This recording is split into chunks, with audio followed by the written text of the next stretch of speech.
Man, that was a tough section, man. I appreciate you going deep in the memory bank for that one. I know we've talked off camera and there's just tons and tons and tons of stories, but at some point, I think we did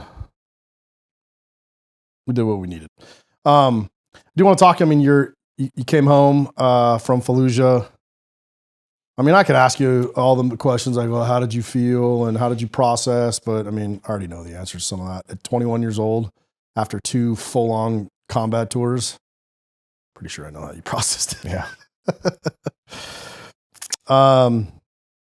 You guys did a second Warriors night. So Lieutenant Colonel Malay had you guys out again. Talk a little bit about that. So it was very, well, I wouldn't say it was similar in some sense to the first time. So we go back out to the beach, same beach, mandatory. Everyone's got to go. Everyone's sleeping on the beach. And it was, I don't remember it as well as I remember the first one, but I remember we brought the black stallion back out, and and I had the stirrups and backwards. I had the dog tags of all 19 Marines that were killed. They fired 19 missiles out into the Pacific Ocean off the beach in California. That's cool. It's kind of wild. Yeah, I was like, I had some F-18s fly by, and it was cool. And I was thinking about it earlier, that conversation that, when I told you when the colonel, like, we had this conversation in this like fighting hole one night, and I remember he was talking about how his grandfather was killed in World War II. And he was like an MIA for a while, and then they pronounced him a KIA, but like they never found him, or they did find him, but the family never got like the story of what happened. Like they just never knew. They just like, here's your letter from the Department of War, and that was kind of the end of it. And I remember him telling me that, and it was important to him. So when we came back from Fallujah, he made it a point to, which something I wasn't looking forward to, but I think it was only because I was a part of it. But I felt like it was an incredibly noble thing to do. And he had this point that no Marine that was killed in his battalion their families were not, I say this without a double negative, but they were never not going to know exactly what happened. So he took all the families of all 19 Marines that were killed, flew them all out to California. The Marine that was killed, the lieutenant, the sergeant, the corporal, the lance corporal, whoever was there when it happened, had to sit in a room with the colonel, the chaplain, the families, PowerPoints, maps, and explain to their family exactly what happened. So that was another one of those moments, much like Silva, where you came back and you're like, and Greg's mom was there. His whole family was there when we came home. And it's another one of those things. It's just in the back of your mind. It's not real, but it's like it does kind of. It's in the back of your mind. It's like, is this mom gonna hold me like personally responsible for his death? You don't really think that, I guess, because I don't like hold myself responsible, because it is what it is. It's war. It's not a traffic accident where there's clearly one person did something they shouldn't have. It's combat. But it is, it's like, man, I have to go face the mother of this guy, and that sucks, imagine. Man. But man, I remember when I first met her, because I hadn't met her before, and man, she was just like full of hugs to everybody. She was awesome. She was so nice, and his whole family. He had a younger brother. They were nice. So we had to sit down with his family, because I was there, obviously. And, Miller, Lieutenant, everyone that was there. We had this PowerPoint with the colonel, the chaplain, everyone in dress uniforms, like super formal thing. And you had to sit there, like, on this street, on this day, at this time, in this house. Like, here's the grid coordinates. Who had to give the brief? It was a combination. I think the lieutenant did a lot of it, you know. And you're not telling like gory shit, because that's not necessary for anyone. But I feel like that was really a really honorable thing to do. I mean, there's a lot of ways the government wastes money, but I don't think that was one of them.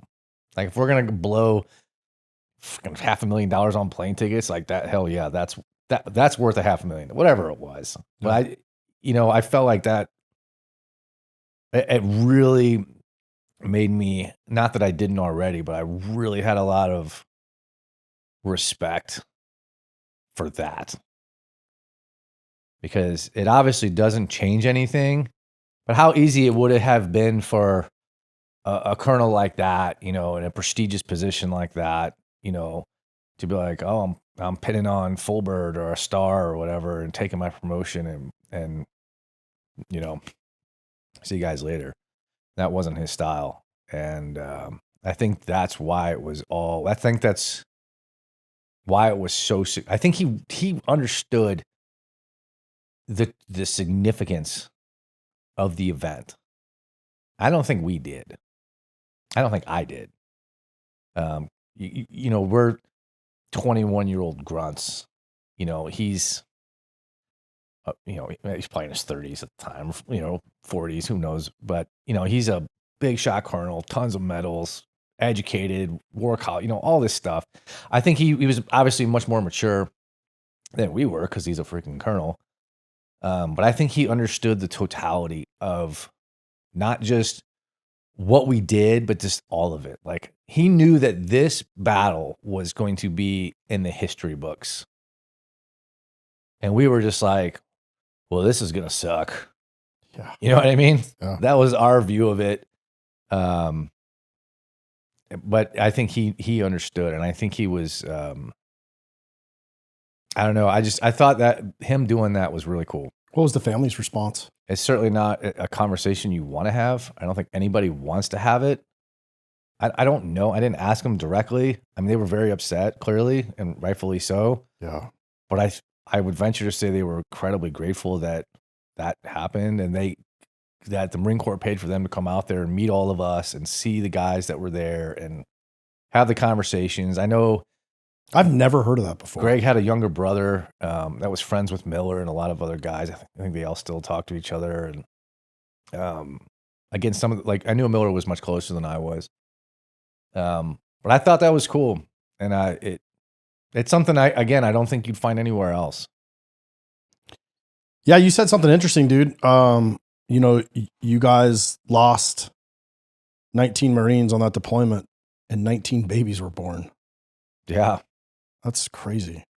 Yeah. 19 dead and 19 babies born in the battalion while we were gone during that deployment. Yeah, you can't make that stuff up. No, man, that's like almost speechless. I don't even know. That's really cool to hear that your battalion commander did that. I've never heard anything like that before. And to give those family closures, that's awesome, dude. That's honorable. Yeah, I agree. I think everyone thought that. What was life for you like next? I mean, I could ask all the usual questions like, oh, what was it like to be home after 2 combat trips at 22? But I mean, I'm sure there was an adjustment period. I think anybody who's listened to your story knows there's going to be some type of adjustment. When did you kind of realize you needed to go on to the next thing, or? Well, I think we all knew we were going back, and because of the timeline, because when I enlisted, I had enough time left in my contract of my 4-year contract to do an entire another deployment, to do a workup and do an entirely another deployment. Because I deployed like 3 weeks after getting there. So there's enough time to do a third. And we got back to California, and I had a roommate from a guy that from another unit, a sergeant. I don't know, he came from some other unit. He had come back from embassy duty, the Marines that guard American embassies around the world. I heard of it. I guess I knew it existed. I didn't really know anything about it. But he had come back from this, and he had spent all this time overseas and at embassies, and he was just like telling me all these crazy stories and partying and, traveling and all this stuff. And I was just like, man, that sounds freaking awesome. I was like, I want to do that. That sounds freaking cool. It's either that or go on another deployment. And at that time, there were some opportunities because you had this big recycle of Marines, right? Like, a lot of guys getting out. Every time a big deployment like that happens, there's a big shuffle of command of people everywhere. And some of the units, like, scout snipers and recon, some of these more elite units were looking for guys and come, try out for us kind of thing. And I was just like, man, like, it sounds cool. Would have been cool to have been a scout sniper. Like, the training would have been awesome. Like, I always loved working with those guys. They were always super smart and super down to earth. But I was like, man, do I really want to go do some 2-week freaking indoc and just get my ass kicked all over again, just so I can go get my ass kicked all over again, and so I was kind of dancing with, like, what am I going to do next, right? Because I'm not going to be able to hide anywhere. There's go be a drill instructor, go be an instructor at infantry school. There are some things out there, but it's not big Army or big Navy where you have just millions of jobs that you can get into. And there's just not. It's like infantry, drill instructor, like, you pick. And if you don't pick one, we're going to make you a recruiter. Right? So if you don't, and I saw it happen to a couple of guys, and it's like, if you don't make your own path in your career, if you don't make the decisions on your own, they'll make them for you. And it's usually going to be some shit like make you a recruiter. Wow. In, like, South Dakota. something like just to set you up for failure, right? So I had this, like I said, I had this roommate. He was doing this embassy thing, and I was like, man, that sounds freaking awesome, man. I want to do that. How do I do that? What do I got to do to do that? And, well, it turns out it's kind of it's a pretty difficult program to get into. I come to find out, right? You had to, like, apply for it. You had to do interviews. Yeah, you had to have because you had to get a top secret clearance from the State Department. You had to be pretty squeaky clean, which I was. So, I kind of met all those things. So I went and did the interview, passed it. I met all the prerequisites that they put out there, and submitted my application. So I'm back for a few months maybe when this all happens. We're talking like mid 2005 at this point. And I'm not sure how I found out, but I found out I got, like I said, I don't remember how. It wasn't an email, obviously, but I found out that I got denied to do this embassy program. I was like really pissed. So in the infantry or in the combat arms MOSs, like infantry and artillery, things like that, you had to have 2 deployments under your belt before you were even eligible to go do one of those special things. You had to stay in the grunts for at least 2 deployments. So I met all the prerequisites to do this thing. I applied for it, and I got denied with no explanation whatsoever. So I had a different captain at the time, and he was with us for like the last part of Fallujah, patrolling kind of part, but wasn't there for the real heavy stuff. But he was a nice guy. I imagine that was a tough position for him to be in, to come in on the back end and lead a group of Marines that have just been in the shit for like the last 5 months. Where did Shantosh go? He went to Quantico. They pulled him out in the middle of Fallujah? Yeah. Whew. I'm sure he wasn't happy about that. No, I don't think so. I happened to be standing there when that kind of thing went down, and yeah, I'm sure there was much bigger things at play with him, and I don't really know, but I know he went to Quantico. I went on to teach officer stuff. I don't know what they were doing. But we got this other captain, and like I said, he was a nice guy. And so he's walking down the barracks after I find out I get denied for this embassy thing. And I'm like, hey, sir, can I talk to you for a second? Because I was seasoned and salty enough that I would stop a captain at that point. You know what I mean? Like, I didn't give a shit. And I was like, hey, sir, can I talk to you? And he's like, yeah, what's up, Shelby? I was like, well, sir, I put this application in for this embassy program and I got denied and I got no explanation why. He's like, He's like, come to my office in like 10 minutes. You go over to the battalion headquarter building, captain has his office, and excuse me. So I go down there 10 minutes later, and he's like, hey, come in, Shelby, what's up? And I was like, well, sir, I put this application in, I got denied. I met all the prerequisites, I don't know. There's no explanation. Like, I did what the Marine Corps asked me to do, and then they're telling me to F myself. So what's the deal? He's like, yeah. He got like really mad about it. He's like, oh, God damn it. And he's like, somebody in Quantico denying 3-5 Marines. Are you crazy? He's like, first sergeant, get in here. His first sergeant comes in. He's like, yeah, what's up, sir? He's like, you know somebody over at Quantico at this embassy thing? And he goes, well, yes, sir, I do. He goes, call him and tell him Shelby's on his way and take him down to battalion headquarters and check him out right now. He goes, they can't tell you no if you're already on your way, can they? I was like, I guess not, sir. And I checked out of 3-5 that day. Jesus. That's not normal, is it? No, yeah, no, not at all. Again, another story I've never heard of. Yeah, so I went, the first sergeant took me down there and there's some private down there and he goes, private, write this shit down right now. Put his name on there and check him out. You're done. Here you go. Go to Quantico. And I left. I just put all my shit in my car and left that day. That's crazy, dude. Yeah. It's like totally off the books. No like leave requests, like no nothing. Did you go straight there? Or did you take leave en route or? There was no leave to be taken. I just left. You drove straight to? I went back home. I went to St. Louis because there was like a couple months or whatever before the school started. So I went home for a period of time, not long. Is that when you got met in the airport? I'm sorry? Is that when you got met in the airport from all the reporters? From the Time magazine cover? No, actually it was before that. So before all that happened, that's right. I went home. Yeah, I guess there is like a whole chunk of time that I just kind of like skipped right over, right? So before I get into like the embassy stuff, I come home from Fallujah, and so like the Time magazine thing had come out, right? So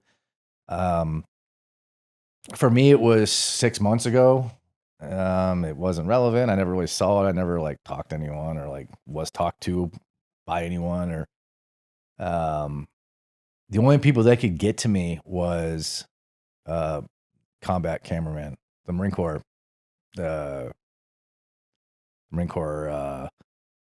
newspaper or whatever the hell they're called. The internal journalist in the Marine Corps.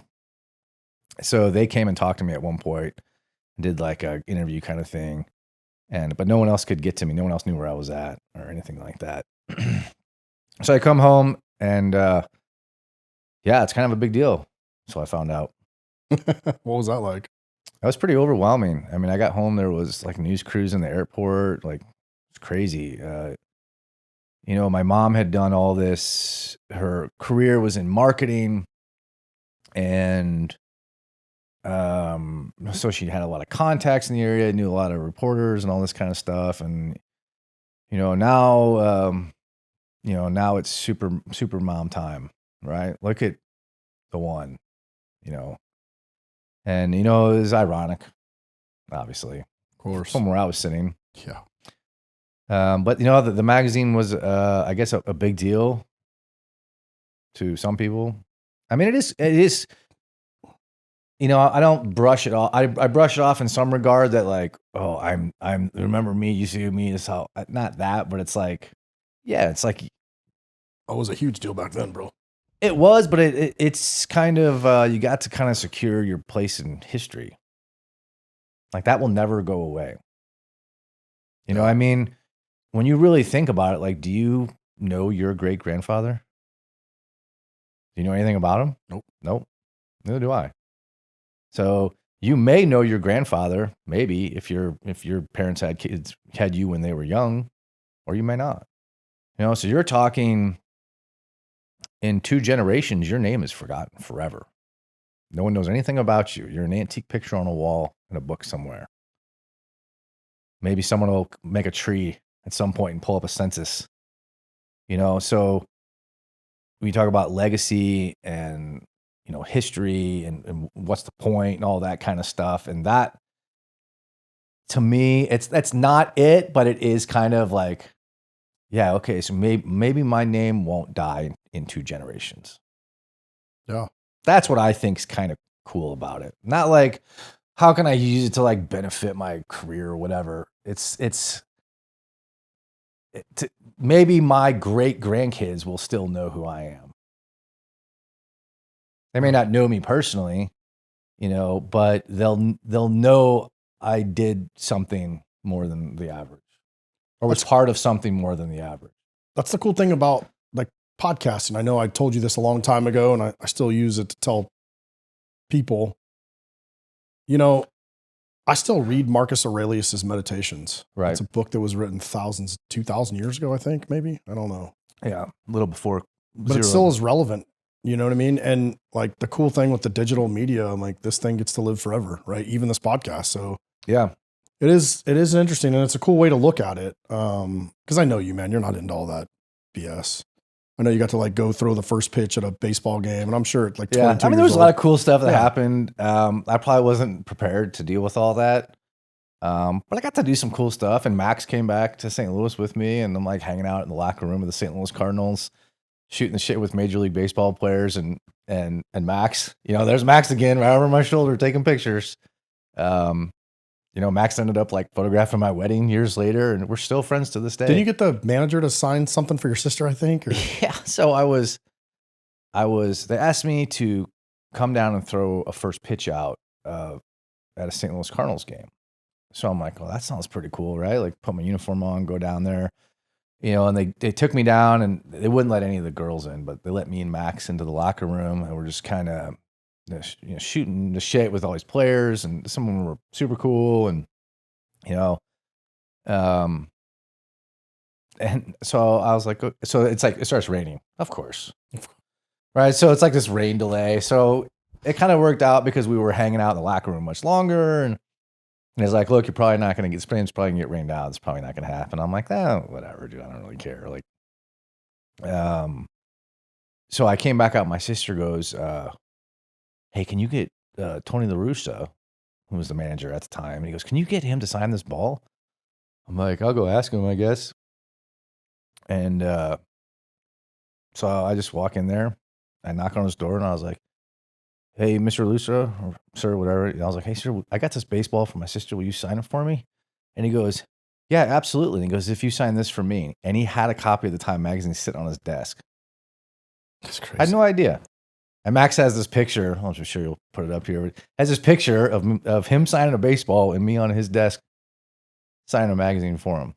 I thought that was pretty cool. Yeah. How was that conversation with your mom? I mean, the lady who pretty much threw you out of your house because you joined the Marine Corps, and now you come back after 2 deployments, and you've made the cover of Time magazine. What was that like? Yeah, that's it's right. I see it very clearly. Right. It's kind of like I made a career out of doing everything you told me not to do. Yeah. So there's like part of you that wants to like throw it in her face. There's part of you that doesn't. She's clearly very proud. I think she's very happy I'm not dead. I think she was genuinely very worried because of what was happening. Yeah, I know. But I think there was probably some leftover stuff from when I was younger, but I think a lot of that was just kind of, that was then, this is now. And I think a lot of it was just kind of dismissed. Well, and you alluded to it earlier. I mean, in her defense, right? She's not here to defend herself, but her generation had gone off to Vietnam. That was a hellacious war. Right. And I'm sure that was, very close and personal at some point. Maybe that was what she prevented. She was trying to prevent, and then, you decide you're going to do it anyway. And maybe she throws you out of the house because she can't deal with the thought of. That's quite possible. And, it could have this could have all very easily gone the other way. This could be no conversation at all. There could be someone else sitting here talking about me the way I'm talking about them. You know, Yeah. she could have very easily been right just as well as she could have been wrong. Your mom wrote a book. It didn't go to publish. That's something you and I've talked about offline. Did you ever share kind of your experiences with her or No, not like this. Yeah. I don't. No, She wrote a book on her perspective, I guess. she did. She wrote a book. I have it. I haven't published it yet. I probably will here soon. I needed to talk to my sister about it, but I have it. It's done. It's edited. It's written. We just need to push the button. But it's. I mean, if you've ever read a book about yourself, it's really weird. it's very weird. But it's kind of all the stories I've told for the last couple hours. It's her perspective of that. As a mom, I'm sure that's super As a unique. mom, as a citizen, you know, as a voter, you know, her views are obviously much more educated than mine. You know, she's an adult. I'm not, right? So she sees things. I see all this now. Of course, when you're 20 years old, you don't know any of that stuff. I read it. It was super interesting. It's a very unique perspective, and you can feel. I mean, it's a mom's perspective, right? Like now, as a parent, I have kids. I mean, you and I both have sons and daughters, and you know, although we're patriotic to this country, the last thing you want to do is sacrifice your kids. And she came home, you know, and she was in California when I came home, and you know, like she met Silva's mom and Greg's mom, you know, and it's like, you know, I imagine she was thinking very much the same thing. Yeah. You know, like, is this woman going to hold me accountable? It's not a common situation. No. You know, there's a lot going on there, you know, from all different sides. And so, I mean, I certainly look at it all very differently. Sure. Now than I did then. That's the great thing about reflection. And I think it's another, you know, side effect of this podcast, right? Like we get to talk about our experiences to, you know, maybe younger kids or, you know, soldiers in their 20s and 30s that have been through some things. They get to hear the other side. This stuff doesn't exist when we were younger, man. No, and that's why I'm here. You know, I told you this, you know, I'm not here to showboat. I don't care enough. But, you know, you told me that me telling on my story might help someone, and that's why I'm here. I truly believe that. And I appreciate that, man. Because you didn't have to do this, and you could have easily, you had every reason not to. And you came because of our friendship, and that's not lost on me. So you finally started heading towards MSG school. What was that like when you got there? I think they knew you were coming. Yeah. So this is kind of when the big shift in my life kind of happens, right? So, you know, Fallujah is a big part of it, much more so than OIF 1. Fallujah is a big part of it, but it's not everything, you know, as we're going to get into, but it's kind of the foundation of everything. It comes to define me and the path that I go down years and years later. Because it all kind of comes back to that. If you ask the question why, the chances are the answer is somewhere in there, you know? So yeah, I applied to this embassy program, and, you know, they tell me to F off, and captain's not having any bit part of that. And they cut me orders. They literally just wrote orders, like, write this. Stamp it with this date and leave. Shout out to that company commander, whoever that was. Got some balls, man. Yeah. That's the way it was. That's the way it was in the grunts, you know. We kept it in house, and we took care of each other. So yeah, that put a lot of things into motion. That one decision by that captain changed everything.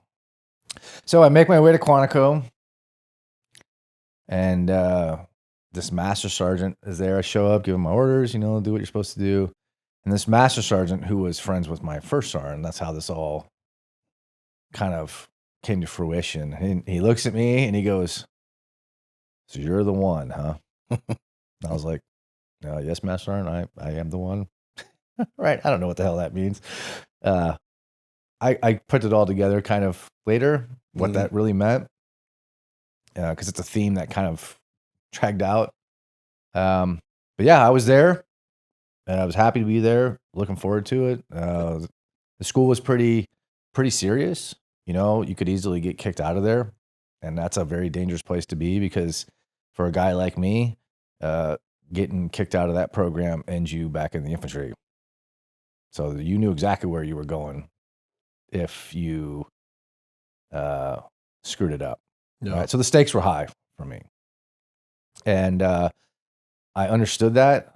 So I did. I wanted to be there. I thought it was super fascinating. Like, it was a totally different world to me. It was a totally different side of the Marine Corps. Quantico was like where Fox Mulder, did his investigations. Like, I didn't even know where Quantico was, right? My world was very small, I'd been to all these countries, but I never even had a passport. We never needed one. We have tanks. We don't need passports, right? So this was a whole new thing for me. And I liked it, man. It was cool. We're talking about some cool stuff, learning some cool things. Everyone's going all over the world. How do you figure out where you're going? Do you get to pick, or they just tell you, hey, they don't tell you that's where you're going. Honestly, I think there's like a private back there with a dartboard, like in a world map, just tossing it at, like, that's where you're going. But no, you don't get to pick. It's anywhere there's a U.S. embassy with Marines, that's on the table. So where was your first assignment? So my first assignment is Moscow.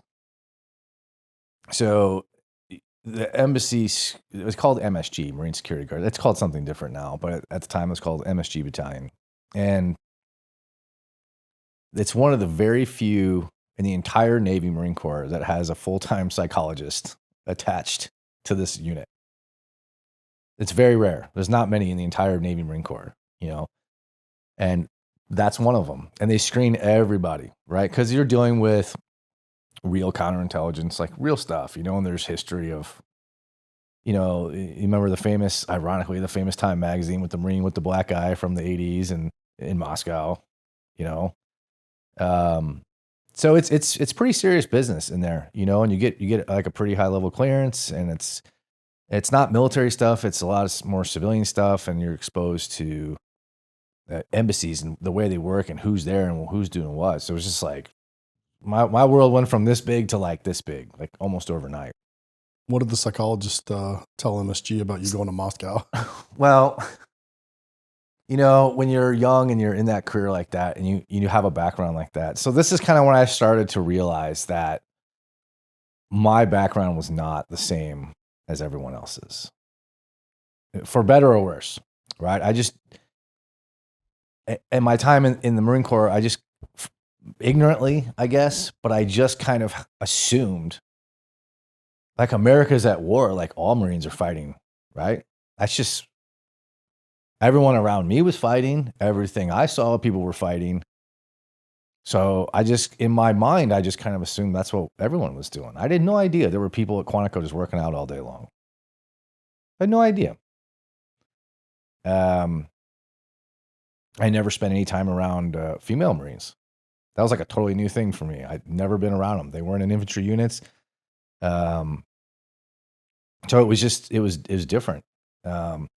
We did our fitness test in the grunts, but we go to the range in the infantry, and it's like, at Quantico, it's a serious thing, pay attention. In the infantry, it's like half the guys are shooting at a freaking deer that's running up the hillside, on a live fire range. Like, they're like, don't do that. They're like, okay. Like, you'd get thrown in the brig for that in Quantico.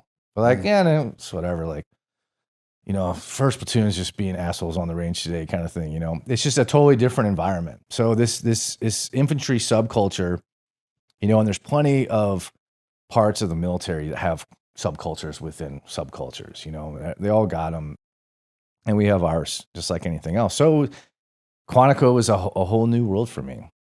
And, but I started to like put together the pieces of like, okay, maybe, you're wearing uniforms a lot, dress uniform, like proper uniforms, not camis, which we never did in the infantry, unless it was like some general inspection. I mean, no one wore uniforms. So yeah, when you start putting on like stacks of medals and stuff, and you're like, well, yeah, doesn't everyone have like 3 Purple Hearts, and then you realize like, no, they don't. So, in my embassy class, there was probably 60, 70 of us. Only like 4 of us were infantry. and they put us all together. So I was like, okay, that's kind of weird. I don't know what that means. I don't know if that's good or bad. One of the guys was, I don't remember his name, but he acted exactly like we would in the in the grunts. Like he'd go crazy, do a lot, just being a crazy guy. Which in the infantry was totally normal. Of like, a night in the barracks is like a New Year's Eve in Vegas, right? It's you don't know what's gonna happen. Chairs flying out the windows. You have no idea what's gonna happen. MPs are like, I ain't going up there. Those guys are crazy, man. I'm not dealing with that. But I knew that wasn't to be tolerated there, and then that wasn't really my style to begin with. But yeah, so the psychologists, they're there to screen you basically for all, where'd you come from, what's your history, all this stuff. It's like a counterintelligence kind of interview. And so they assigned me Moscow, and I talked to the master sergeant, and he came talk to me, and he's like, "Look, the psychologist says you can't go to Moscow because it's it's a critical post." He's like, yeah, they told him, this guy was in Fallujah like 5 months ago. Like you can't send this guy to Moscow. And I was like, yeah, okay, whatever. He's like, what kind of, I have no leg to stand on, right? And he's like, yeah, I told her, screw that. He's going to Moscow anyway. So they sent me to Moscow. What was Moscow like to the, whatever you can talk about? I know it's sensitive to a certain extent. Man, it was a whole different world, man. And it really was like, it was super cool though. I mean, it was a really unique experience to just be there for one. The amount of history that was there, all the history, right, of all of it was all like right there at your fingertips. And then, if you like reading books or history of Soviet Union and Russia, and Moscow, all this, and the United States, and all this, there's so much going on. And I met a lot of really cool people. It wasn't just like groups of Marines. We had Marines, of course, but it was like me and all these other people in all these agencies that you like never heard of. You're like, who are you? What is that? What are you talking about? And these people become your friends. So my world just started to get bigger and bigger. You know what I mean? So I went from like, I can be a team leader or a squad leader. It's kind of like, if I go in the Marine Corps, I can be a cop. I don't have to go to college. Now it's like, oh man, there's all of a sudden like all these doors just kind of started opening up, and I started like meeting all these people in 3-letter agencies and, law enforcement and intelligence, all kinds of cool stuff. And I was like, man, that sounds pretty cool. Maybe I'll do that. I'd like to do that. Because you got to get out of the Marine Corps at some point, right? Because I was very well aware that if I stayed in the Marine Corps, I was going right back where I started. There was no way that they were going to let a guy like me, especially if I was getting promoted, I would be a platoon sergeant back in the infantry or a gunnery sergeant back in the infantry. They're not going to let me go hang on in Quantico. It's just not going to happen. They're not going to allow that. It's too valuable for them. I was well aware of that. There's a lot of guys. So you either get out, and you run the risk of just being a bum, or you stay in, or you find something else to do. So when I was in Moscow in the very beginnings of that embassy program, I kind of made a decision. I was like, I'm going to do one of these 3-letter things. I was like, this sounds cool, but you had to have a degree. And I didn't have a degree, obviously. But I was like, okay, I'm going to get a degree. So I did some research. We had computers. We had access to things. It wasn't the infantry, right? It was like a building. It was an embassy, right? We had electricity. It's exciting. Running water. So I started doing some research, and I was like, they have some of this tuition assistance stuff. I can use some of my GI Bill while I was active duty. And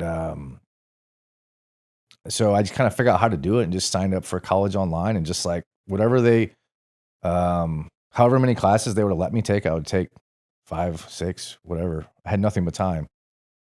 So I kind of just made that decision right then and there. And I got waivers for a lot of stuff, from military training and stuff like that. They usually will squash a lot of electives and things like that, So I was kind of right then and there. I was like, I'm going to finish my degree. I'm going to do it in less than 3 years. This embassy program is 3 years, 3 one-year assignments. And I'm like, I'm going to finish it all before 3 years. That was my goal. What, before we kind of work through all that, what are some of the misconceptions Americans might have about Russia? Like, what is some of the things, like you spent time over there, you lived over there for a year, like because of the world situation, politics, whatever, man. Like, you hear all these things, like you don't know what's true, what's not. Like, what are some of the misconceptions you think? I mean, you could have misconceptions about anywhere, anything, any people's. Sure. Yeah, and I think the answer is probably the same for everywhere. So like, I was there. This was almost 20 years ago now. Yeah. And it's like you had our peers. Like, who did we hang out with? We hang out with, Russian girls or guys you meet at bars. You hang out, and they're our age, right? So what do you talk about? Like at that time, it was like Blackberries were coming out, and this was like magic, like Palm Pilot. Oh my god! And it's like magical stuff, But throughout my time of doing that, I mean, I went to dozens and dozens of countries, and I still have up to this day. I think I'm up to like 80 countries now, and the answer is the same for anybody. If you ask any general person around the world, like, what do you want, or what's the difference between me and you and our cultures? Like, yeah, maybe there's some religious differences or some cultural differences, but the answer is generally the same, right? Like, I want the government to leave me alone. I want to be happy. And I want my kids to be better off than me. Like, that's a pretty universal answer. Yeah. To anywhere. You could go to any country in the world and ask that, and you're probably going to get the same answer. Great perspective. The media is not going to tell you that. Politicians aren't going to tell you that. But I think deep down, we all generally want the same thing. Maybe that looks different in some different culture somewhere.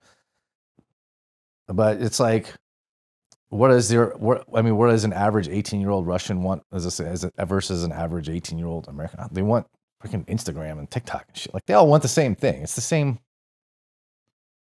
It's easy to put these lines up, but essentially, it's, to me, in all the travels I've done, it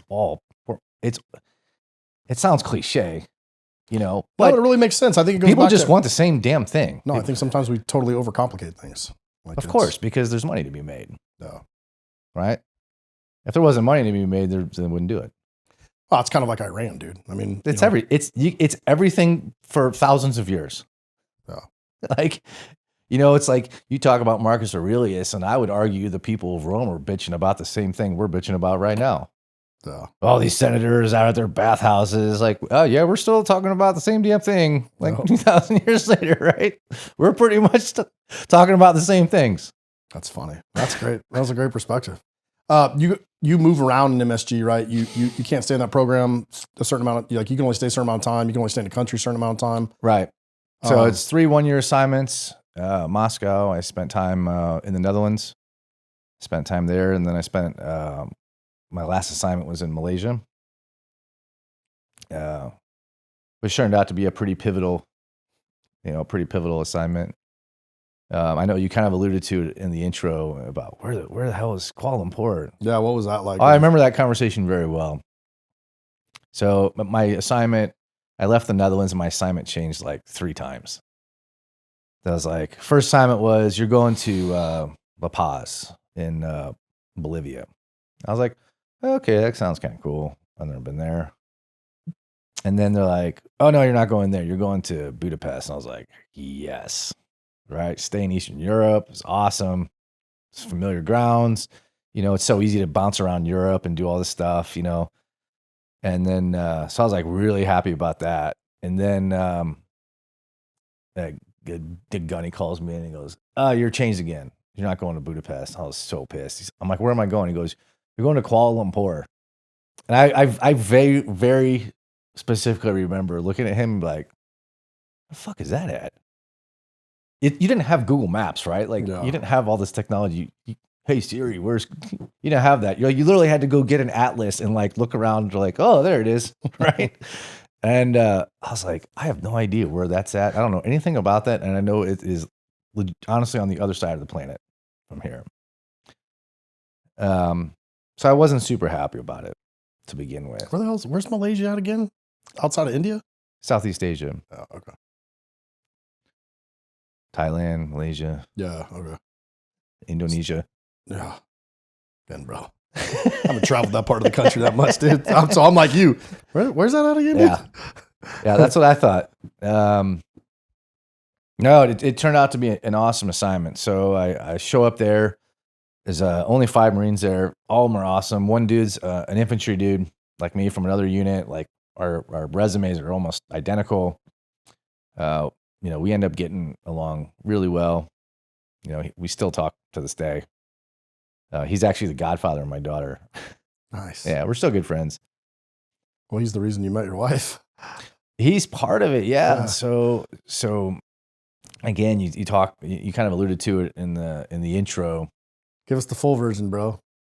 Well, that pretty much sums it up. There's a lot of inebriation involved in this. So yeah, I was out with my buddy George one night, and his story is pretty cool too. He's it was an infantryman. I mean, his resume is almost identical to mine, and so we got along really well. We had a corporal in our thing. We just messed with him all day long because we were the 2 sergeants, and we were just gonna terrorize this corporal. Like that dude worked every Friday night, every Saturday night. So we're just out at this bar one night, and it's Southeast Asia, right? So when you see 2 Eastern European women, like they stick out probably about as much as we do, right? Yeah. So we go up to them, and I learned a lot of Russian, not like fluent or anything like that, but enough to like, talk in a bar, get cabs and things like that. And so I went up and I said something to this girl, and I said something to her in Russian, and she responded in Ukrainian, which I didn't understand, obviously. And my buddy speaks fluent Ukrainian, who's a maniac freaking Marine just like me, somehow speaks like natively Ukrainian. So he responds in Ukrainian to her question or to her response. And I think she was like, what? Like, who are these 2 guys? And, we kind of hung out, partied, drank, whatever. And I was like, I really like that girl. I was like, I'm going to ask her out. Just do it tomorrow or something like that. Like I was pretty bloated that night. So we ended up meeting the next day and having lunch and kind of just hanging out over the next few months, going out to places. I mean, there's so much cool stuff to see down in that part of the world, beaches and big city. And so she was dancing. So come to find out, she's used to dance with the Russian Imperial Ballet. She's like a no shit ballerina. That's my technical term. Yeah. There's like ballerinas and there's no shit ballerinas. That's how I refer to Natalya. Yeah. Yeah, I always tell people like she's more of a professional of that than you and I are of anything we've ever done. Oh, I totally agree. I'm a professional at like filling sandbags. Yeah. That's what I do. Like, what do you do? I dig holes. Yeah. Yeah, and then I take the dirt and I put them in bags, and I put them around my hole. So yeah, so we just kind of start dating, hanging out, and over the next few months, and this was my last assignment, so I only had 6-8 months, less than a year, obviously, left of this assignment before I go back to Quantico, and then I got to decide, what I'm gonna do, and so I was true to myself in the sense that I did finish my degree before the 3 years was up. I finished my bachelor's degree. Which was interesting, right? So I had a colonel. The officers come from these headquarters elements around the world and interview you to make sure you're not compromised, essentially, right? And just see what's up. And, so he was a colonel, and this is not the infantry, right? This is different. These are different conversations. And this colonel comes down. I can't remember his name, but he looks me dead in the eyes, and he goes, "You know, Sergeant Shlevy," he goes, "I think you just came on embassy duty to party and go to school." Yeah. But if he said it like he was really pissed about it, right? And I was like, I mean, what do you say? I'm like, yes, sir. No, sir. I came here to salute the mailbox. That's what I'm here for. You know, it's like, of course, that's why I'm here. It's why we're all here. Why are you here? You know? Of course, you don't say any of that, but you know, he was like really pissed about it. And he like kind of held it against me. He's like, because I had all this off-duty education. You know, I was getting degrees and I had all this combat time, and it was making me eligible for like promotions and things like that. Even though I wasn't trying, I was trying to get out and do something, in the civilian side, and I thought that was cool and make more money and do stuff like travel. I liked this international thing. I thought it was awesome, and I wanted to keep doing it. I was like, this is freaking. If I can make like 25 times more than I'm making right now, right? Like these guys make more in overtime in 2 weeks than I make all year. So yeah, and then a few months, few months later, whatever, that same colonel comes back and sits me down again, and he looks at me and he goes, Sergeant Shlevy, he goes, I don't know why I don't have an officer package for you on my desk. And I'm like, fucking, do you remember the last time you came here and chewed my ass like I was some private on the street? Like, do you not remember that, sir? Of course, I didn't say any of that shit. I was like, oh, yeah, sure. Yeah, I'll get that put together right away. Top of my list. Yeah, no shit, right?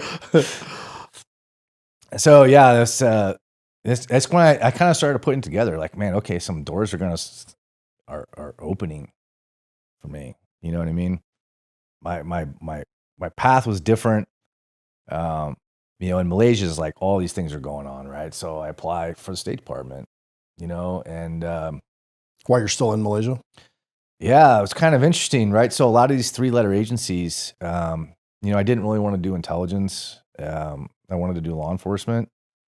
But hey, man, if I wanted to be a cop a few years ago and now I can go be a freaking 3-letter cop, that sounds pretty cool, right? If I can pull that one off.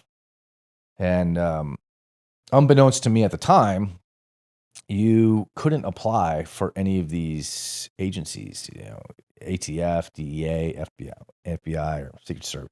You couldn't even apply until you had your discharge papers in your hand. They wouldn't let you. And the processes for these agencies could take a year. Or and longer. They may tell you no. Or longer. Right, or longer, right? So that's a big gamble. It's like I got some rank here, I have some seniority here, I can go be an officer, I can do all these different things, or I take the big risk of getting out. Like, what am I going to do? Just sit there and collect unemployment until that maybe I get lucky and get hired by one of these agencies. But the one that would have let me apply was the State Department, Diplomatic Security. So they allowed me to apply while I was still active duty. So I applied, and I was still in Malaysia, and they said, okay, we'll have you for an interview. It's in Washington, D.C. I'm like, okay. So I went to, you can't make this stuff up. So like that week, there was some event that was some big political upheaval. There's some significant world event that was going on in Myanmar, Burma. And they froze us all the leave. None of the Marines were allowed to take leave because in case they were needed to go to Myanmar. And I'm like, oh my God, you gotta be kidding me, right? I got this interview in Washington. What am I gonna do? So I had to go ask this colonel. Like there's the same colonel that yelled at me one day and then asked me to become an officer the next, and I have to go ask him for leave to go to Washington for a civilian job, and he approved it. So yeah, but I just took leave and bought a plane ticket on my own money and flew around the world in 4 days. Literally around the world. At what point did you find out Natalya was pregnant? So, yes, Natalya gets pregnant. Man,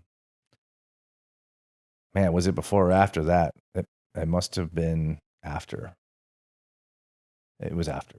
It was after.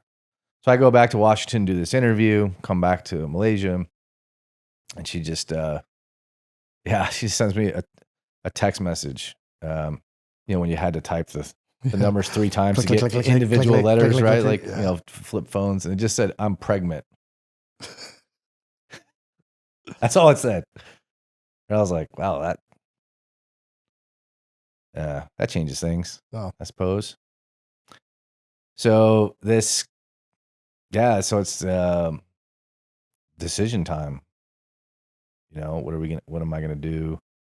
I got this, career that's about to take off. Or I suspect or hope it will, at least. I think it's likely that it will. I kind of like on this point where I had like all the stars kind of lined up for me. I had combat time, I had language, I had a degree. I had I had a diplomatic passport. Like I was friends with all these guys and all these different agencies. Like I could just kind of do everything was on the table for me, which was super awesome.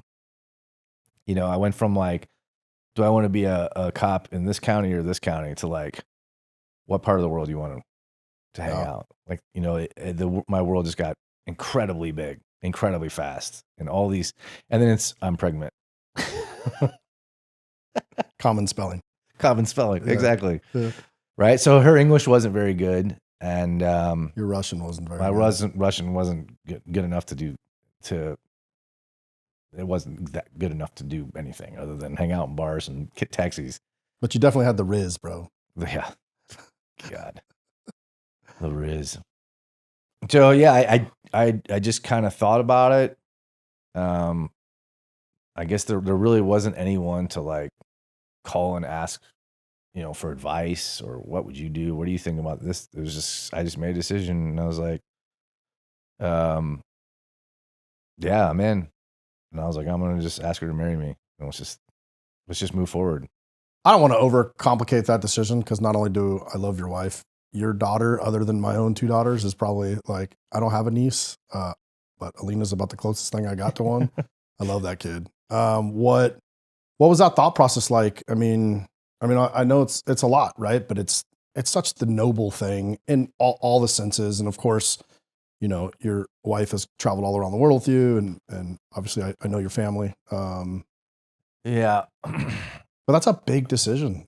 Yeah, it was. And you use the word like, noble. After Fallujah, like, I would say a lot of my emotions are totally removed from any decision. That's fair. Or most thought process at all. And people say like, well, how does that make you feel? I don't feel anything. I feel angry. I have a couple emotions like hungry, tired.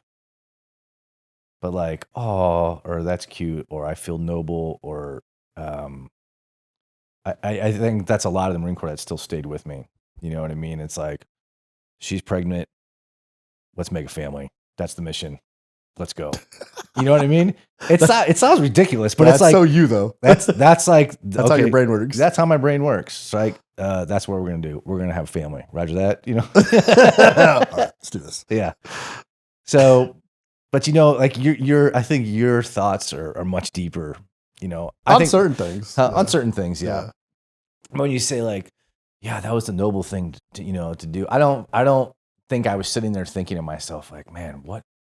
Should I be noble or not? Yeah, but there's a lot of selfish human beings would be like, I'm in a foreign country. Like I could just dip out. You know what I mean? You could vanish in a heartbeat. 100%. Yeah. And so, I guess, maybe that's not how your thought process work, but that's how that happens, man. There's girls banging on embassy doors around the world like, I'm looking for Mikey. And I'm like, Mikey ain't here. No. But yeah, I kind of made the decision right there, and I asked her, and like I tried to say it in Russian, and I like screwed it all up, or like I couldn't remember it all. And I was like, you didn't have like Google Translate. That would have been really cool Man, my luck, I would have been like, do you want a piece of fish? That would have been the translation for my Russian. Right.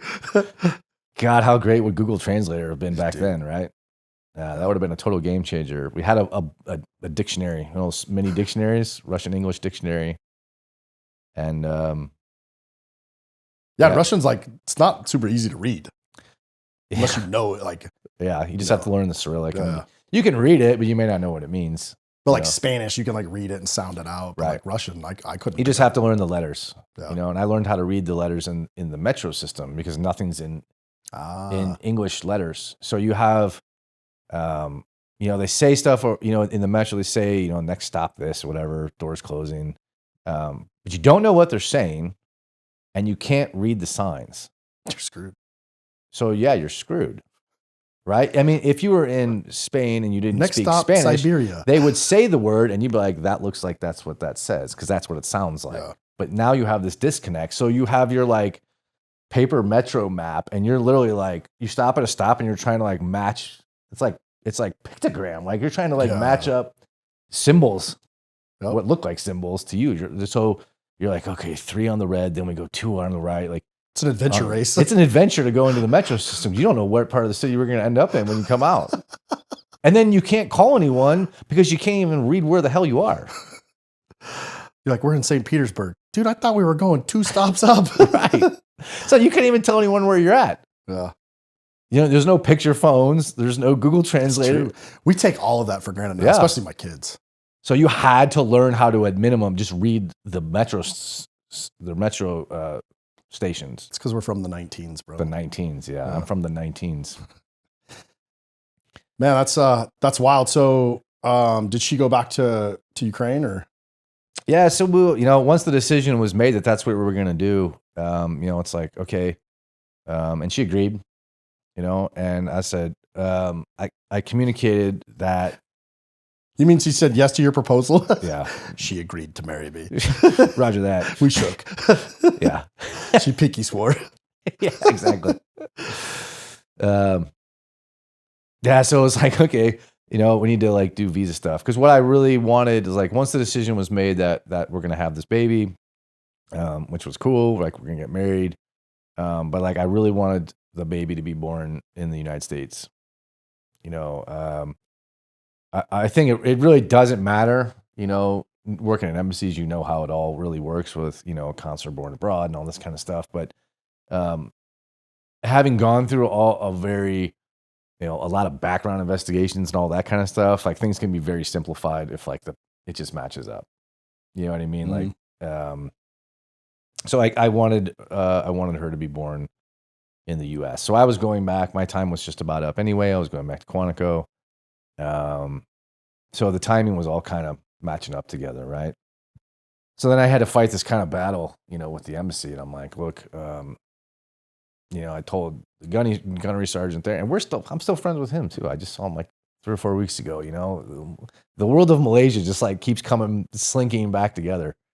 I told him, I was like, hey, I'm gonna marry this girl. I have her passport. We need to get a visa so she can come to the U.S.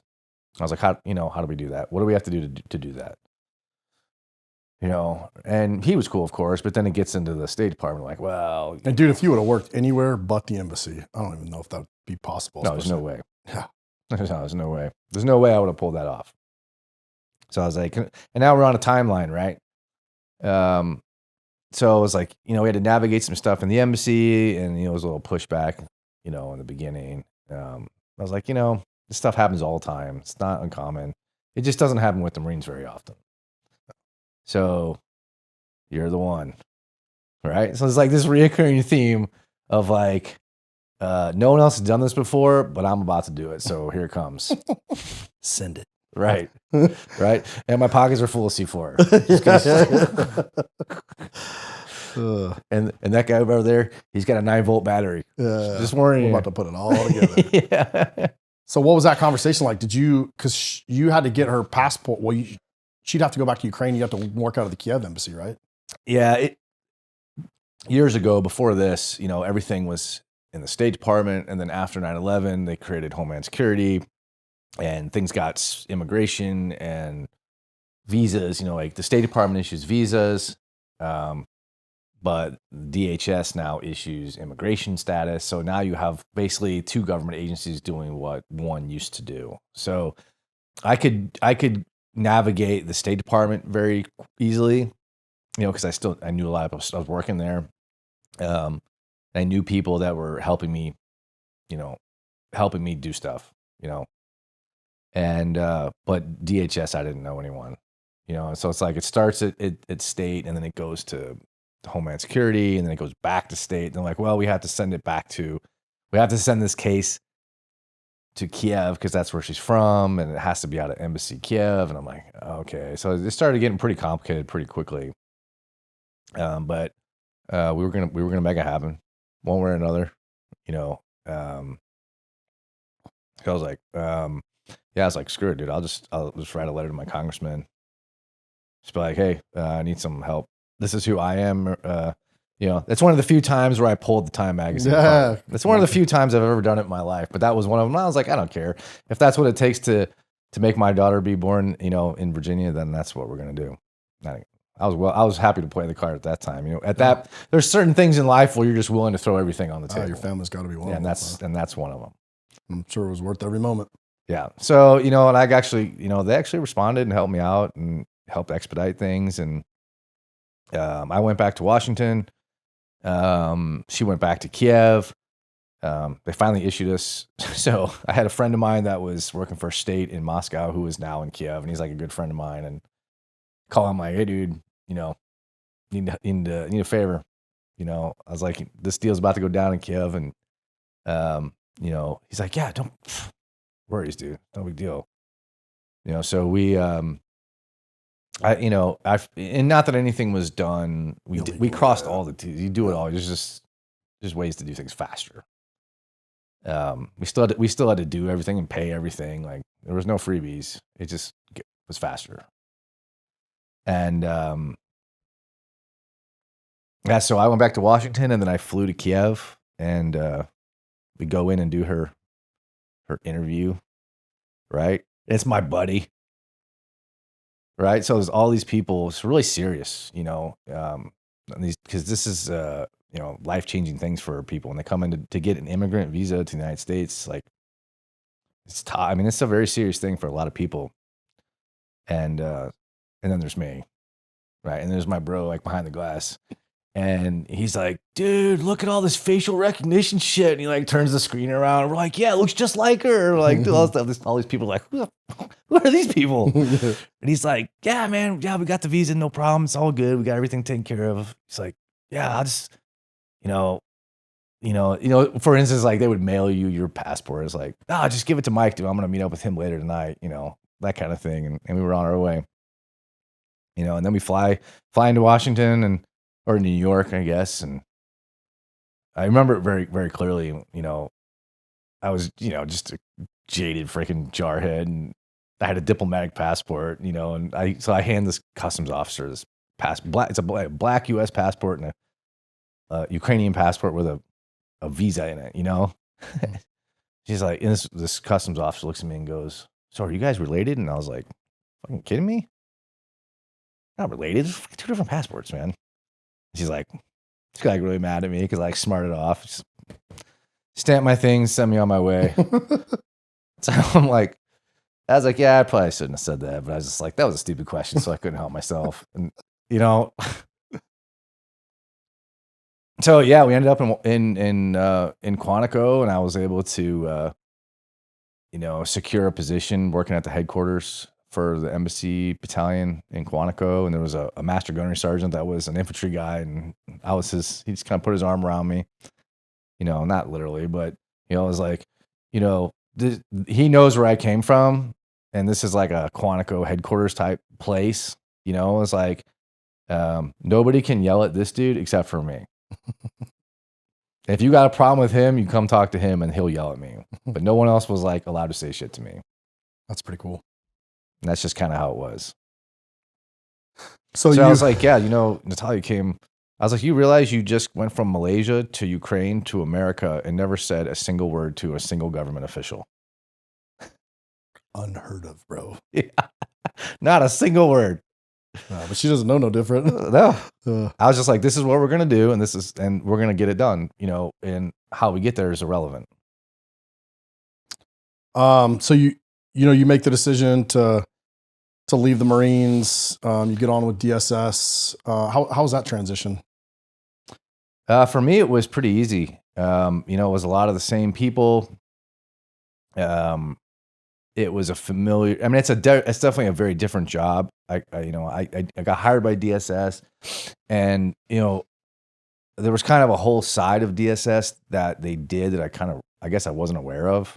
There was a lot of domestic stuff that was going on that I just didn't know about, and I knew about the overseas stuff, because I was around it all the time, and but the domestic stuff, I just like, right, you guys do all this stuff too.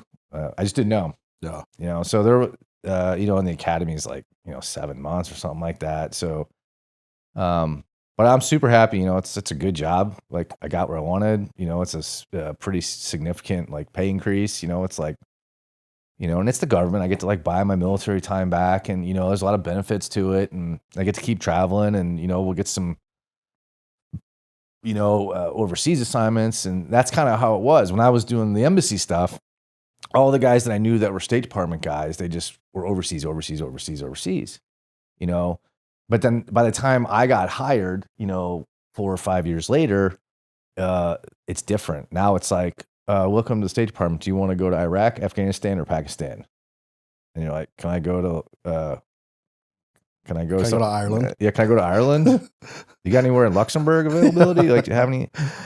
And I was like, why would I want, in God's name, to go to fucking Iraq?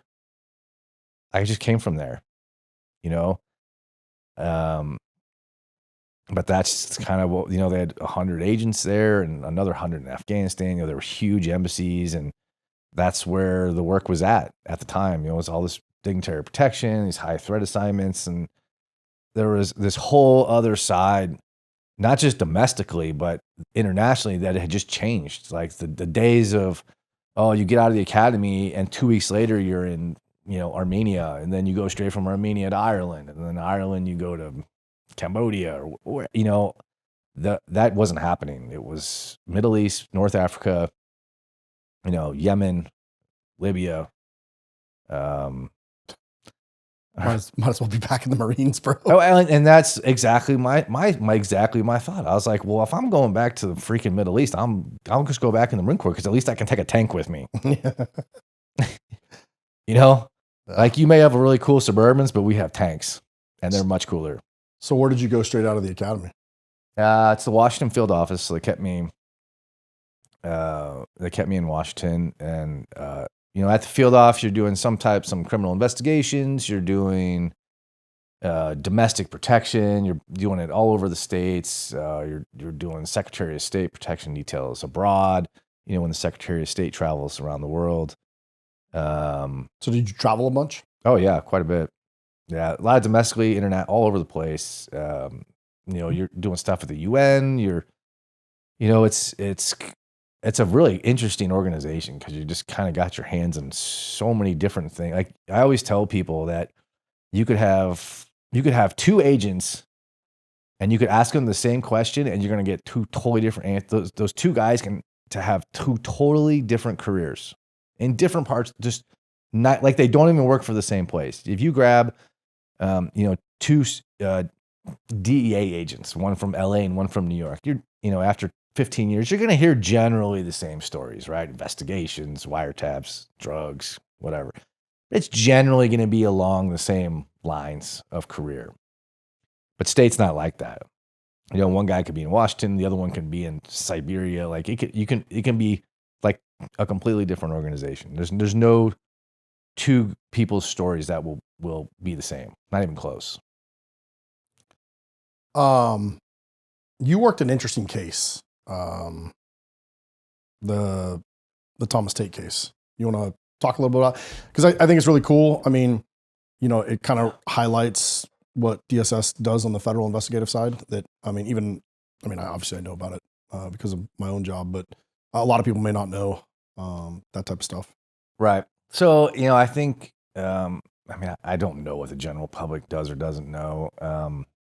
What they perceive. Our most visible thing is like doing the dignitary, protection stuff, suits and ties and all that kind of stuff.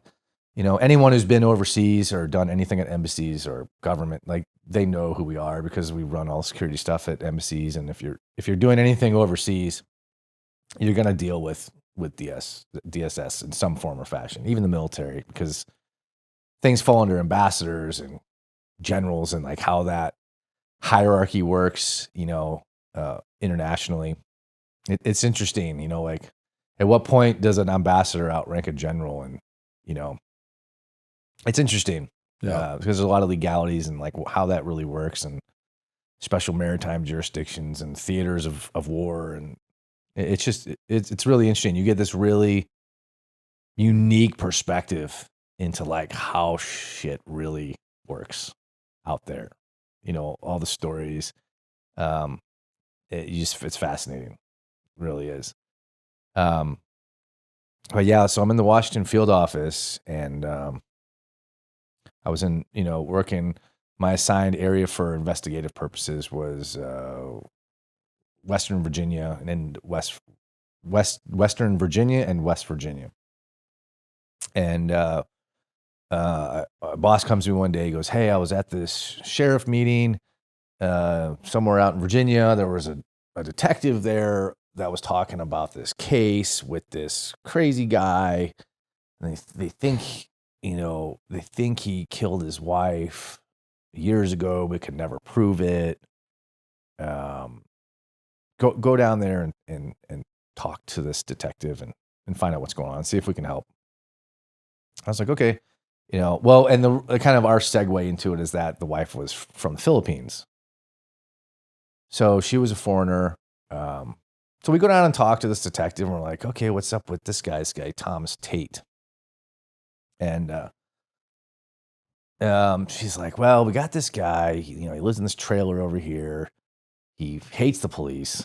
We just did a search warrant on his trailer for kiddie porn, something like that. And so they had they had tons of charges against him, but they really wanted to charge him with this homicide of his wife. She's missing. So they don't know she's dead at this point. She's been missing for like 10 years. So a decade has gone by. This woman vanished. So we're like, oh, okay, that's kind of weird. So like, what's her name? We look it up. So the only thing that we could find, and we could access all immigration stuff, DHS or state or visas. We could see all that. We had access to all that stuff. So we started digging into it, and we're like, wow, there's like no record of this woman. Like we have a visa stamp, like her passport got stamped. Like we have that when she entered the U.S. And this would have been, I don't even remember what year. This is probably right around 2000, something like that. So 10 years, ago, and that's it. Like no driver's license, no social security number, nothing, man. This woman did not exist on paper anywhere, but she does. And she's here somewhere, right? She came here and she never left.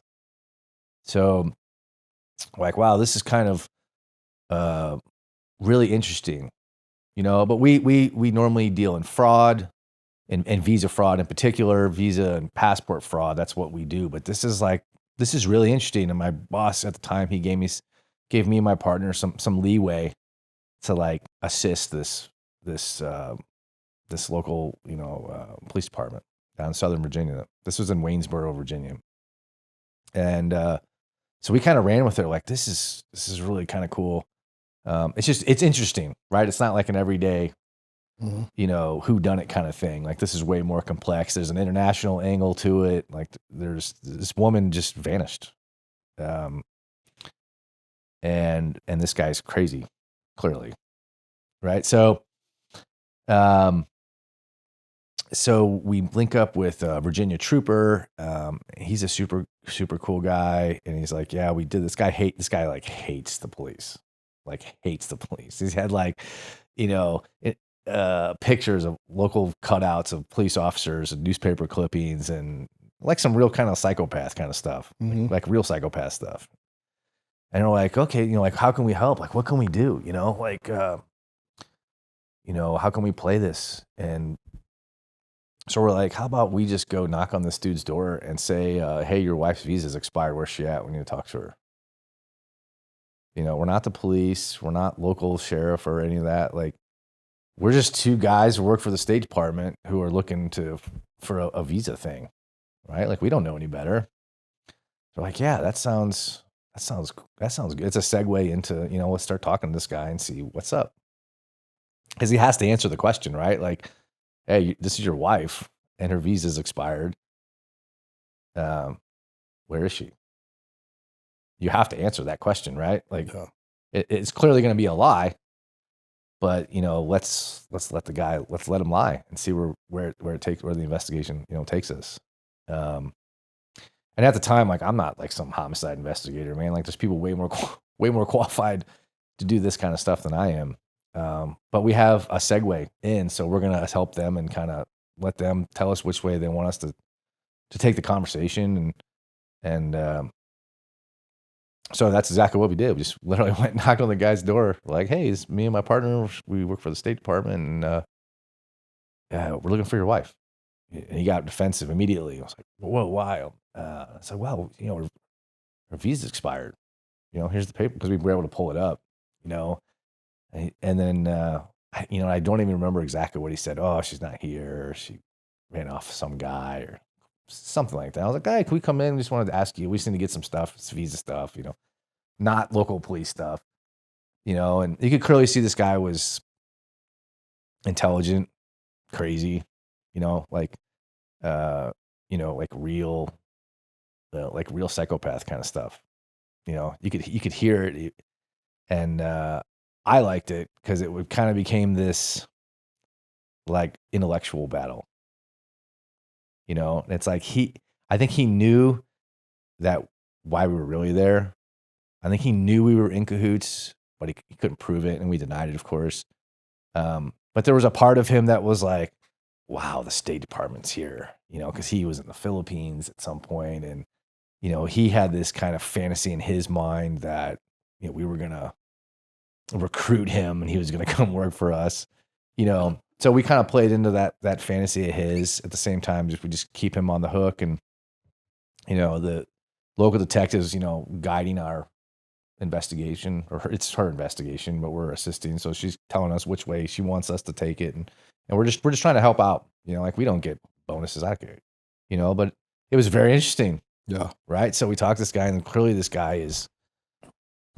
this woman is missing.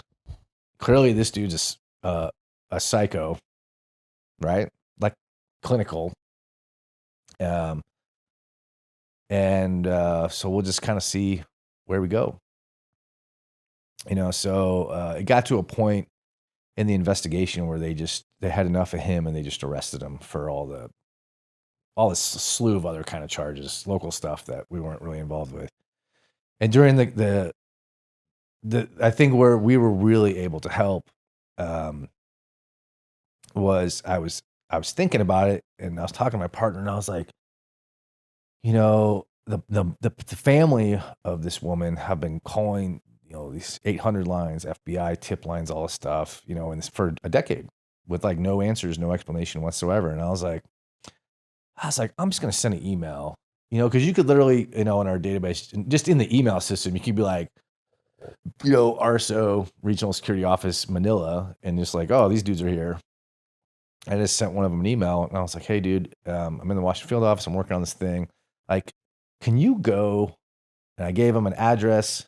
I was like, can you go out to mom and dad's village in the Philippines and just take DNA swabs of mom and dad and put it in FedEx to me, or put it in dip pouch and send it to me.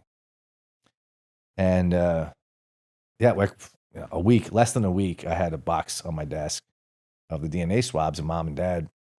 So I take it down to the detective, and I go, here's, let's put it in CODIS and see what pops up. And she called me like later that day and was like, you're not going to believe this. We found her. She's been a Jane Doe in West Virginia for 10 years. Oh, wow. She was a found Jane Doe body that was murdered and dumped on the side of a road in a national park in West Virginia, just on the other side of the state line. So now we have an international, not but an interstate thing. I was like, wow, no shit, right? So now we have her identified, and so they arrest him for all this other shit, right? And he hates them, like hates. So he's like, I'm only going to talk to those 2 State Department guys. So we were kind of out of it at this point. You know, it's like, here's some DNA, cool. Hopefully, hopefully this solves your case, and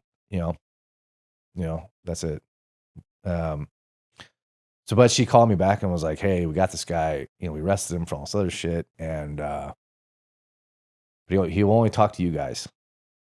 He's like, can you guys come down here and talk to him? I'm like, oh yeah, this sounds cool. Let's go talk to this psycho. Right. Like, so I was like, this is super cool. Like, I'm not qualified for this at all, but I really enjoy this intellectual head games. It's a different world of operation. It's not like, just throwing grenades and smashing stuff. Like, this is a different kind of battle, and I liked it. It was cool, man. Because I kind of had the education. I don't know if I had this. Like, I read people well. It's just always something I've always had. Like, my dad's he's like that as well. He's very sharp and reads, social cues very well. And some people are just oblivious, and some people are not.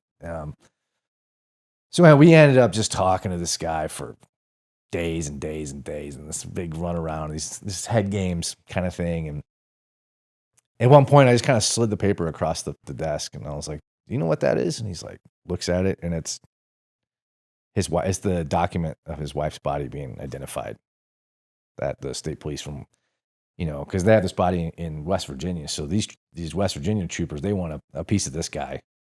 Right. So we're kind of like just trying to stay out of it. Like, we'll help. It's obviously not our case, but this is really cool, for me. And, but yeah, they ended up charging him, and he ended up coming off of it. He told you, right? Yeah. Oh, and he looks at me, and I'll never forget it. And he goes, we just, after like 20 hours of talking to this guy, and he finally just looks at me and my partner, and he goes, so if she was murdered in a federal park, is it a federal crime? And I'm like, this dude did it. Now he knows the West Virginia troopers want a piece of him, and he knows Virginia does. So now he wants, in his delusion, he wants that work. Yeah, dude, come work for us. We really need you, you psycho. Like, we don't need you, man. You're going to the clink. And he came off of it, and they prosecuted him and threw the book at and all this kind of stuff. But he wrote me some letters from jail, sent to the field office. It was just, it wasn't a super sexy case or anything like that. It was just like, it was something that we were able to really contribute to, like, help solving this Jane Doe from a decade ago. It was a really interesting, it was kind of outside of our purview of what we would normally be doing. But we could help, and it was cool, and my boss let me do it, and which was cool. Yeah. Plus, was a break from traveling and doing something different. Yeah, and I learned a lot, talking to these troopers and these detectives that do, like, I was a Marine, dude. I'm not a homicide detective. Like, I'm the opposite of a homicide detective. You're the homicide maker. Yeah. So, like, the whole house just got blown up. Like, what do you think happened? Like, I think the Marines were here. Yeah. I saw a dude running that way with a 9-volt battery. Yeah. You ended up transferring with DSS did you go to St. Louis? I did. Yeah. So it was at that time, just the way the world was, it was difficult to get overseas to any of these assignments. And I did not want to go back to Iraq. It was a 1-year unaccompanied assignment. You got like tons of benefits out of it. You got like preference on your next pick, and you made a ton of money, and it was all, but I was just like, that's not what I'm here for. I didn't come here to go to freaking Iraq or Afghanistan. Like, there's 300 plus countries in the world. Like, why do I have to go to that one? Like now all of a sudden I have to prove myself to the State Department that I'm worthy of a promotion if I go to Iraq for a year. Like, get out of here, man. Like, that's not what I'm here for. So it was really disappointing, and it really left a bad taste in my mouth, man. It's just like I had these years of all this time overseas as an embassy Marine, and all these guys I knew, and all these stories, and all these experiences, and these guys were going all over the world, and I was like, I just want to do that. That sounds awesome. And I'm like, I go there to do that, and they're like, so do you want to go to Yemen or Afghanistan? I'm like, neither. No. Right? Yeah. So I was like, well, screw it. I'll just do these domestic assignments, right? And I'm like, we had this little baby, she's 2 or whatever. And I'm like, there's some openings in St. Louis where I'm from. Nobody wants to go there. So it's like always open. Weird, right? It's only a couple guys there. So I was like, screw it. I'll go. And I did. I don't think it'll be good and we ended up having another kid in Virginia, my son, a few years later.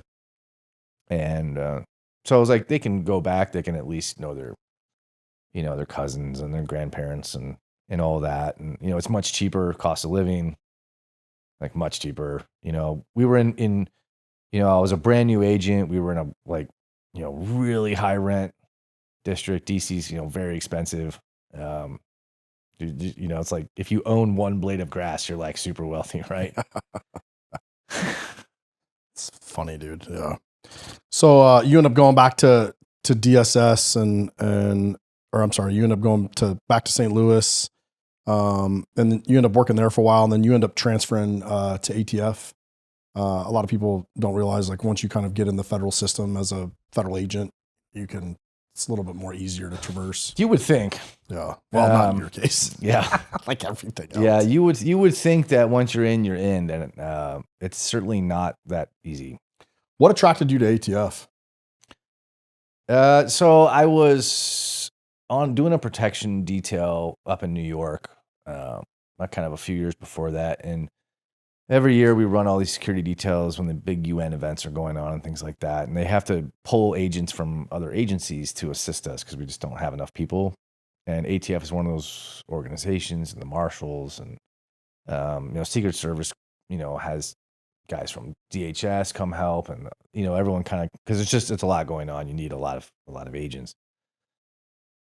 So we always pulled guys from ATF and the U.S. Marshal Service. And I was on a detail with this ATF agent, and we got along real well. And, we were drivers in this motorcade, and we just like hung out and went to bars in our off time and told stories. You sit around all day telling stories and all this stuff. And, we just got along real well. And he's like, you're not like a normal State Department man. You like say crazy shit all the time. I'm like, yeah, I guess that's true. Right. And he's like, you should come work for us. And I was like, do I get to like get a rifle and like break shit? He's like, yeah, dude, we do that all the time. I'm like, that sounds cool. I'm in. Right. And so it's just kind of this, when we were doing the podcast prep and we were talking about all this stuff, like as I was telling all these stories, I started noticing this like reoccurring theme. Like someone told me a cool story and I was like, I'm going to do that. And then it's just like all in. That's what we're doing today. Like, you're pregnant, family, let's go right now. DSS, oh, sir, your visas are, your leave is frozen. Unfreeze it. I'm in. Embassy duty, I'm in. Moscow. Where are we going? Fallujah, I'm in. Yeah. And it just, I started to notice this. Whatever you told me I couldn't do, I was going to do it. And that's just, it kind of just started happening again and again and again. Every time I was told, no, you can't do that, I was, in my mind was like, watch this shit, because I'm about to do it. Yeah. And I never really thought about it like that, because all those chapters of my life are, segmented. Until you do something like this, right? No one does this. No one sits you down at any point in your life, like, hey, can you talk about your life for the next 8 hours? No one does that, right? Yeah. It's crazy what you learn. And it's even crazy like what you learn about yourself. Yeah. It just makes you think about things, and now you have all this life experience and all this, and you have the words to articulate it. Oh. Because a 21-year-old me would have a lot of the same thoughts and ideas, but I would, at that time I lacked the ability to communicate that effectively. I didn't have like the vocabulary to do it. You know what I mean? Yeah. Just like, yeah, I'm here to break shit. Where do I do that? Over there? Okay, I'll start over there and then we'll go over there. That's very Eric of you. Yeah, man, it's a crazy story, right? Like, without diving into the DSS drama, you make the decision to go to ATF, and of course, it's never easy. So talk about kind of running into, the Kansas City. Was it the Kansas City sack? Yeah. So there's so I'm back in St. Louis and I'm like, okay, I'm gonna so the State Department office is on the same floor in the same building as the ATF office. I saw these guys. I didn't know any of them, but I saw them walking around. They're always carrying bags of guns and stuff. Like I never knew what they were doing. So I just walked down the hall one day and like literally like knocked on the door, like just like that. And this dude opens the door and he's like, "Can I help you?" And I was like, "Yeah, my name's Eric Shlevy. I work at DSS down the hall. I used to be in the Marine Corps. How do I become an ATF agent?" He's like, "Come on in." And the guy who answered that door, I was just at his house up in Fredericksburg 3 or 4 weeks ago. We still talk. We're still friends. And I was able to do a lot of finagling, right, to make that happen. It was very. You'd think it would be very easy to move around like that. And it would be very easy to move around if you were in the Department of Justice, to move within the Department of Justice or within Department of Homeland Security, but to move from one department to another, you have a better resume, of course, but you still have to do everything. Like I wasn't exempt from anything. Like every part of the resume, interview process, polygraphs, I got exempted from none of it. Mm. I still had to do part of their academy, not all of it, but I had to do half of it. Yeah, I got paid more than my classmates because I had all this federal time. Yeah. But I was still a freaking recruit again. It's like, how many times in your life can you be a recruit? Yeah. And I think like you're going through the process to get on with ATF, DSS pretty much finds out, decides to screw you and send you to some like overseas assignment. Yeah. And you ended up calling ATF? That's a kind of a crazy story. So ATF gave me an interview. It's like, hey, we'll interview you, like formally. There's no like bro handshakes going on, right? I got to do everything that everyone else is doing. And there's plenty of other dudes that are like totally qualified, right? Like I'm competing, like legitimately competing. Like just because I have a federal badge doesn't mean anything. Lots of guys have badges, and lots of guys do drug cases and gun cases. Like I don't know shit about gun cases, man. Like, I remember very distinctly when I was at the ATF Academy, and I was like, guns, man. I was in the Marine Corps. I know about guns. Well, I didn't know shit about guns. It's what I quickly learned. They were so much more complex, and the legalities of all these things, and even in the explosives part of it, in that academy. And it's like, oh man, I thought I knew stuff. They're like, I remember very clearly, like, this and this, and it's like, this is incredibly dangerous, and you should never do this. And I just remember thinking to myself, I was like, man, I should do that shit all the time. Yeah. Like, I'm lucky to be alive, bro. They're like, yeah, like this blasting cap is so dangerous. They're like, man, I had like 12 of those in my pocket, like all the time. Like, yeah. But yeah, so they set me up for an interview, and I had no choice, right? Like the interview was, I had to take leave from one agency to interview for another. Well, they're right next door to each other, in the hallway. So it's like I have to take leave, and my other State Department boss walks by and is like, "What are you doing here?" I'm like, "Interviewing." No, I wasn't gonna lie about it. It's like, I'm interviewing for ATF. Okay. Yeah. Like the next day, I had a 90-day voluntold TDY assignment to Yemen. So I was like, it's on now. I was like, you can kiss my ass. I'm not going to Yemen. And I tried the right way to like get out of it, um, formally request, all the stuff. Like, can you just, I'll do it in like 2 months from now. I just can't do it right this second. Like, it's not a huge deal. We got thousands of guys that'll take these assignments all day long. Because it would have screwed you for the hiring process for ATF. I would have been out immediately. Yeah, because I wouldn't have been able to fulfill any of the rest of the hiring process.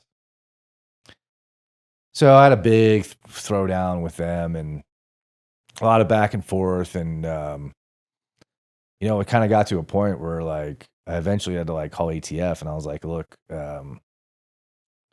you need to like hire me or tell me no, like right now. Because if I tell, state to piss off one more time, like they're going to really stick it to me. So like, I'm willing to push it so far, but I'm not going to like destroy my whole career on the hopes that maybe you hire me someday, So, they did. They're like, okay, fair enough. I feel like that was a reasonable request. And, I guess they did too. Cause I really did have to make a choice, and they eventually cut me orders. State did, a 3-year assignment to Kazakhstan, which actually was would have been a great assignment. Yeah. Really, it would have been. I would have got to go to Russian language school for a year, and that would have been a great assignment.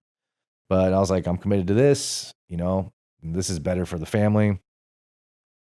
So yeah, they hired me, and that was that. Can you explain kind of people what ATF does, man? It's kind of one of those things where people have this idea, probably because of Colin Noir and all these dudes that have convinced everybody that in the 2A community that ATF's coming to take your guns, which is hilarious, because ATF normally works some of the most violent criminal shooters and drug traffickers. Can you kind of summarize what ATF really does? I mean, I don't know if I can speak on like the whole agency of what the mission statement is. Nah, but I mean, just from like your experience. I mean, from my perspective, like what we're doing, yeah, we just dealt with gangs and guns and drugs and violent. There's dudes that commit violent crimes, and there's kind of like a threshold. It's like if it's a one-time felon and he has a bunch of drugs, like that's probably not going to reach reach our threshold. But if you're like an 8-time felon and you just like, we're cracking rounds off as you robbed this gas station or whatever it may be, now we're involved, right? We're the guys that are going to come in and really stick a heavy case on you because you're a habitual violent maniac who's terrorizing the community. So that's 95% of what we're doing is just violent. There's another half of ATF that I wasn't a part of, but they do the gun shops and stuff and permits and that kind of stuff. That's the whole regulatory side. That's totally side. Regulatory stuff. The field agents, we don't deal with any of that stuff at all. We deal with just guns and drugs and violent people. That's what we did. What was some of the most interesting things that you found out about the agency as far as like when you got out of the academy, you get in the field and you're starting to work? Because I feel like that agency doesn't do a very good job of telling folks what really goes on. I think that the level of violent stuff that goes on out there is pretty incredible. When they hired me, they're like, I was in St. Louis, like, we can't keep you in St. Louis, but we'll put you in East St. Louis. I'm like, perfect. I didn't have to move or anything. It's just around the other side of the river. But it's a pretty notoriously, violent place. But yeah, you deal with, there's so much crazy stuff going on that it's almost hard to define. I liked it. I liked the job. I liked the legalities of firearms and bombs and all this stuff. Like I thought it was stuff I'd been around my whole career, but I never like, I remember being in the ATF Academy and just like, I mean, you're sitting here talking about like gun laws for like 3 weeks straight, right? And it's like, I didn't know any of that. Like, fascinating. I wasn't a gun guy growing up. I wasn't hunting. I wasn't collecting. I didn't know, my dad had guns for, he was work guns, and that was kind of it. But I thought that was how complex the legalities of firearm investigations really are, and how they move around the country and trafficking. I thought it was really fascinating. Like, it really piqued my interest, and it was like, wow, this is something I could really sink my teeth into. Just how complex it is, and the capability of these agents that are out here like doing these super complex investigations, like with like 2 guys or by themselves half the time, and I was always impressed by that. I mean, and it's like I had a lot of like really, in academies, and when you have a lot of downtime, you're in surveillance cars or whatever, there's a lot of guys that I used to work with that were detectives, that had done, drug investigations for 15 years. And I didn't have that experience. These guys were really good at uh, doing drugs and investigation, things like that. But I had a totally different background. I had all this international time. I had this combat time, and they would always tell me like, man, you're like, I'd tell funny stories and stuff. And they'd be like, man, your stories are crazy, bro. Like, that's crazy. And I was like, man, your stories are crazy, dude. I wouldn't want to be a freaking running around the hood with a sidearm. Like, did you bring like a rocket launcher with you? Like, that's easier.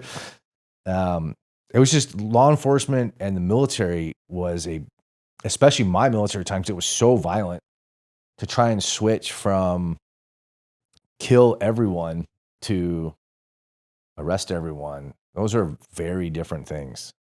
And it took me some time to transition to that, because it didn't make sense to me. It was like, why would you just walk up on this car? Like, it could, in my mind, it's like, it could just blow up. Like, obviously that doesn't happen Oh. on traffic stops in America, but in the Middle East it does, right? So it's just your training, right? You're like, I'm not going to do that, or I'm not going to stand there, and I'm not going to do this because this is what my training tells me. But you always say, I've had all this training from all these different agencies, and you always, when the stress gets high, you default to your lowest level of training.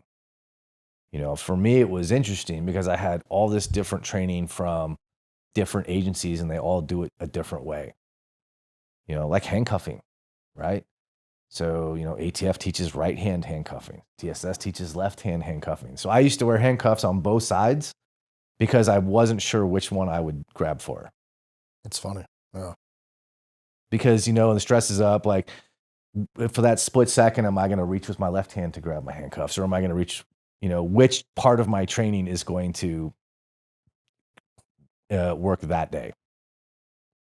Yeah, one of the things that was interesting kind of about your career path, like in the ATF Academy, you get, I think you alluded to it, you get some arson investigation experience. You get, there's a whole explosive block, because a lot of people don't realize that ATF, on top of working violent crime, firearms trafficking, we also, are the law enforcement per investigation for arson and explosives, unless the explosives is part of a terrorism investigation. Right. But you became, ATF has another track, the certified certified explosive specialist, which is a whole like career path in the agency. Can you explain a little bit about what that is? Yeah. So there's also, SRT, which is kind of ATF's like SWAT equivalent. And,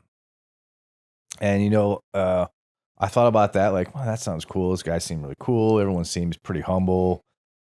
There's not a lot of egos flying around like there are in some places. And I liked that. And I'm like, like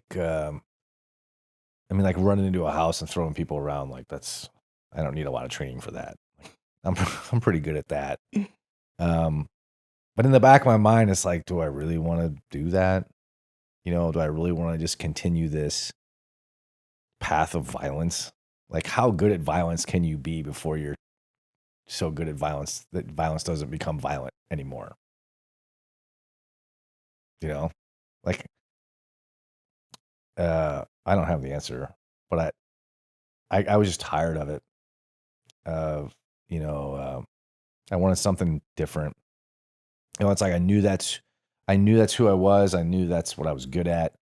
Um, you know, it's like, oh, is bad guy in that house? Like, okay, I'll go get him. I'll be back in a few minutes. Like, that's fine. You know, so I don't know. They asked me about it. I thought about it. You know, it would have been cool. I like the guys that did it. You know, I feel like they were like good at it. You know, in the times I got to be around them, I was like, oh wow, these guys are like really know what the hell they're doing. You know, I probably would have learned a lot from them to doing that because it's a little different mission. The fundamentals are kind of the same, but um, I probably could have got really good at it, but I just didn't want to do it anymore. Like just putting rifles in people's faces, I just was tired of that. Um, there's definitely it needs to be done. When we need dudes that are willing to do it, but I just didn't want to do it anymore. So this explosive program within ATF opened up, and some guy retired, and they needed someone, and I was like, I know about explosives. I used to cook my coffee with C4. Like, I know about explosives. Well, I didn't know anything about explosives, clearly. But this door opened. I'm like, that sounds pretty cool, man. Like, a lot of really cool training.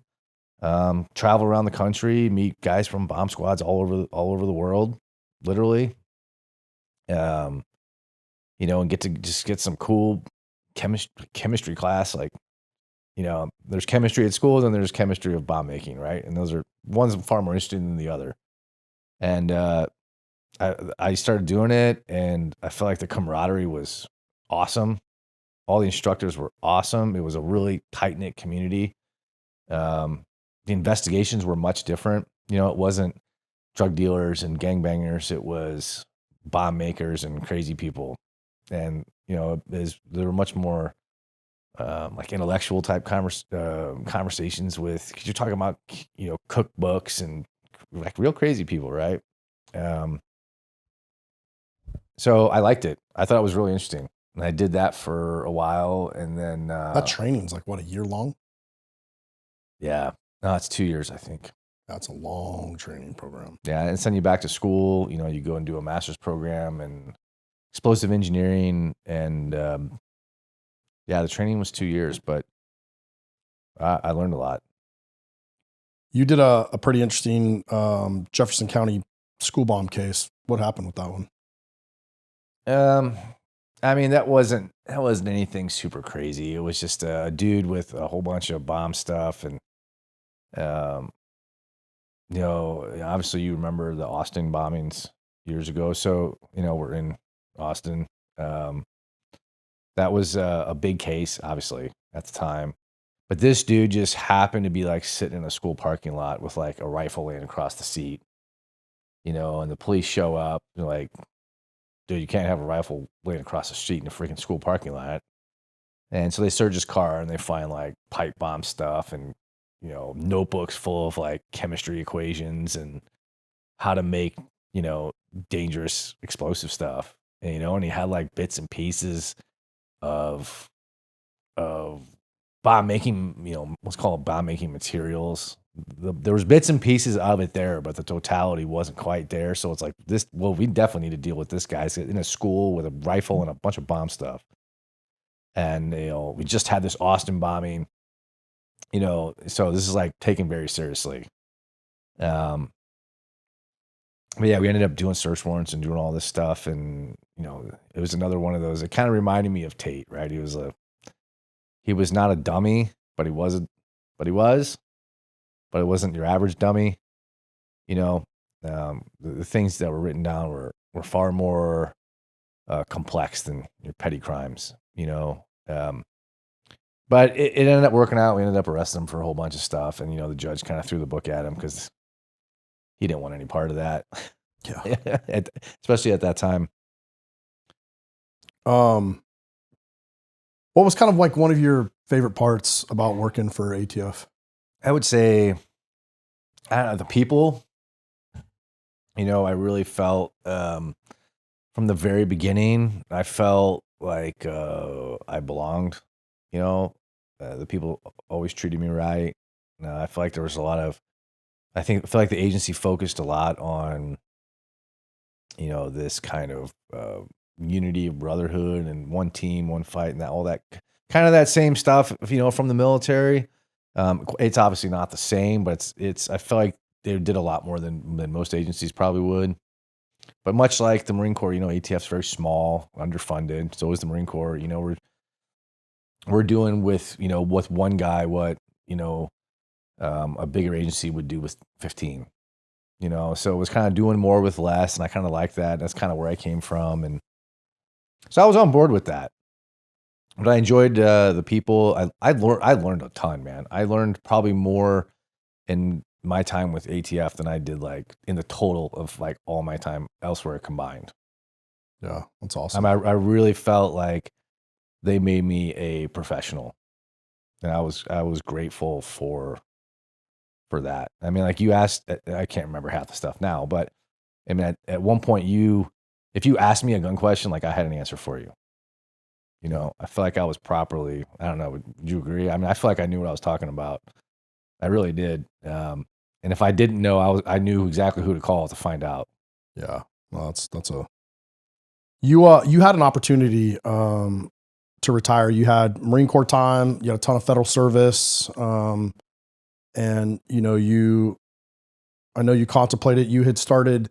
You're getting long in the tooth federally, and I know you'd taken some sailing classes. You're kind of like one of those people that likes to constantly just keep learning and teaching yourself new things. And I know you started developing like a real passion for sailing, and the opportunity presented itself for you to retire. What was that conversation like with Natalya, your wife, when you're like, "Hey, man, I think I'm." Yeah, I mean, like I said, the opportunity, there was I was in St. Louis, and there was a lot of, after George Floyd, the city just erupted, right? Like most cities did, but it was crazy. It reminded me of Fallujah. Those George Floyd riots, I think they changed modern law enforcement. I think a lot of people don't without a realize doubt. I mean, I remember being in St. Louis that night and listening to the radio traffic of the police officers. Like, it sounded like Gotham City. I mean, guys were screaming bloody murder on the radio. Officer down, 2 officers down, 3 officers down. We're pinned down. We're trapped. 4 officers down. I'm like, this is like Fallujah shit, man. This is like we need fucking tanks to go rescue our troops, and that's what was going on. And after that, it just kind of like clicked in my head, man. I was just like, this is fucking crazy, dude. Like, I'm not doing this, and that's just when the moment kind of like, kind of emotionally, kind of, let's call it chemically, when the brain just decides that you're done, and you have a choice, you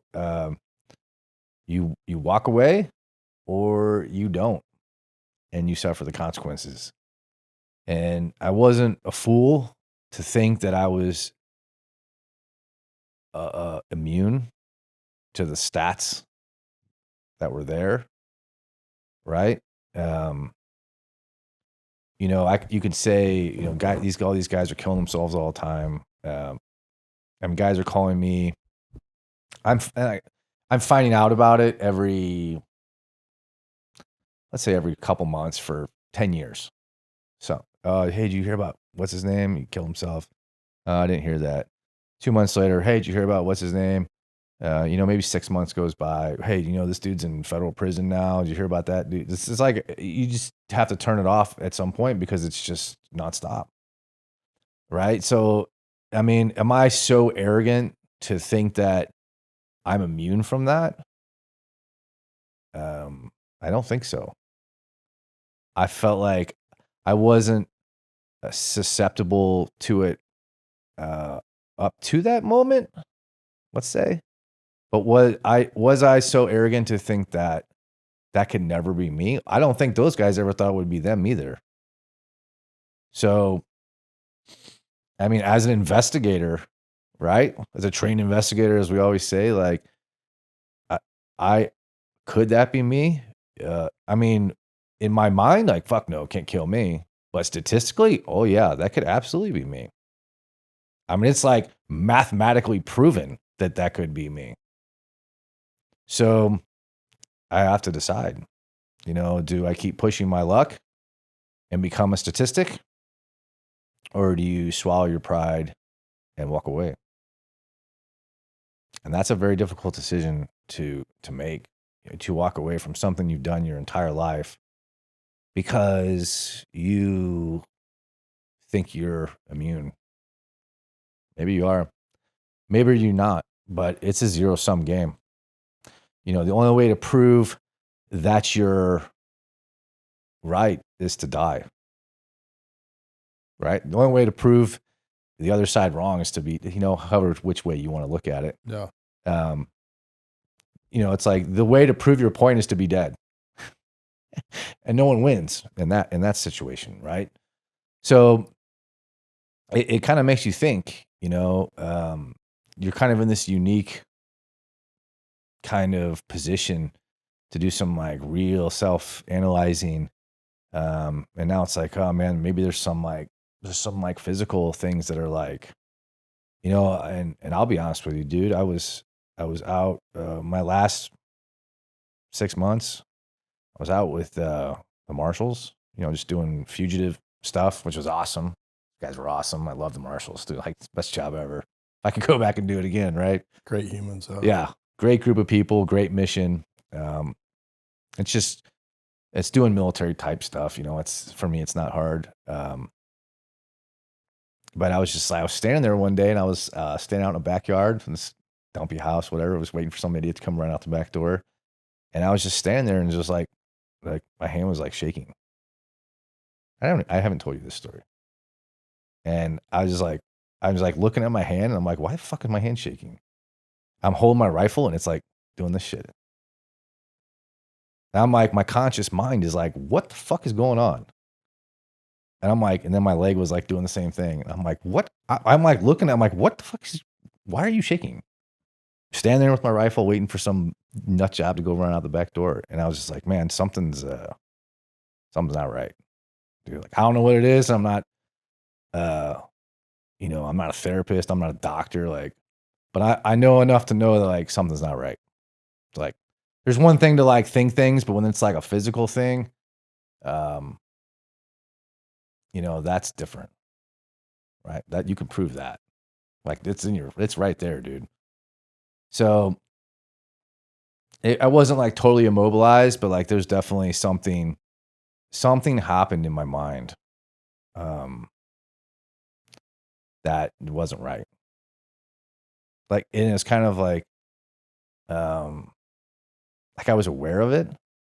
It's kind of like I wouldn't say it's like an out of body, like spiritual, all this crap, but like I was aware enough to like know like something was not right. I didn't know what or how, and I sure shit wasn't gonna tell anyone about it, right?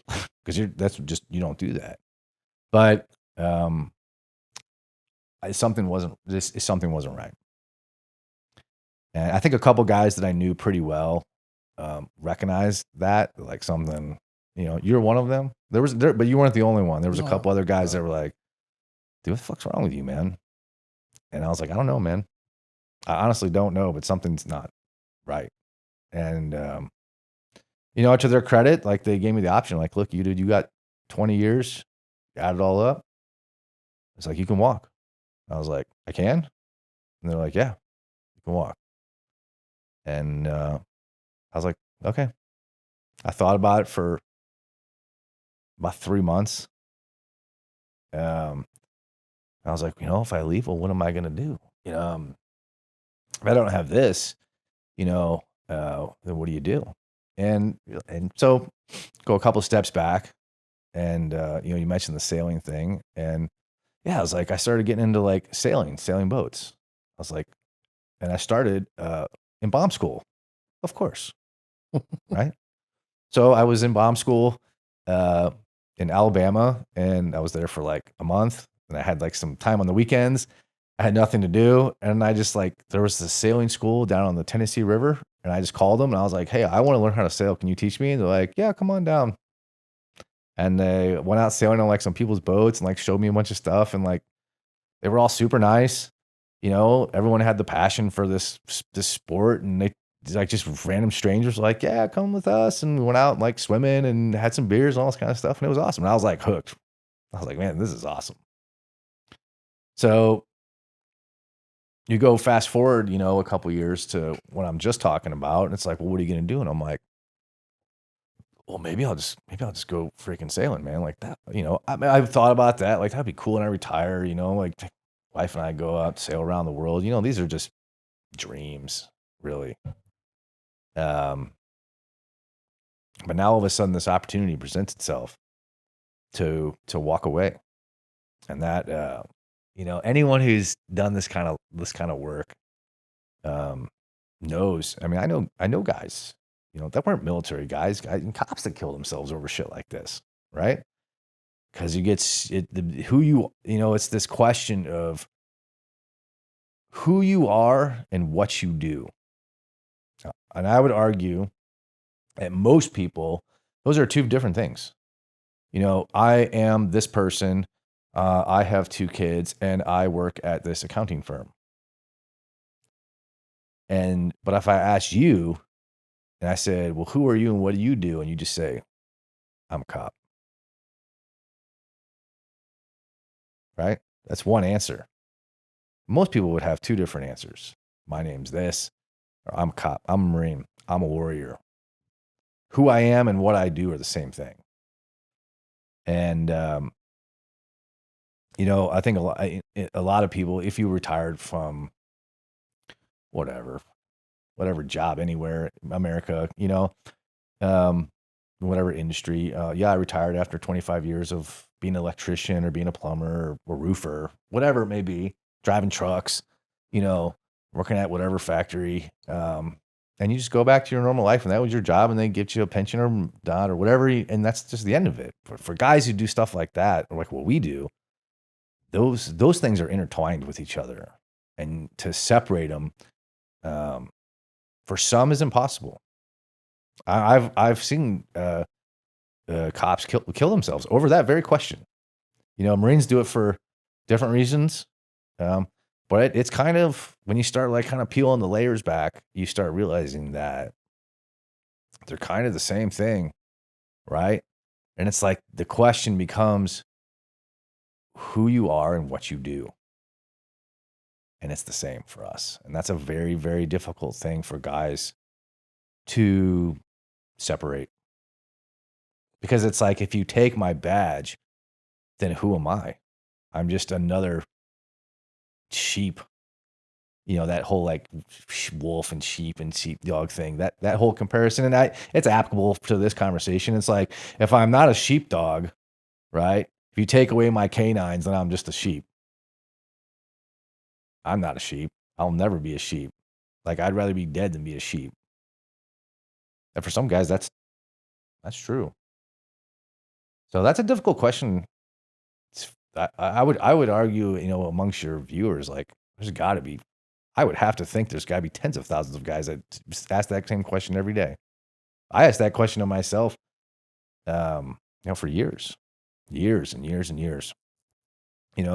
6 months before I walked away, and for probably 3 years after I left, asking that very question.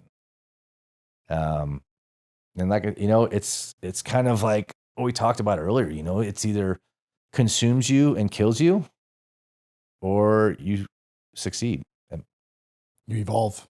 yeah, there's only 2 ways this is going down for guys like us. It's all in, or you're going to be dead. And it sounds awful to say it like that, but the stats are there to prove the argument, and it's not just like, my buddy this, my buddy that, or this guy, these stories. No, I mean, look at the numbers are there to support it. The VA has the numbers, the law enforcement community has the numbers. I mean, to like big agencies like NYPD. I mean, their suicide rates are through the roof. No one's talking about that, you know. These guys are dealing with these riots and shit like every freaking weekend now, all over the country. That's been going on for a decade, right? It's madness. But there's a price to pay for that, and a lot of guys are paying it. It's a great point, man. What was the decision to make you? I mean, you kind of just discussed why you retired, but you uprooted your family. You had 2 young kids, but not young. I mean, they were 10 and 12, something like that. And your wife, and you decide, I'm gonna buy a sailboat and we're gonna live on it. Yeah. You want to take 5? Yeah, let's take a break.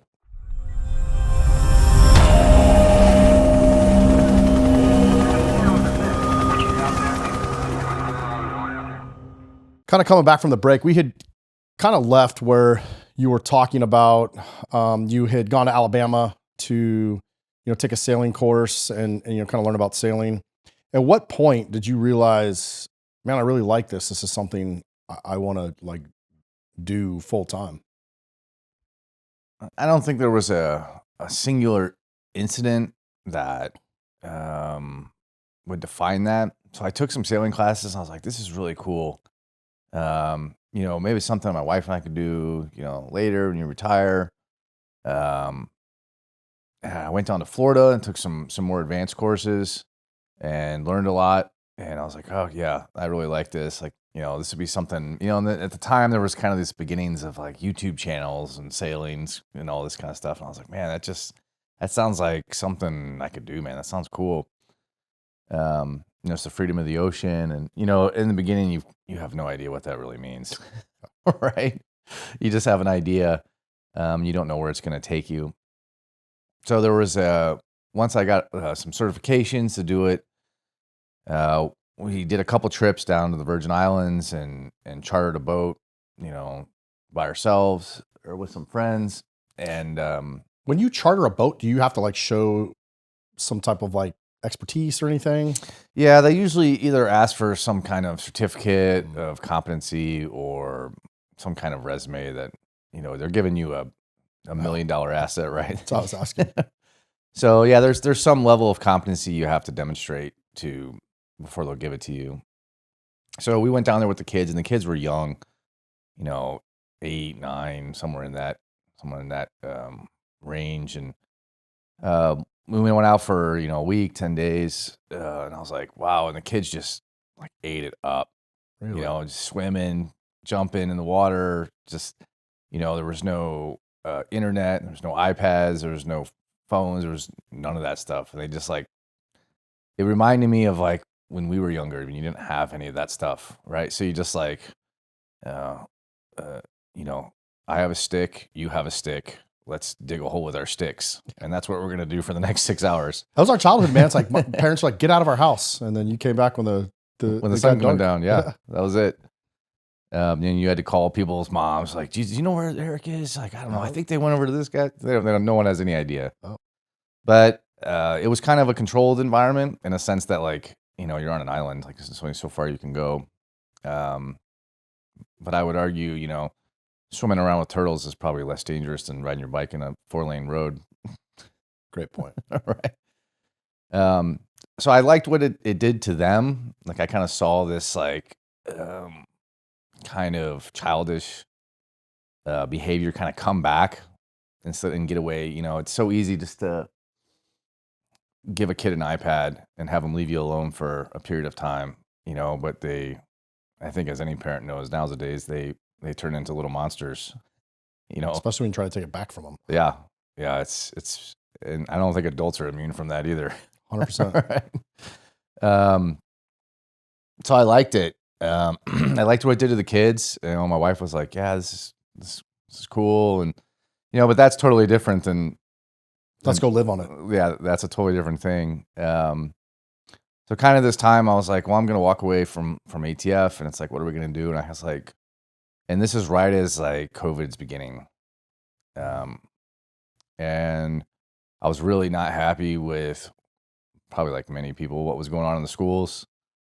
They just like cut them loose. And it's like, so now all of a sudden it's like, now you're listening to like what's going on and you're like, man, I could teach you what you did in a week. I could teach you in like an hour, and it's, so and we were essentially homeschooling our kids during COVID anyway, dude. right. Teachers would waste some time online, and I mean, not all of them, but man, bro, a couple hours, then like you're stuck teaching your Yeah. kids. And some of it's understandable, right? Yeah. Like no one knew what to do. The system's not designed to deal with something like that. And no one knew what to do. And I kind of had this realization, like I can do it. I can do it better. I can do it faster, better, more efficiently. And, and it's like, well, how are we going to pay for all this? Right. Like that's the big thing. And it's, when I was able to walk away and then, a little bit from the VA, and I was like, we can do this. We can cut our cost of living, in half. When you start really kind of contemplating like what you need and what you don't need. And, the military teaches you that, you really come to terms with what is necessary and what is not. And it's easy to forget that, when you're not around it all the time.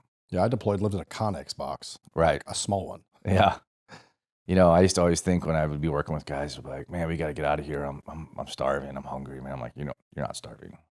Like when you lose fine motor skills, then you're starving. Yeah. And that takes a couple days. So, it's all relative. Everything is relative. But, this opportunity presented itself, and we're sitting at home, and, I was talking to the wife about it, and she's like, yeah, it sounds like an adventure. Like, let's do it. And I talked to kids, and I was like, I didn't make them do anything. They'd seen stuff down in the Caribbean, and they liked it. And obviously they don't know any better, but they still got to vote. I wasn't going to make anyone do anything.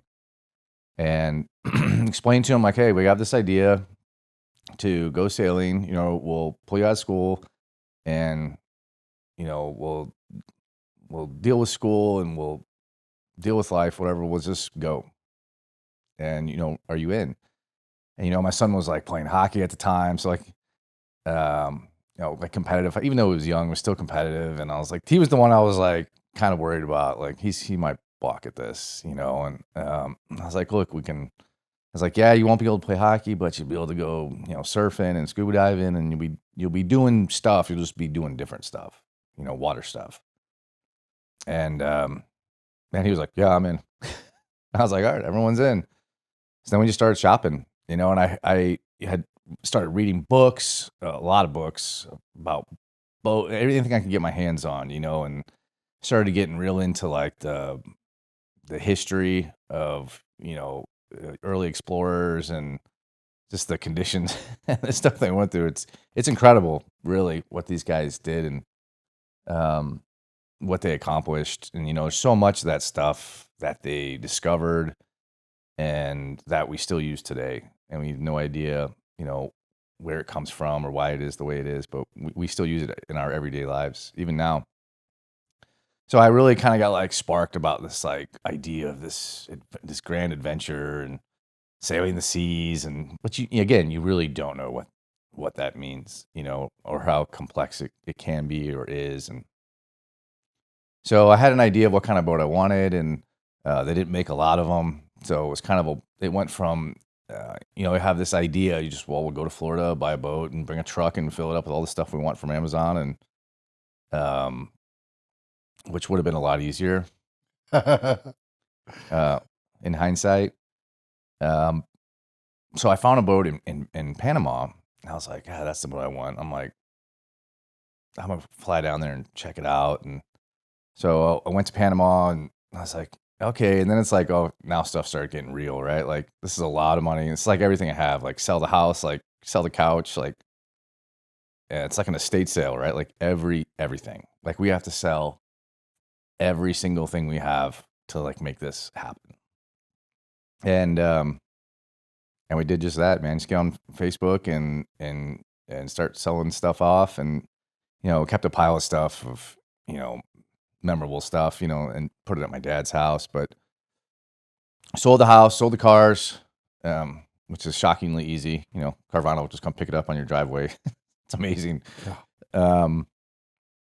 And just so we obviously couldn't fill a truck up with stuff we wanted. It was like 4 carry-on bags and and 4 check bags, and packed up with stuff, some boat stuff that I knew we would need, and all the stuff you think you need that you don't need. So yeah, 4 or 5 sea bags and some backpacks, and flew to Panama. Whole family? Yeah. What was that like, dude? I mean, there's got to be a sense of adventure, but also a sense of responsibility, dude. Like, you're now leading your family on this adventure. Right. And that's kind of like, there's like the sailing aspect of like the logistics of doing the thing. And then there's like, my perspective, or, as parents, your perspective. And it's kind of this, all the things in life that are, it's kind of taken care of, in modern life, like schools and activities, like someone organizes it, someone deals with it. Yeah, you got to drive them around.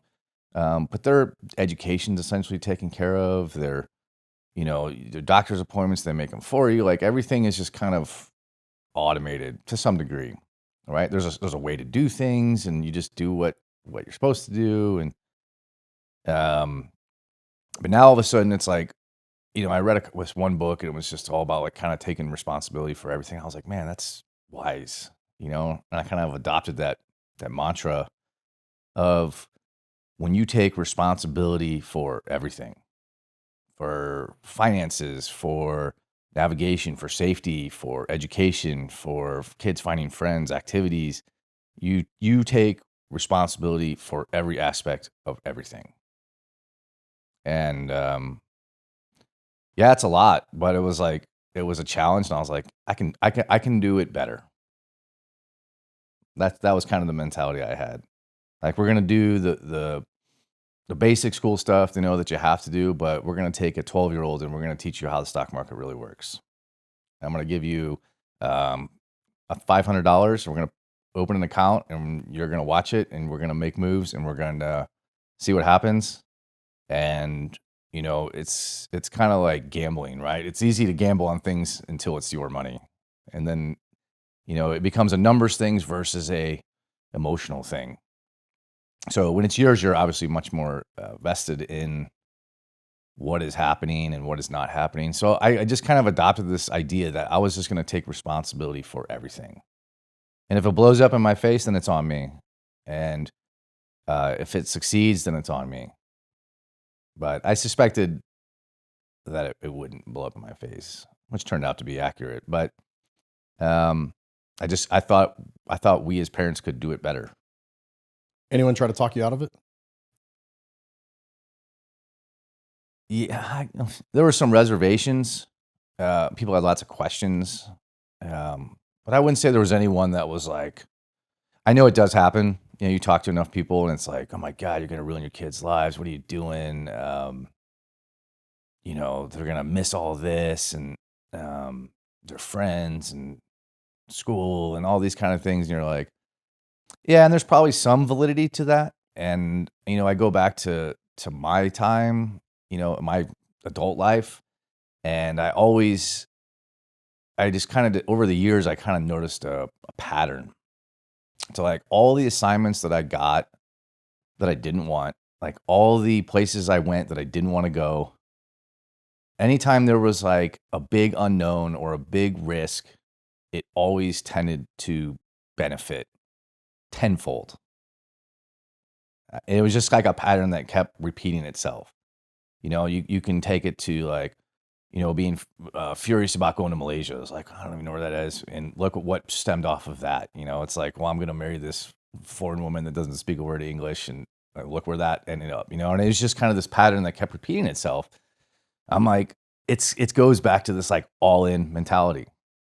It's like, I'm going to take this thing and I'm going to do it, and it's going to be all in, and we're going to do it right and do the, it's not I wouldn't say doing it was a gamble. There was a lot of research that went into it. I mean, it's a lot of learning, a lot of reading, a lot of research. But I was willing to take that challenge on because I thought I could do it better.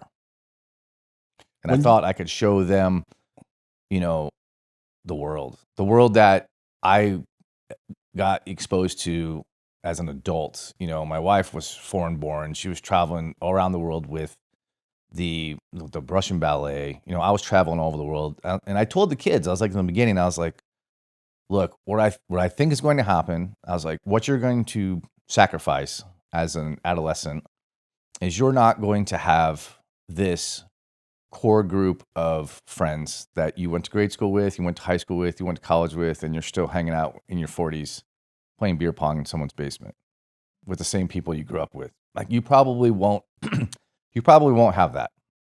But what you will have is you will have friends all over the world.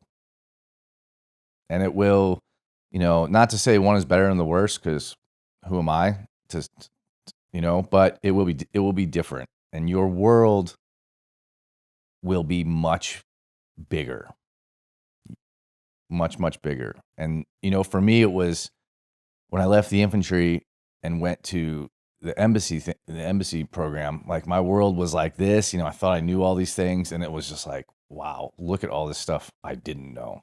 And my world just got so much bigger. And that's what I wanted for them. You know, at some point in time, they're going to get older and they'll make their own decisions about what they're going to do with their life, but what's available to them and what is kind of going through their mind is going to be so much more than mine was. You know, as when I was 15 years old, I was like, all I want to be is a cop. That was it. How old were your kids when you started? So they were, man, I want to say they were probably 10 and 12. And it's crazy, man, because I've spent time with your kids recently, but you know, and they're different, man. Like they've seen so much. They're curious. They can hold conversations about all kinds of. I mean, your daughter speaks better than half the adults I know. All right. And she's generally interested, and they speak foreign languages, and it's wild. You know, I remember when you first told me you were going to do it. I was so curious, almost jealous. Like you're going to unplug, and you know, and we've talked about this at length, right? Like there's this thing in the world where, you know, when you buck the system, right? When you go against the grain, go live on a boat, and it comes with this freedom. But a lot of people, and I even caught myself in some of the conversations, like just trying to understand it. Like I remember we had those conversations, like, well, what are you going to do for sports, and what are you going to, all these different things, and you know, you kind of fast forward a couple of years, and you know, now we laugh about it, right? Because I look at your kids and I see like they know how to scuba dive and all these things that I couldn't fathom doing at that age. Yeah, me neither. And you know, the experiences they've had. I mean, your kids are like on their second or third passport, aren't they? Yeah. Yeah. I mean, I don't know that you can put a price on that. It's unreal. So you get down to Panama and you guys jump on the boat. Did you have a plan where you were going to go, or? I did. I think the plan was the boat was seaworthy, but it was old. A lot of the systems were outdated. So I knew it needed, you know, electronics and, you know, water making systems. I knew it needed new stuff because it was all ancient, but the bones were solid. And so I was like, okay, the general plan is going to be like get to Florida, refit, and they'll go from there. Bahamas and, you know, like familiar grounds, go to the islands. But there was so much that, you know, you didn't know. And in that world, you know, your whole life plan can change in one conversation. So we spent time in Panama, you know, and this is just like a quick example of that. And then how it just spun off into all kinds of craziness. And, you know, it was like we hung out in Panama, we go to the San Blas Islands, which are incredible. And, you know, I was talking to somebody and they were talking about Colombia. And I'm like, man, do I really want to, isn't that dangerous? Like, you know, I'd never been to Colombia. And even all my travels, I didn't spend any time there. You know, none of us spoke Spanish. You know, it's a problem for insurance. You know, a lot of where you can and can't go is determined by marine insurance. And, you know, there's only a few companies in the world that will even talk to you about insurance when you tell them what you're doing. Like there's no insurance policy. It's like, I'm going to go around the world. And I'm like, okay, that sounds good. $60 a month. No, it's not like that at all. It's probably one of the more aggravating and difficult logistical obstacles to overcome is insurance, because nobody does it, and the ones that do are hit and miss. So you really don't know. So there's a lot of risk, and you have so much of your finances wrapped up into this, so it brings the stress up. Everything you do, and you just don't know what you don't know. So I'm talking to somebody, and they're like, Colombia this, and the food is great, and the people are great, and this, and it's super cheap. And I'm like, that does sound pretty good. Maybe I'll just go to Colombia. It's only a couple 100 miles. And yeah, we did just that. Went to Colombia, and set up shop in Cartagena for a little bit. And then we went to Santa Marta, and the mountains and the people and the food. And it was awesome. It was awesome. And I was like, wow, this is fantastic. And then, we kind of made our way to, Aruba, and then Curacao down in the ABC Islands and in the southern part of the Caribbean. And, it just every day just kept getting better and better. And, you're dealing with, a lot of stuff breaking, of course, which happens every day. You're in like the most toxic environment you can possibly put a piece of fiberglass is salt water, right? Like, it is shocking the speed at which things will get destroyed in salt water. So it's a constant battle. But then, we were able to get a bunch of electronics done in Aruba. We found this guy was a Dutch engineer, did a lot of solar things and things like that. And, he fixed a lot of our power issues. And so, throughout this time in the Caribbean, we just kind of learned like, okay, you can do stuff here. It's more of a pain, but it's also much cheaper than going to Florida and doing something. So you start learning how to navigate, logistics of things. Life without Amazon or a cell phone is incredibly challenging. Something as simple as, you log into your bank and you got to get this code from your phone. Well, what if you don't have a phone? What if you don't have a phone number? You can't get into anything. You're like cut off, and it's kind of like when you buck the system, if you will, you say, well, I'm not going to play that game. Well, the system pushes back. Oh yeah. We had a lot of conversations about Right. that. Yeah. And it's like, you call and you're like, well, how do I get into my bank? Well, we have to verify you. Like, I'm verifying myself right now. That's why I'm talking to you. It's like, well, the phone didn't tell us you're verified. It's like, what does that even mean? Like, I'm verifying myself right now. Like, we send you DNA samples. What do you want? Oh. So, but you meet so many people from all over the world, and there are ways to do things. It's just more challenging, Did you find the risk was not, I don't want to say risk reward. Did you find that, having to deal with those inconveniences was worth what you were having for experiences? Not probably not in the beginning, because the stress is your stress levels just through the roof, and knowing how to sail, or to make the boat move from A to B, that's probably the easiest thing, right? So you think that's a lot of it, and it's part of it, but it's really not. There's so much more.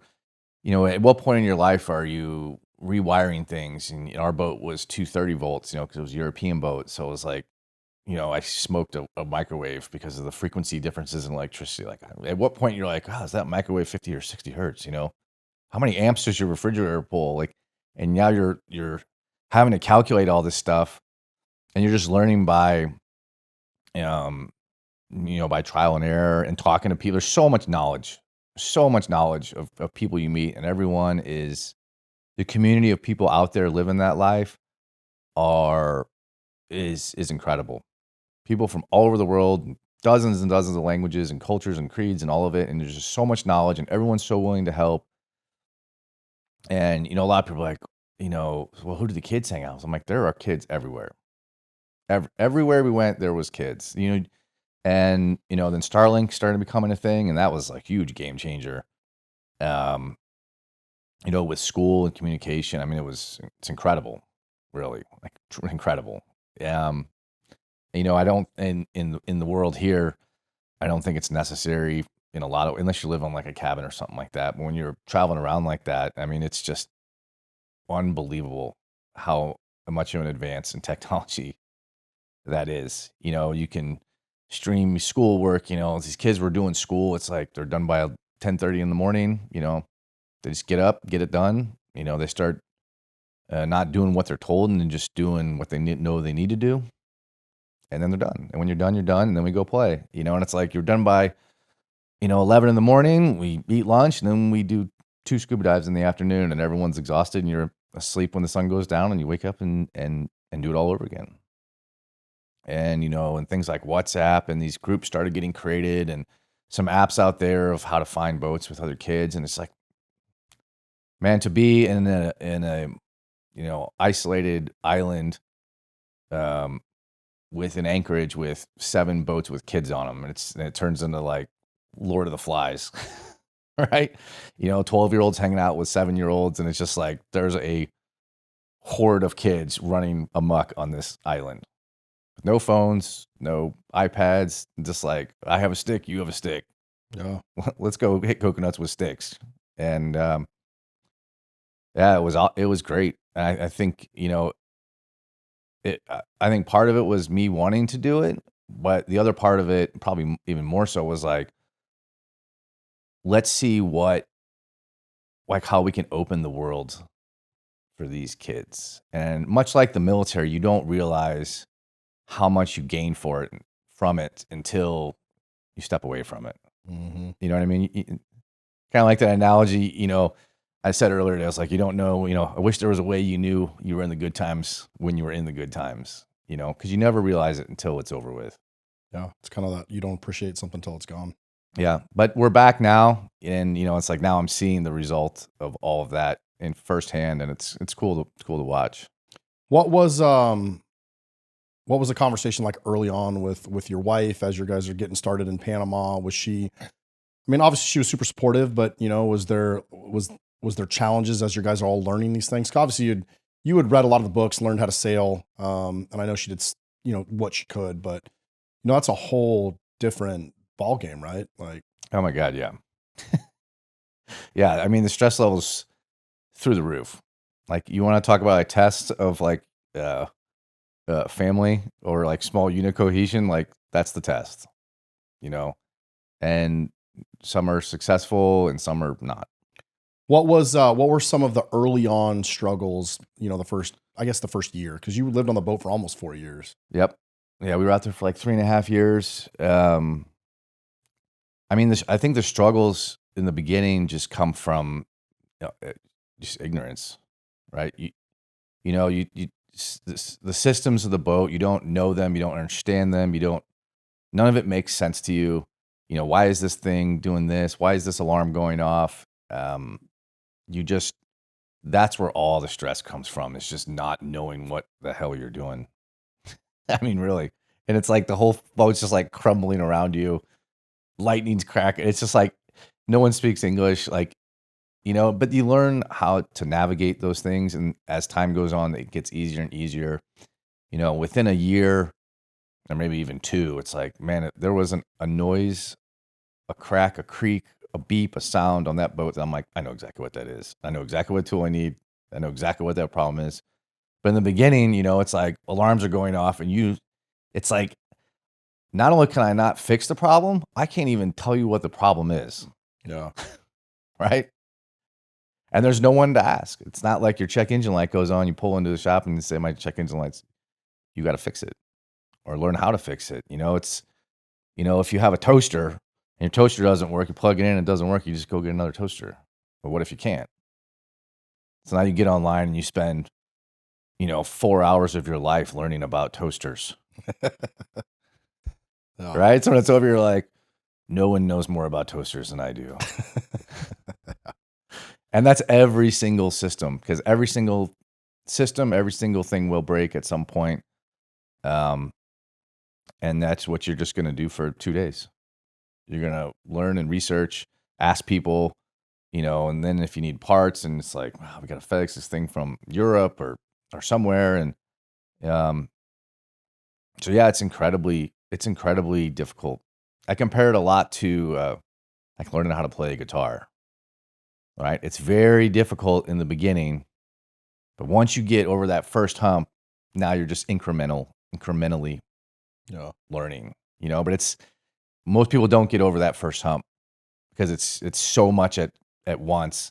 It's like, can I hear the rhythm? Can I make two different hands do different things at the same time? And but once those things click, it kind of comes together. And then it's like, it's incremental. You're like, okay, well, now I can spend 2 days learning about this toaster instead of trying not to make the thing sink in the first week, right? How long would you normally stay in one place with the boat, or did it really vary, and what was the variance? Well, weather is everything. You'll never pay more attention to weather ever in your life, because weather is everything. That's, if you meet a sailor, that's what we talk about.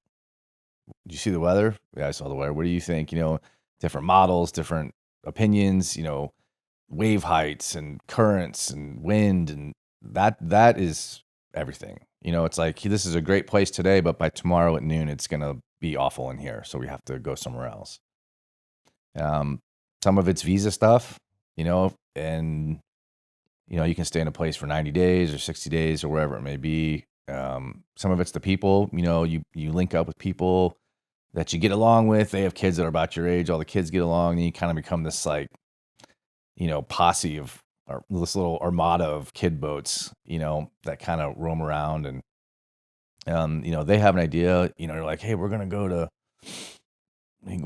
Colombia or Bonaire or whatever. And you're like, well, I don't know anything about that place. Like, what's the deal there? It's like, well, this and this and this. You're like, yeah, well, are you guys going there? When are you leaving? Tomorrow? Okay.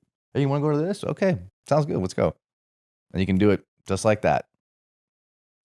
And that's kind of how it all changes in one conversation. And you meet so many people going in so many different directions, and everyone has knowledge about a place you don't, especially in the beginning, so you're listening and asking questions to anyone and anyone, to go to a beach bar with a bunch of sailors, man, it's like the amount of information you can acquire in an hour is shocking.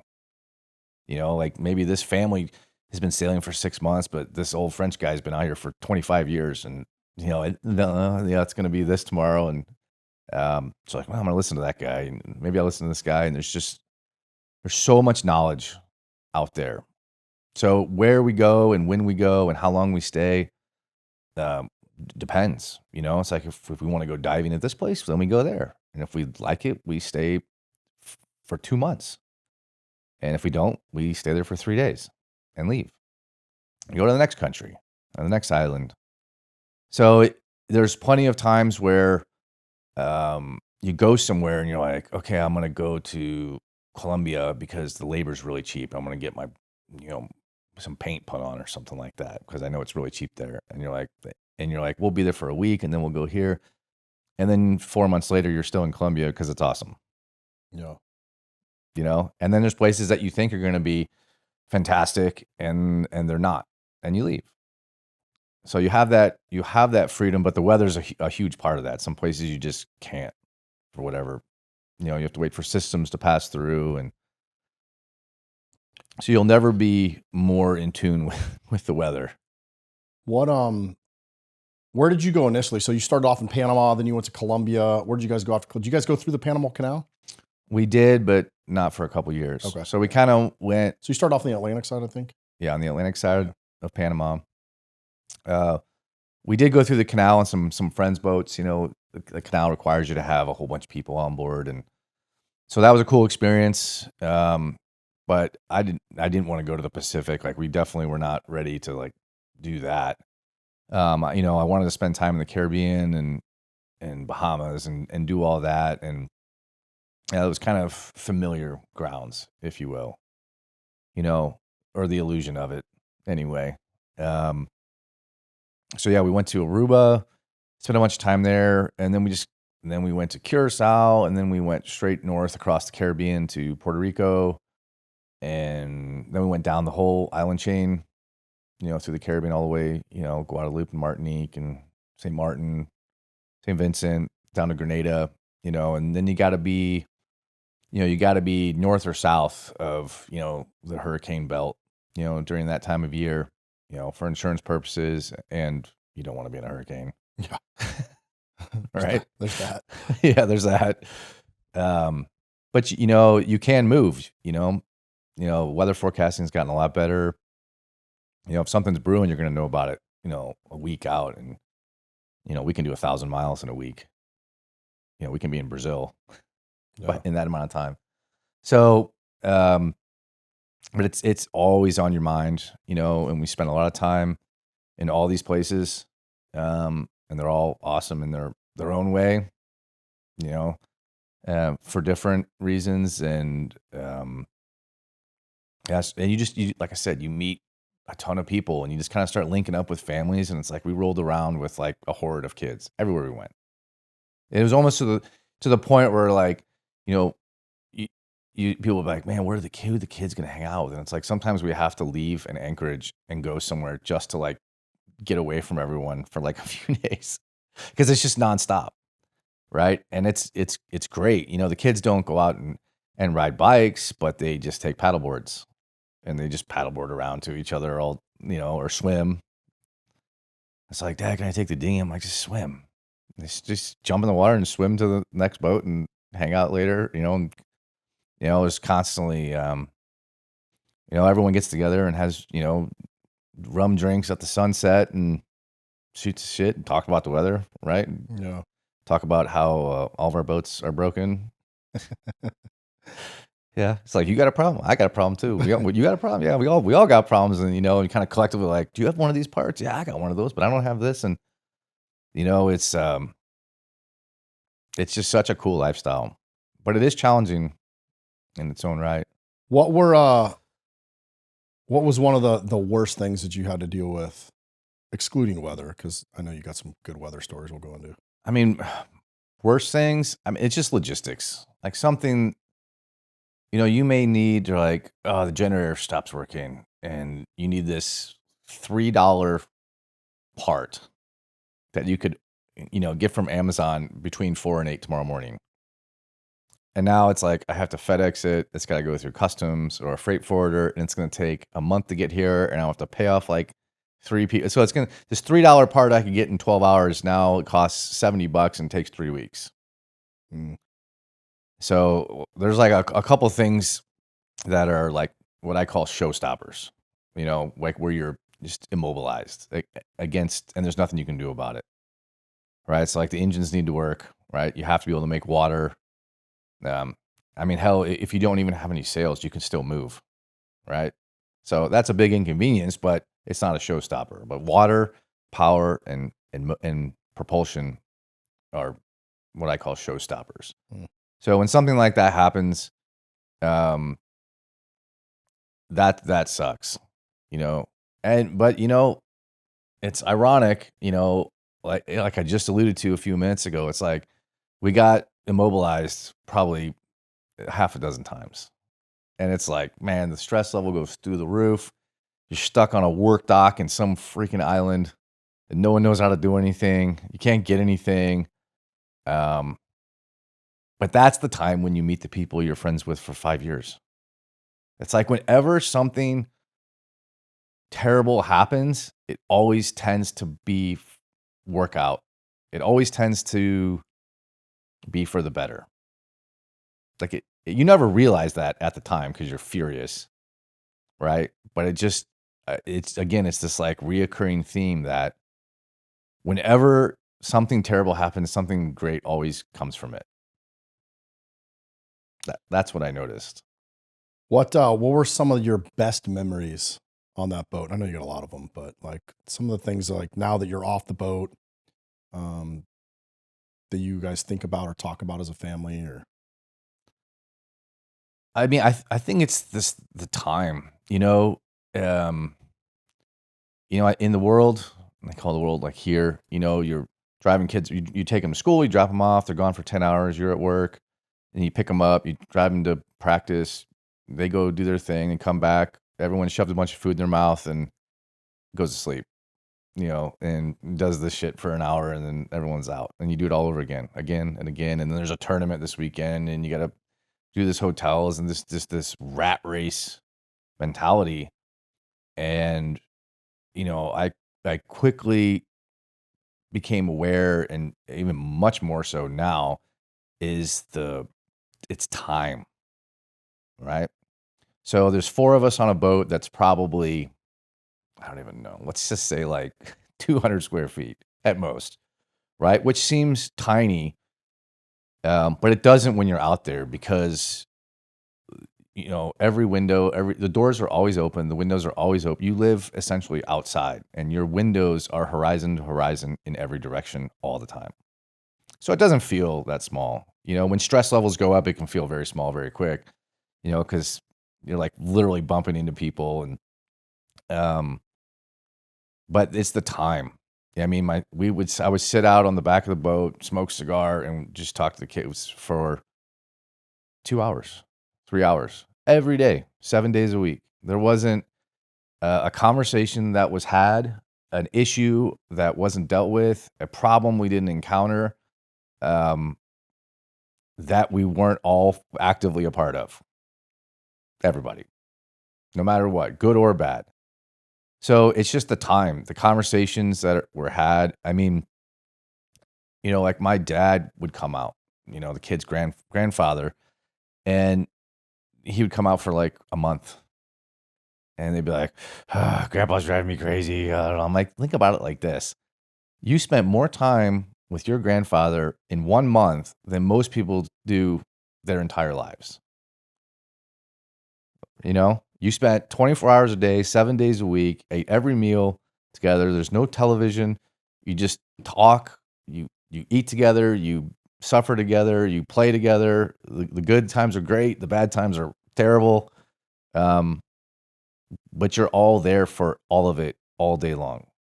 Like a 12-year-old is not going to, in normal world, help you buy a house or be next to you at every step of the way when you're dealing with lenders and brokers and all this stuff. But when you're doing it on a boat, they're with you for all of it, every conversation, everything, all day long. So they're just getting exposed to like adult issues and adult conversations and the things that they will encounter in their life very soon. And now, I don't know if I don't think I did that intentionally, but they're just there for it, right? The good, the bad, like they've seen dad at his absolute worst and at your absolute best, and vice versa. Everyone's there for everything. I mean, you just sit there and just stare at the ocean and just have a conversation with your 13-year-old for 4 hours a day, every day, 7 days a week about whatever. And we're not talking about TikTok. We're not talking about volleyball practice. Just like life shit, stars. Like, let's talk about the moon for an hour, Or I was reading this book earlier, and I was talking about this and the stars of the ocean, or life, or stock markets, or anything. The kind of conversations that like you and I would have. You could take my 16-year-old, 17-year-old, and put her in this chair, and she could talk to you for 3 hours without skipping a beat. My son could do it in Spanish. Yeah, literally. Oh. So, I knowing what I know now, I think the most valuable thing is time. It's the one thing you can't get back. I noticed something when we came and visited you guys recently. Your kids, you and I were sitting out talking quite a bit. That's what we do. And I noticed that your kids like wanted to be there in that conversation. I mean, we stayed up late one night, everybody else gone to bed, and it was just me, you, and both your kids. Even my kids were, off doing their thing. But I noticed like your kids like craved having that conversation. Yeah. And even when they weren't a part of the conversation, it was just you and I. Like I remember watching your kids sitting there intently listening.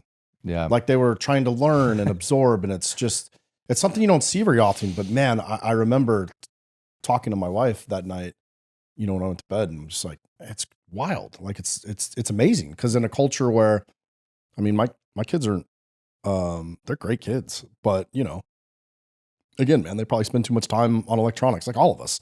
And look, man, we lock them down and we try to monitor it. They're only allowed so much time. They're not allowed to have their phones in their rooms. We don't have TVs in the room. And that's, people can say whatever they want, but we're doing the best that we can. Right. But you can't make them hide from it. No, you can't, because it's going to be a part of their entire lives. Right? Sure. So you can't totally cut it off, but I was just hyper aware of how present your kids were. I guess that's the word I'm saying. And I've noticed that, we all notice it, even being back, we have this house now, we have all this space and everyone's got their own rooms. And, it happens all the time now where I'll be sitting on the back porch, just hanging out. And it's like and just like, you kind of look around and like all four of us are just sitting there within like 6 feet of each other, just like shooting the shit. And, the kid's like, I don't want to be in my room. It's boring. There's nobody in there. You're so used to being around each other and being a part of every conversation all the time that when you're almost uncomfortable when you're by yourself. Like, this is boring. I want to, Yeah, it was just a small observation. And they just, great kids. You have a great family. And I do too, but it's just, we haven't had that. If I'm totally honest, I'm really jealous, right? Because to see, how close your family is and how you guys operate. My son and I, we had not talked about linking up for a couple of years since you've been on the boat, but I remember you'd be like, hey, just fly out here. I'm like, bro, I can't just unplug from my life. And again, we're in the rat race. We got practices and work and whatever. But we did. My son and I flew out and stayed on the boat, and it was just awesome. It was just we were there for 7 or 8 days, and just to get a small look of what it was like. And we were in the dock too. But man, like it was an amazing experience, man. And it was just the time that I got to spend with my son, because your kids were going to school during the day. So sometimes me and you would get up and like you and my son went snorkeling, and I was watching you teach my son stuff. Obviously because I don't know. Actually, I don't think I'd ever been snorkeling. I scuba dive. So I remember telling you, like, dude, I've never been snorkeling, bro. I only scuba dive. So that was kind of a new experience to me, which is kind of funny. And my son got to go out and to the ocean. We went way off the coast because we went a couple times. Yeah. It was just an amazing. Yeah. Another thing, Natalya would go buy fish in the morning, and Natalya's great. Eric's wife's an amazing cook, and we had an opportunity. I think it was the last evening, and I'm like, Natalya asked me and my son, like, hey, would you guys rather go out to eat, or we can just cook? And my son was like, can you cook for us again? It was because again, my son and I are the only ones in our family that eat seafood, and we were eating. Yeah. That's a question you get a lot, right? Like, so do you just go fishing every day and that's how you eat? I'm like, no, we go to grocery stores. Yeah. But even that Natalya would go on the dock and talk to one of the fishermen, and we were eating. I remember it's a lot cheaper to just, a lot of people ask me about fishing, and there's plenty of sailors out there that love fishing. I'm okay with it, but it's an expensive hobby, right? And you just have to really enjoy it, and you get a big fish on the boat and it's just a bloody mess, and you got to know how to fillet it right, and it's its own sport.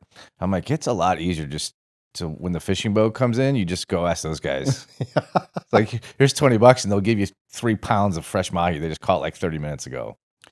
You guys started a YouTube channel, and it's funny because we still follow it. What was the thought process and the genesis of that?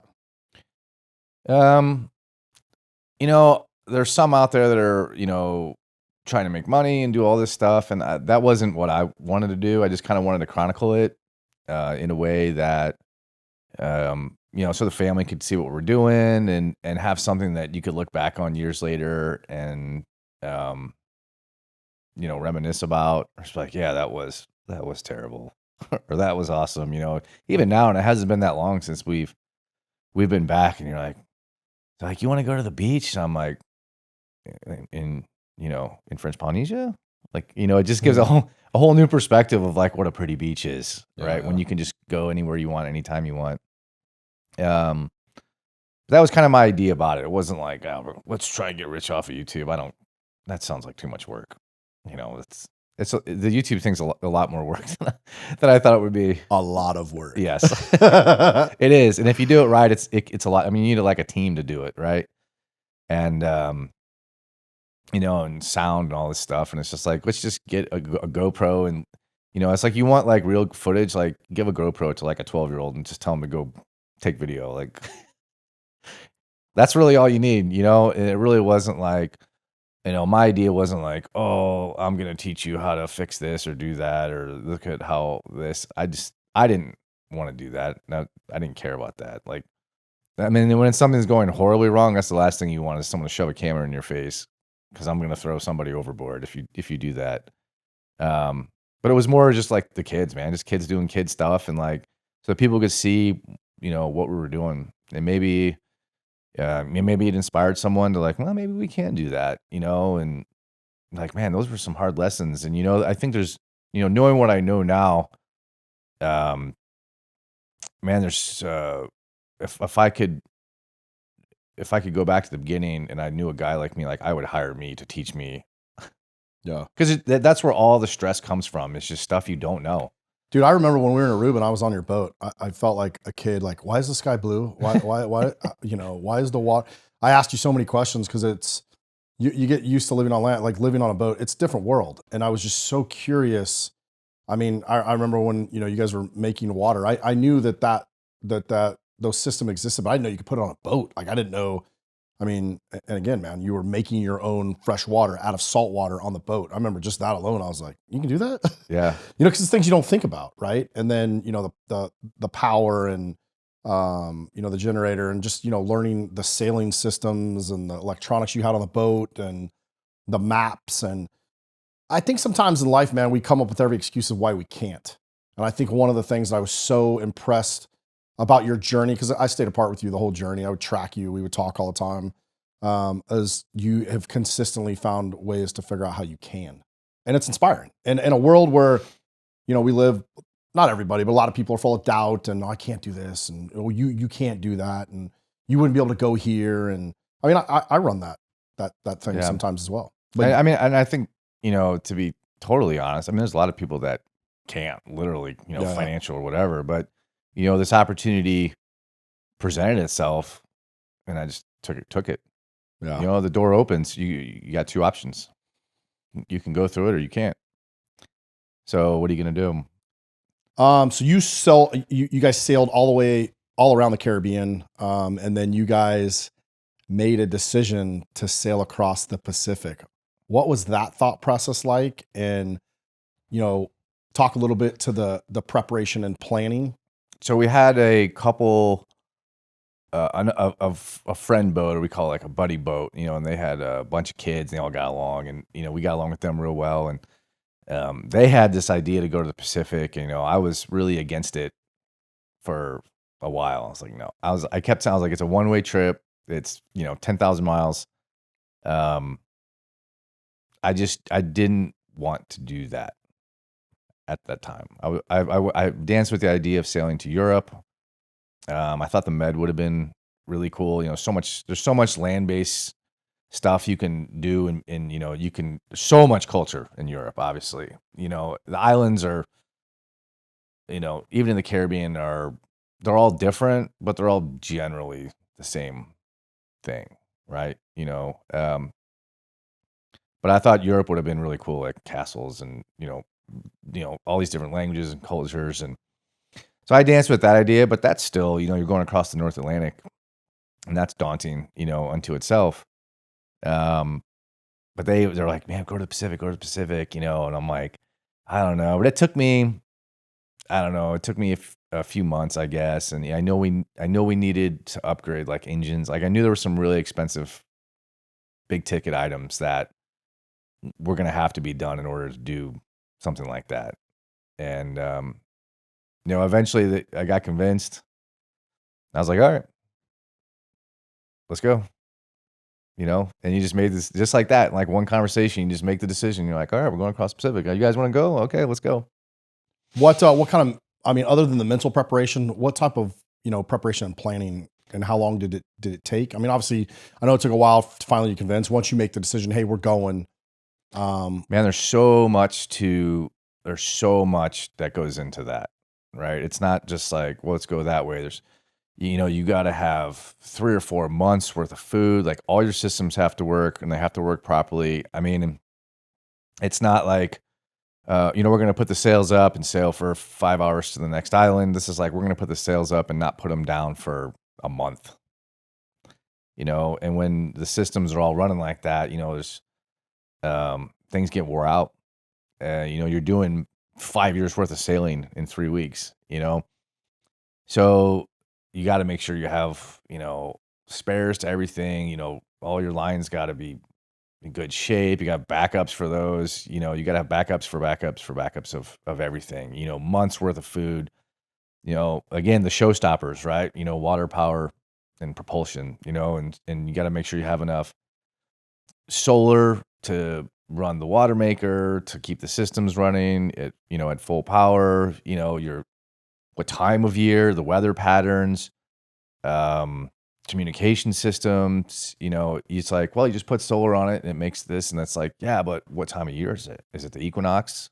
Like, at what angle is the sun going to be during this month? Crossing, because that makes a difference. Oh. 10 degrees of angle of sun can be full batteries or half batteries. And there's so much of kind of nature that you get in tune with when you're out there like that. Like, what are the moon phases?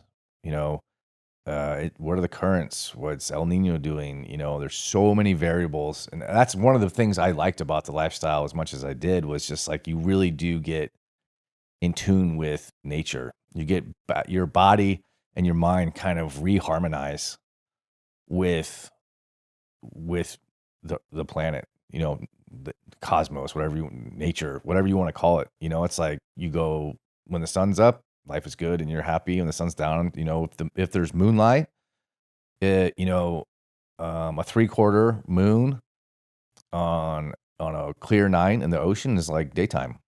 You can see for 10 miles. But no moon, you can't even see the front of the boat. You can't see 20 feet in front of you. Hmm. And that makes a big difference, because then you're just taking big waves and you never even see them coming, right? So you have to have a feel for it. And so, moon, a new moon versus a full moon can be a world of difference in, mentality and morale on board. Sea state's a big thing. It's like, a 20-degree angle in the waves can be the difference between having a glass of wine with your meal or everyone vomiting all over the place, like continuously for days, right? And everyone's seasick and throwing up, and that makes things really, really, really challenging, because no one gets about enough rest, and and then it falls back to you. And there's, you can power through 24 hours, if you have to, by yourself. You'll be dead to the world, but you can do it. But you can't sustain that for days or weeks. Like this, it's just not sustainable. So, in the beginning, it's like, my son learned a good lesson about not scarfing down, leftover pizza before you go offshore. Right? That's a self-correcting mistake. Like, you're going to be throwing that up in about 3 hours from now. Right? So, yeah, don't do that. And seasickness, some people get it really bad. Some people don't get it at all, and it's like, it's non-curable, so you do the best you can to be hydrated and not eat junk food or whatever, prior to going offshore. And, like this, again, the sea state is everything. If you can get the waves behind you, it's great, man. It's what they call champagne sailing, right? Like, I could do this forever. But you turn that boat 180 degrees and it could be the worst, the worst ride of your life. So there's a lot of variables, and you're constantly taking that into account. And something like the Pacific, you have all those things, but then you just, magnify them tenfold, right? The Pacific is much bigger. The waves are much bigger. Everything is just bigger. And, for me, I could sit here and talk to you about the Caribbean and be like, oh yeah, Antigua and, Grenada. And you're like, you have a general idea where that's at. And you're like, oh yeah, it's only a 3-hour plane ride. That's kind of our backyard, if you will. But you start talking about,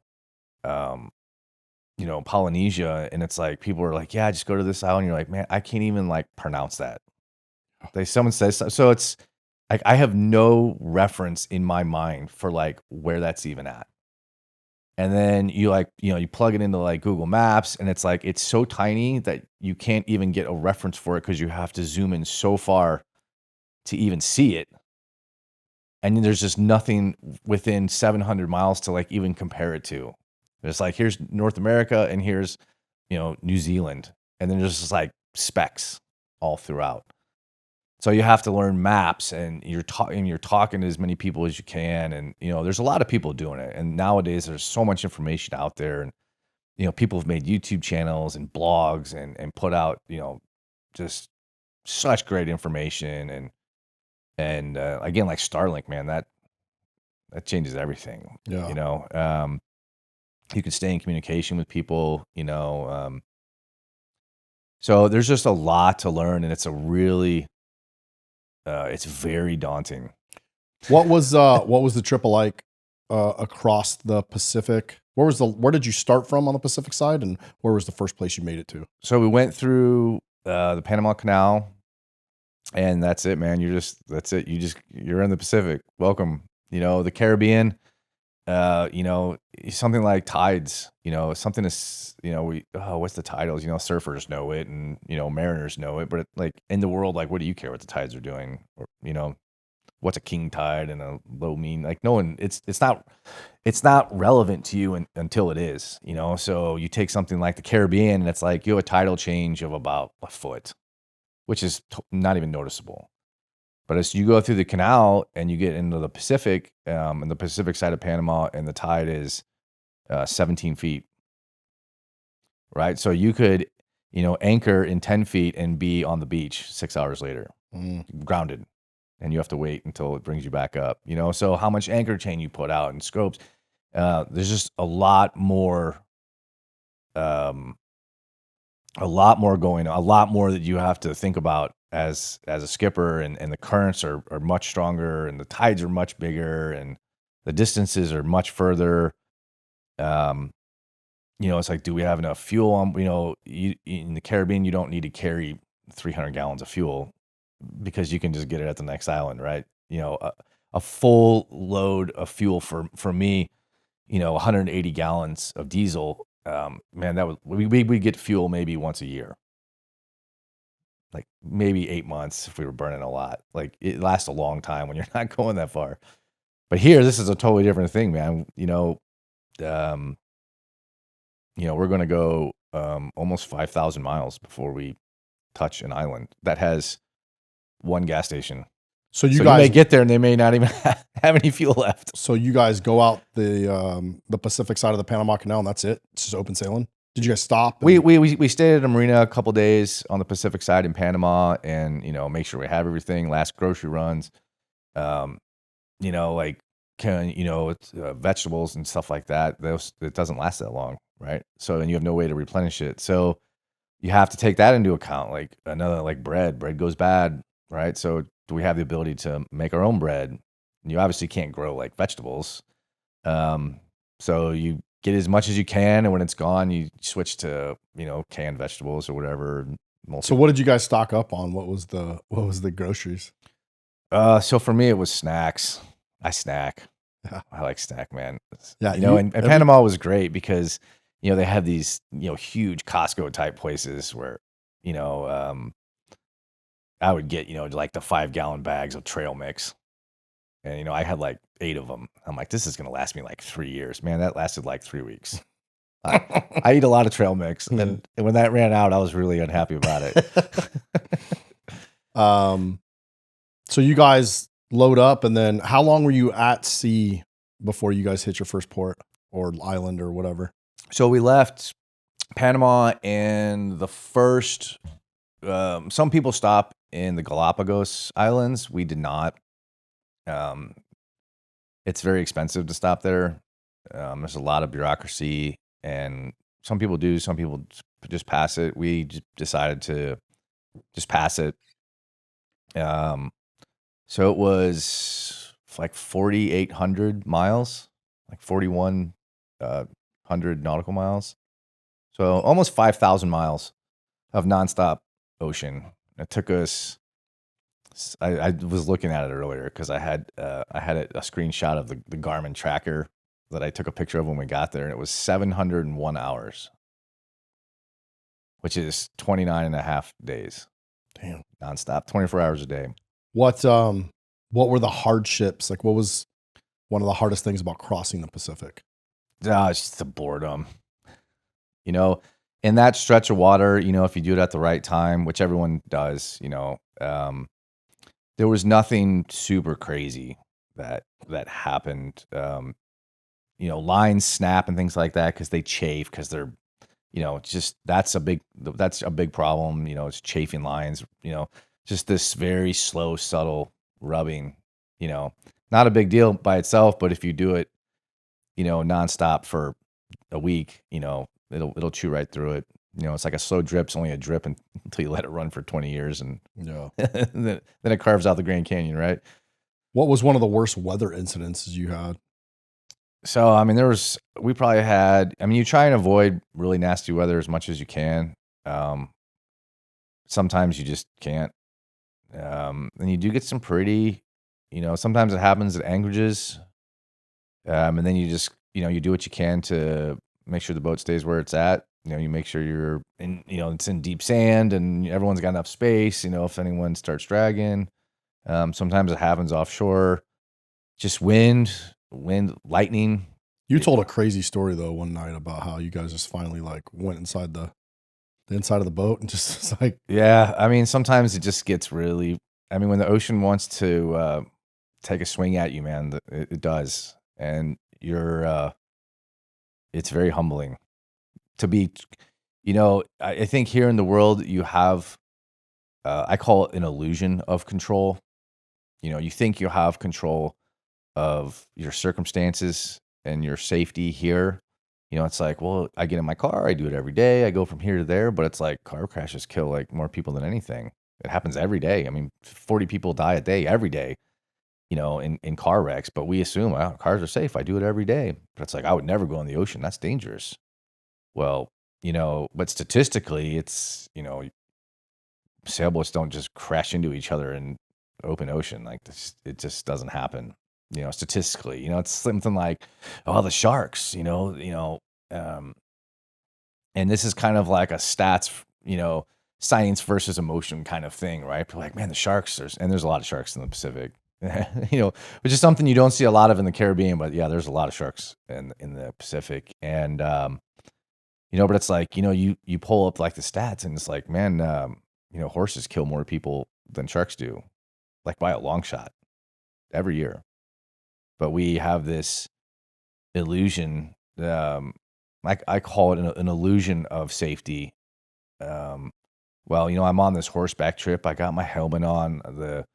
The cowboy's in charge of the trail that he's taking us on, and we're safe. But you're not really safe. If that horse wants to kill you, that horse is going to kill you. He may just be having a bad day or get spooked by a turkey or whatever and throw your ass across the forest. But out in the ocean,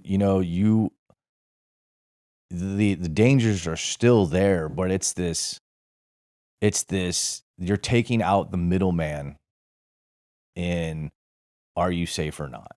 Because now your safety is totally on you. And it doesn't change the reality of your safety, but it changes your perception of that reality. Because it's not like, oh, I can, stay in my lane, but if this guy drives across the road and runs into us, no, that's out of my control. But what if it wasn't? What if it was in your control? And you take responsibility. It's this responsibility for every aspect of everything. If we all die out here, then it's on me. And if we all don't, then it's on me. And that reality, I think, remains the same in the world. I think we just choose not to see it, accept it, or be aware of it, or care, I guess, we, whether it be crime and, and it's like, like we were in Colombia. Man, I got like so many calls. Man, you should be careful in Colombia. It's a dangerous place. I'm like, man, I'm eating steak dinners every night for like $15, and Oh, we I'm filmed like, we filmed do a you know what? documentary in South Africa, dude, and everybody told me not to go. Like, and I had the best time of my life. I'm Yeah, going back tomorrow. that's like, do you know what the stats are? It's like Philadelphia is like 1,000 times more dangerous than Cartagena. You know what I mean? Yeah. And it's just kind of this, I think it's that fear, and people are so afraid to like get out of their comfort zone. yeah. But when you finally get out of that comfort zone, dude, there's a whole other world out That's there. a whole nother world. And again, to go back to the beginning, like that's what I wanted to show these kids. It's like a teenage girl, like when you're in foreign countries, like you can't wear booty shorts and all that shit you wear. You're in a different culture. This is their culture. You're going to draw attention you don't want. Like you can't do whatever you want. You have to be aware of your surroundings and, look at all the other women and see how are they dressed. Are they wearing tube tops? Oh, no, they don't wear that stuff. So you don't wear that stuff here. You need to learn how to assimilate into this culture to not draw unwanted attention for whatever reason, and just be aware of, your surroundings and who you're talking to and what you're talking about. Like, if you want to, talk about, whatever teenagers talk about, like if you're talking to a kid from, Denmark, like they're not gonna know about this TV show on Netflix in America. So you don't talk about that, right? Like and maybe you do, maybe you teach them stuff and they make you aware of some stuff you didn't know about. And it's just this fantastic exchange of information and culture and language. And it's that human thing that we've become so tribal in the world of, my tribe versus everybody's, but man, it's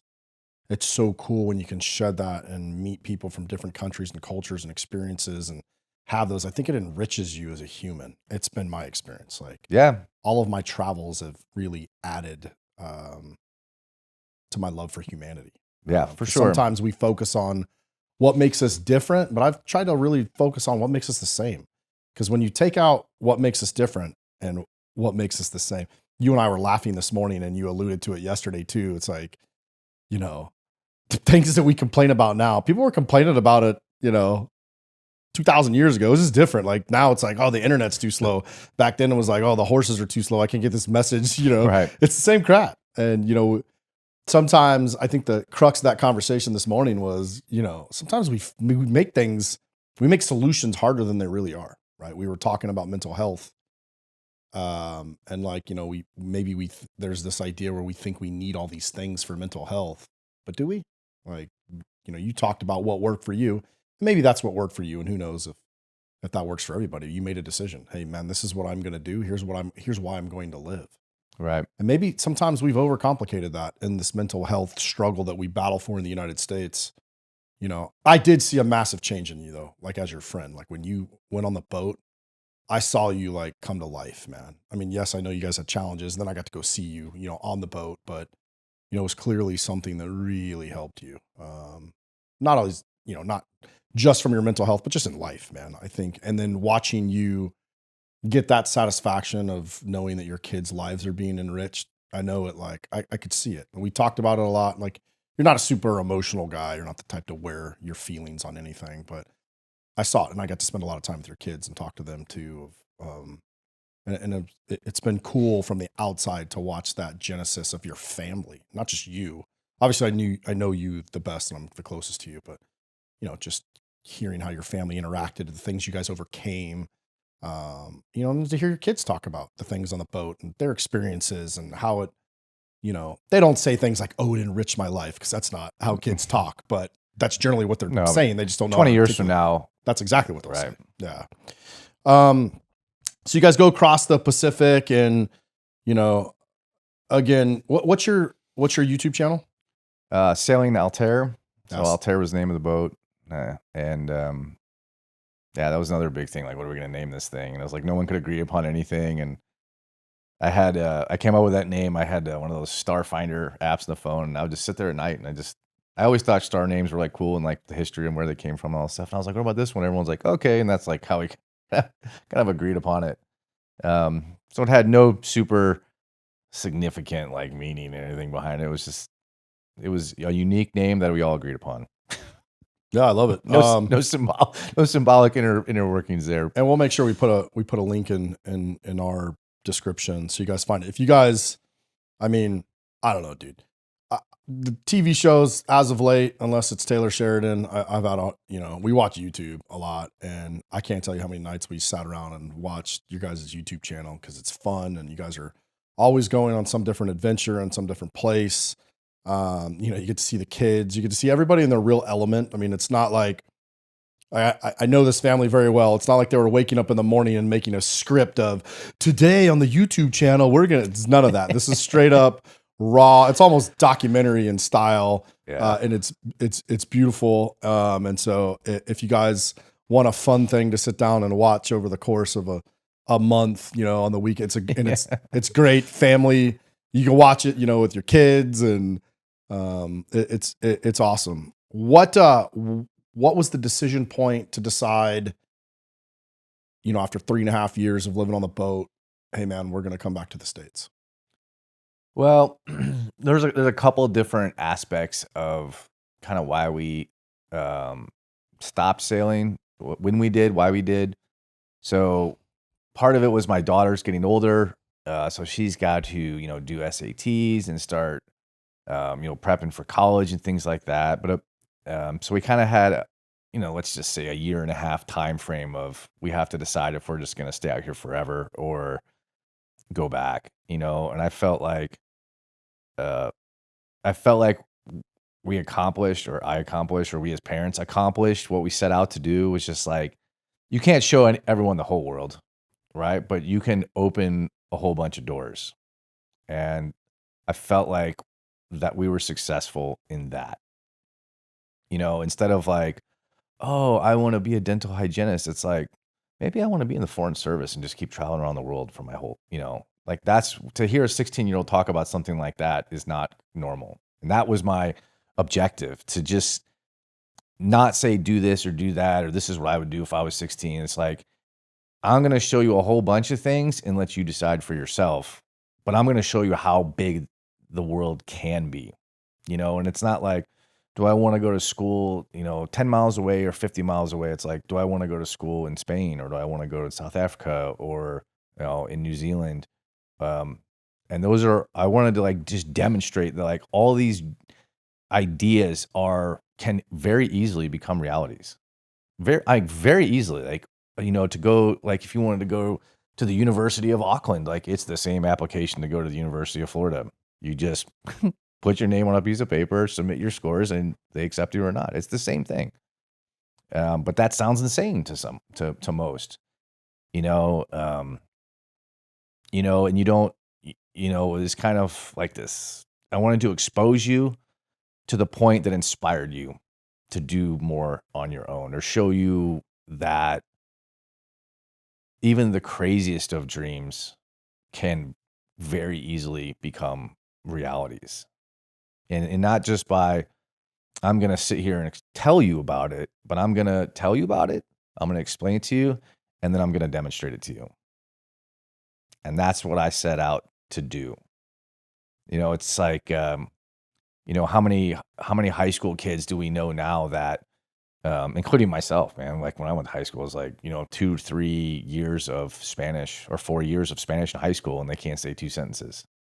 It's like, but if I put you on a work dock in Colombia for 3 weeks, and now you speak fluent Spanish, right? So there's what the system says is acceptable, and then there's the reality of, and sometimes those things line up, and sometimes they don't, and it's like, I had this kind of, finances is like a big part of life. And in the US, we don't, in our culture, we don't talk about money.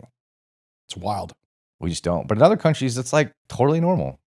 It's totally common to like talk about money. And it's like, if I took my, 14-year-old and I'd be like, you see all those boats out there? How much you think they're all worth?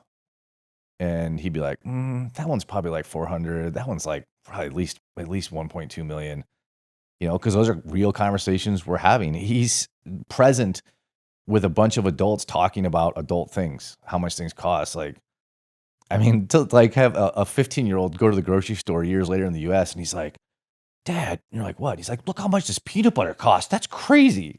A normal 15-year-old wouldn't ever give that a second thought. An adult would, right? You would notice it because you're the one paying for it. You're like, yeah, this peanut butter is crazy, man, or whatever it may be, or the cost of beef or whatever, or just not that the price of food is the totality of it, but just the things that we as adults think about all the time.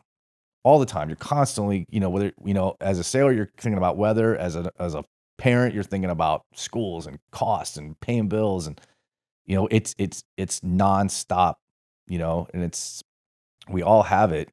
It's just different in some ways. But, when you have a bunch of teenagers that sit around and listen to adults talk, they, not all of them do, but, some listen and they become part of it. And because it becomes, relative to their, right? It's like, it's not relative until it is.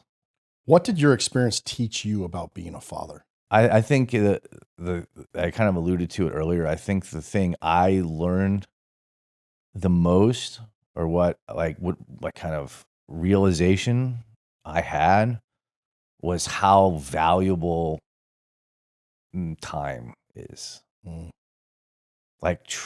Truly, in combat, you become hyper aware of your own mortality. My dad's in his late 70s. I think he's hyper aware of his own mortality. Right? My dad sailed with us across the Pacific for 30 days, and he just, it was a unique perspective for me to watch him, because I'm stressing about all this crap all the time and not getting enough sleep and, and things like that. But I just kind of watched him, and he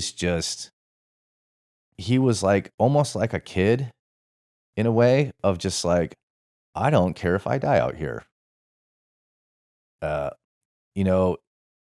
we were talking about something one of these days. I mean, even for me to just sit there and talk to your father every day as men, it's not as father and boy, but as two grown men at different stages in your life, to have those kind of conversations, and I would be bitching about something or stressed out about something. And he would say something or say something about this, or I'm like, why are you spending your money on that? Or I'd make some comment, you shouldn't buy that. That's a terrible financial decision. Why would you do that? It's crazy. And he would look at me and be like, what would you do if you knew you were going to be dead in 5 years?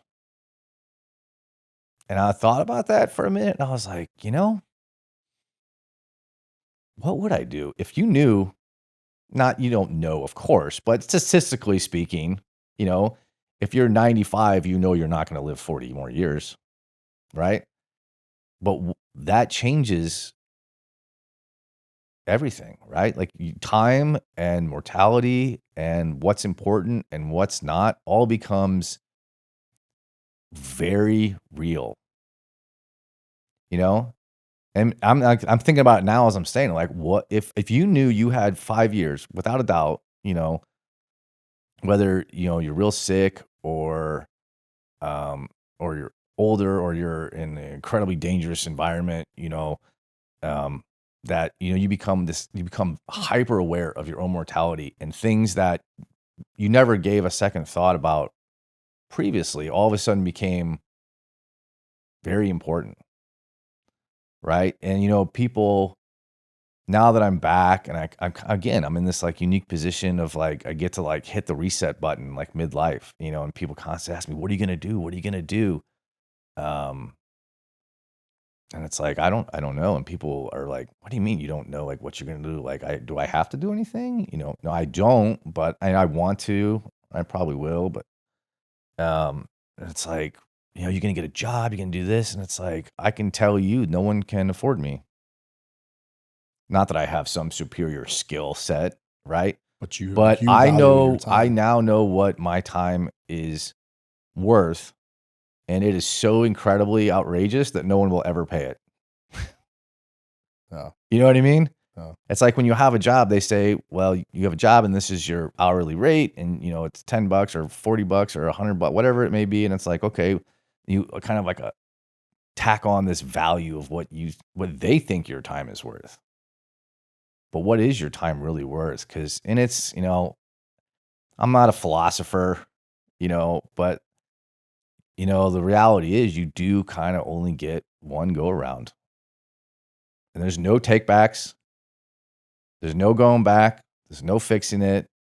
As a 20-year-old, you don't realize that, by design, as a 40-year-old, you probably become more aware of it. As like a 70-year-old, you're probably hyper aware of it, So what is your time worth? And it's, if you're trying to explain something as deep as that to like a teenager, right? That's a whole different conversation, and it's like, well, I think it'd be really cool to be a freaking astronaut or whatever. I'm like, go be an astronaut. I was like, nowadays, it's not like, well, how do I do that? Maybe I should talk to my guidance counselor. Now it's like, ask ChatGPT, how do I become an astronaut? And it'll generate like a list of prerequisites, right?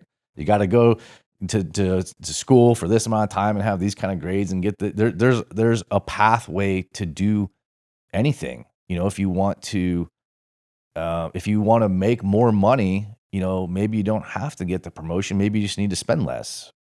Don't buy things you can't afford. Maybe if you want to have more time with your kids, like don't sign them up for, whatever, sport that takes, your whole life and every dime you have to like facilitate this. Like, does it make you happy?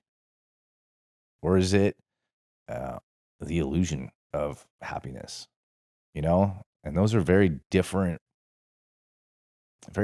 questions, and it's, clearly there's, a lot of emotions wrapped in my mind.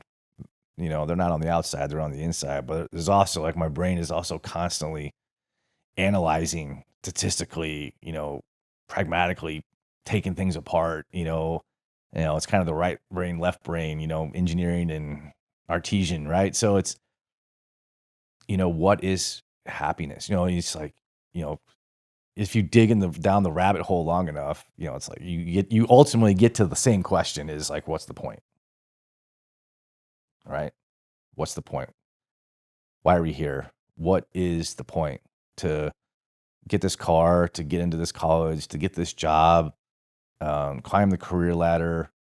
Okay, and then what? And then what? And then what? And then what?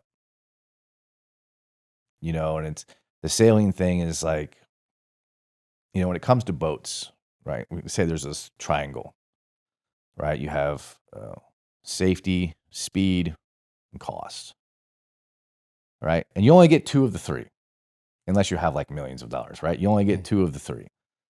And, in life, it's kind of the same thing, right? You got health, time, and money. So you're only going to get two of them. So you get to decide which two you want. So you can be, earn a fortune in your career, be at the top end of your, career profession, have a ton of money, but then you're 55 and have a heart attack and now you're screwed. Or you, and I'm just using the boat as an example, but, you're 21 and you're like, I'm not going to college. I'm getting some of my buddies and we're going surfing for the next 5 years on this boat that costs 10 grand. Right. You're broke as shit, but that's time. You're healthy and young to do it, so you only get two of the three. So which two do you want? And you see that in the sailing world, in that community, you see young families, you see 20-year-old surfer dudes, and you see 65-year-old couples where the wife's ready to like jump off the boat at any given moment. Right. And you see the older couple and they're like, they just physically can't. Some of them are like incredible, right? This guy's like, guys are 85 years old and they look like they're 50. It's incredible. They've been out at sea for like 3 decades. But you see others that are not. It's like clearly they have this dream to go out and do this grand adventure. They certainly have the money to do it. They've had, successful careers. Their kids are old enough, and on their own kind of thing. But now they lack the health to like do it or do it safely. Yeah. What do you think the time on the boat taught you about yourself? Well, I think that's a lot of the same stuff. Yeah. I think the answers are intertwined with each other. I mean, they're different questions, but I think the answers are kind of one and the same. Makes sense. you think it changed your marriage? Yeah. I mean, how could it not? Like, right? Every second of every day, every good thing, bad thing, you can't escape each other. You physically cannot escape each other. It's like, what are you going to do? Get in the dinghy and just go float around like 100 yards away? Like, I'm out of here. And you're out there, like Chris Farley out there with no wind, right? So, that's always a big question as well. And it's one of those things that you just don't know until you do it. It's kind of like having a kid. You can read all the books you want, but you have no idea what's going to happen until you do it. There's no way to prepare. There's ways to mitigate some risk maybe, but you have no idea. You just have to do it. And I think that's applicable in any aspect of life. You don't know until you do it. I think for us, I think it was, I would probably say we had some of our best and worst moments, like sometimes within hours of each other, right?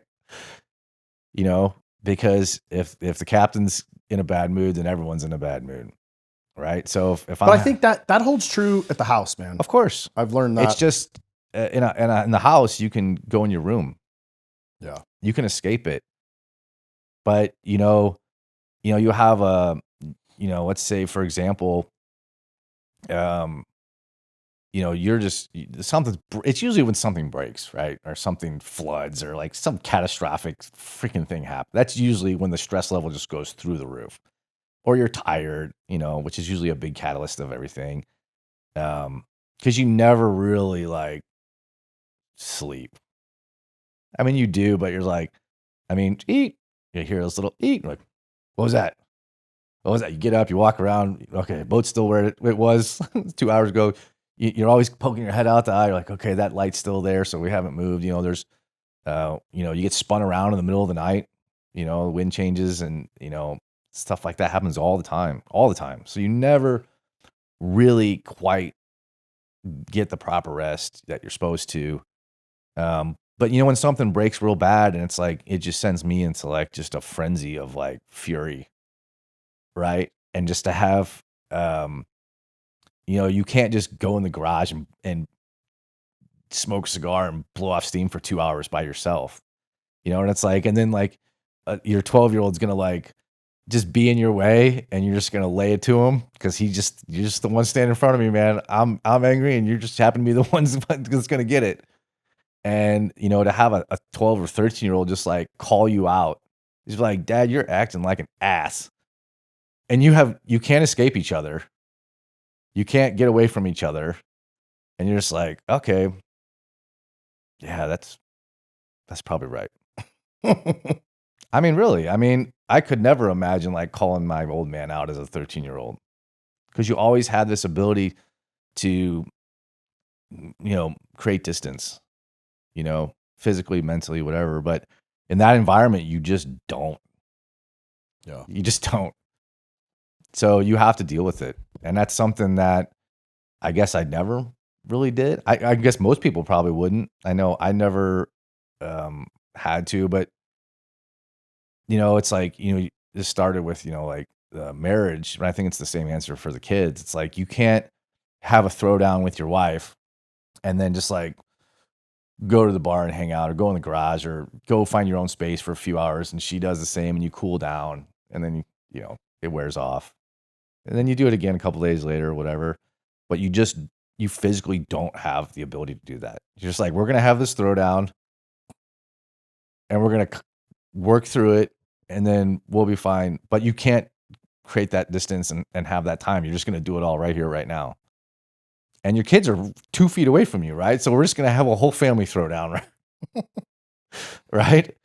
And then it's like, if I'm acting like an ass, and then the 3 of them will just gang up on you. And it's like, you're like, damn it, I don't want to be a part of this conversation. I'm just gonna. Where do you go? You're like, I'm gonna sit up on the bow of the boat by yourself. Like, everyone's mad at me, right? Like,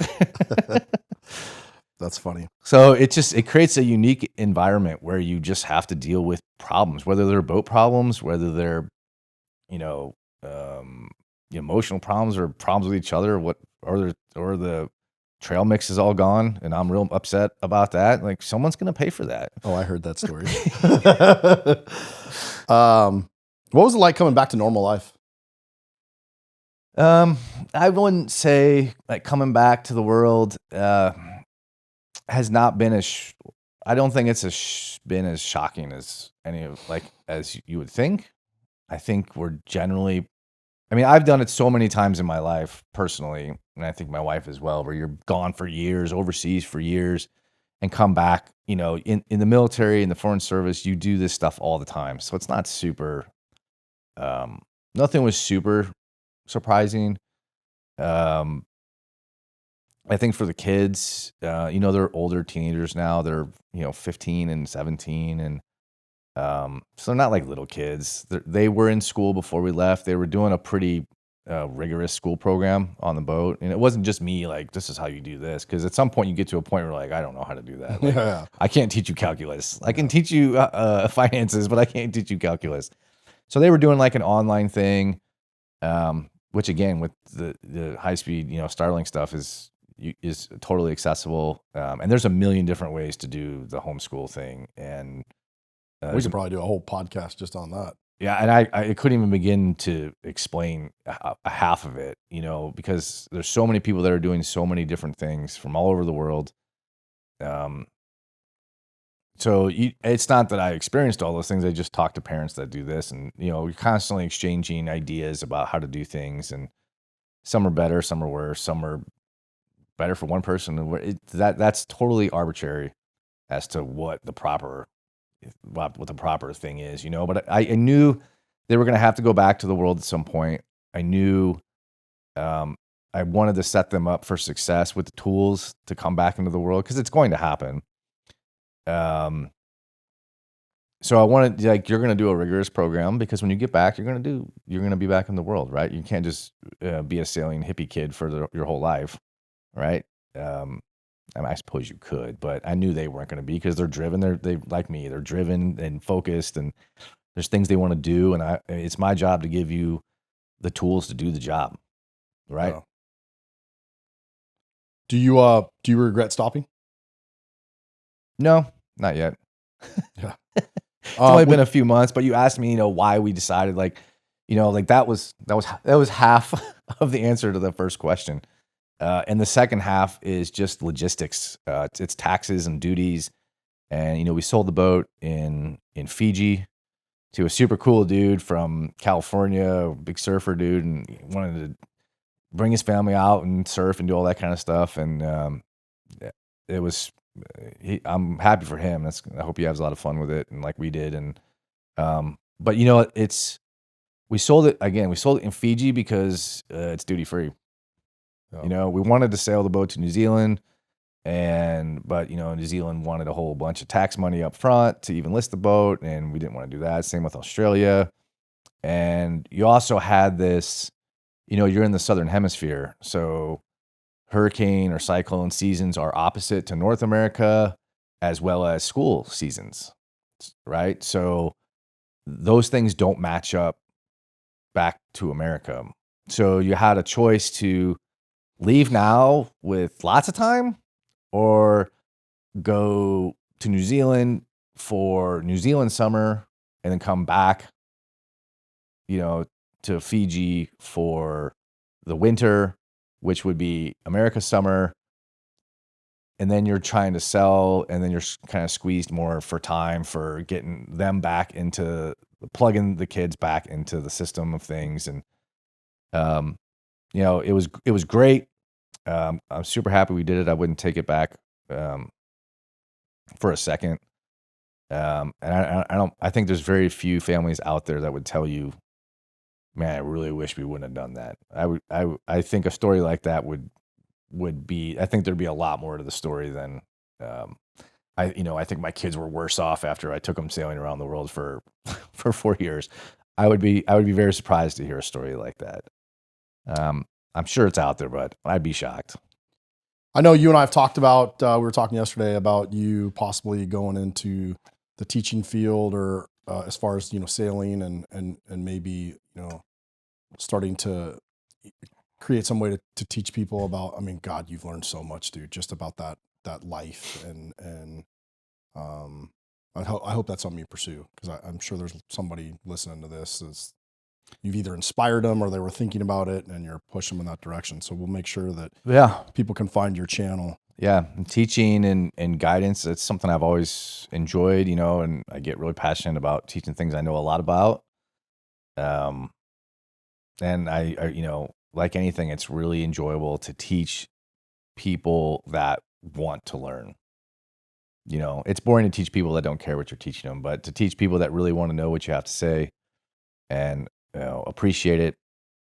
I'm always, and I think this is just kind of me, like I'm always willing to help people that need help. Wanting help and needing help are not the same thing. You want help. Sometimes they line up, but most of the time they don't. Some people really need it or need advice or guidance or help, or we all do at some point. And some people don't ask for it and they need it. And those are the people that, I'd always be willing, and much like you. But if I don't want to do this, can you do it for me? That's a different. Yeah, no, that's a whole different. Yeah, that's a different thing. But yeah, I'm getting used to, now the kids are back at school, and it's like, my son is, probably tripled in size since we started sailing, and bean sprouted just in the last year and a half. I wish he was as big and strong then as he is now, because now he's actually really helpful, right?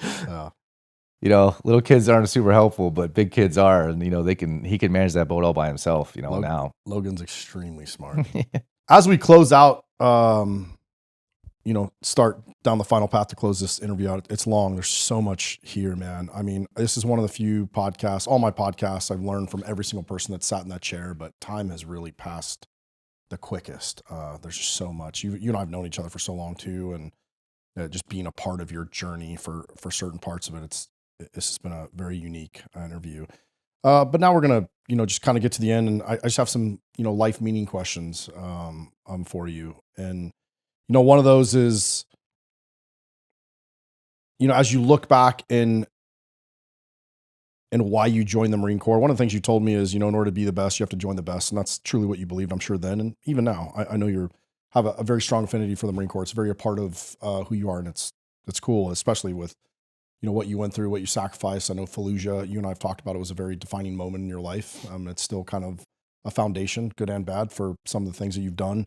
Do you think you found what you were looking for in the Marine Corps? Yeah, absolutely. Yeah, I think the Marine Corps. Did me right. I took a lot out of it. I learned a lot. I think it made me a man. And I got an education out of it. I got to go around the world. It was obviously a lot of bad things, but man, I think the good, outweighs the bad. And, I have no hard feelings. I was, as an organization, I was proud to be a part of. Still am. Yeah, no, very much so. I hate to be like the hut, Marine and the hat and all that. But yeah, I mean, it does define you, and my wife's still very aware of it when, all my hangers have to be hanging the same way in the closet. Like, that's real easy to find your house and your street. All you got to do is look for that big old Marine Corps flag, dude. Yeah. I love it though, man. What did Fallujah cost you? I guess, it cost you a little bit of your soul, I guess. Oh. What do you think it gave you? I kind of alluded to it, I guess, in the last little diatribe I was on there, but it makes you aware of, how quickly it can all be taken away, and to maximize anything and any opportunity that presents itself, because it can disappear in a heartbeat. Then, now, later, after the fact, just the fallout of all the guys over the years, it's shocking. And it's easy to be like, it's easy to sit here and be like, well, I don't understand why this is all happening, but it's like I can see how you could get there. And I think I came to the realization that I wasn't totally immune of it all. But then to make an active decision, not a passive decision, but an active decision that I'm going to actively do shit to avoid that. Yeah. And I'm not going to sit around here and sulk, and that might not be the right word, but because you certainly don't, forget about it. But I try to actively like not drown myself in it because I don't think it does me any good. I don't think it does anyone else any good. But I could also see how, the chemical override in your brain, and I think it is. I don't think it's as much an emotional thing. I think it's like a legitimate chemical reaction that happens in your mind that causes that. I saw the signs of it, the beginnings of it, and it's when things start happening that you can't explain, or why are these, why am I upset about this? And it's like, and your like conscious mind is like, what is happening? And your subconscious mind is like in direct conflict with your active mind. There's clearly, this is not, at least what I experienced, what I started to experience, like, I'm not a scientist or a doctor, but there's clearly something freaking broken in the machine. Yeah. And, our minds are machines like any other machine, and there's a lot of moving parts, and one of them goes haywire, and the whole freaking thing goes to shit, right? So, I mean, just to try and do things to actively, I try and do things to actively suppress that, maybe, or avoid it. You could call it avoidance, which you accused me of on more than one occasion. You just bought a sailboat to sail away from your problems. I'm like, no, dude, my problems are in the bilge. Like they came with me. I just got different problems. I got different problems. Man. I got bilge pump problems, and I got diesel all over my hands. And that's funny. So you can't run away from them. You just take them with you. You just for me, I just made an active decision that I was not going to let it destroy me, and I would do whatever I possibly could to make that not happen. It's like, it's kind of one of these like questions. It's like, if I told you you were going to be dead tomorrow morning, or you give me $1 million, would you give me $1 million to live, to not die tomorrow morning? Like, yeah, anyone that had the ability to do that would, or $100, whatever it may be. Right. So there's like this cost and value equation, that I kind of have come up with. Like, what do things cost and what is their value? And those are not the same thing. So what are you going to do about it? This may cost this, but, if you had to go get mental health help, right? Okay, it's going to cost you this. It's going to be time this and aggravation this and pride. That's a cost. But the value is you live. Yeah. So what's the equation there? The next question, I struggled with whether or not I was going to ask you, but I think it's important to bring up because there's a lot of 9/11 vets that kind of struggle with all the years that we went to war and whether or not it mattered. So, I mean, the Iraq War, WMDs that didn't exist. I don't know if they ever proved any connection to 9/11. On and on. Looking back, how do you feel about the reasons we went? Or does it even matter? For me, it doesn't matter. Yeah. I mean, I could see how it could for some. Yeah. I feel like we take like Fallujah, for example, and just focus on that particular battle, not the totality of, OIF, but that, like, yeah, we took some losses and they were terrible, but on the flip side, we fucked shit up, for lack of a better way. Yeah. We got to respond in true Marine fashion, and the command was all about that. And I think that, we didn't get shot in the back on the way out. we got punched in the face on the way in, and then we killed everyone. So I can see how maybe if I was in a situation where I did get, we collectively, our unit or whatever, maybe got shot in the back on the way out and never got to justify that. I could definitely see how something like that would really have a totally different effect on someone like me. I think in that particular instance, I feel like the bigger picture didn't matter because this was a courtyard brawl, and they got a couple and we got all of them. Yeah. The thing I think about too, man, is you guys fought some real like insurgents, like bad dudes. Right. And I often wonder, right? Like we haven't had another 9/11 style attack. I often wonder, if we hadn't have done what we done in Iraq, right? And we can argue that politics, that could be 7 more podcasts. Right. But if we hadn't killed some of those evil people, I wonder if we would have faced them here.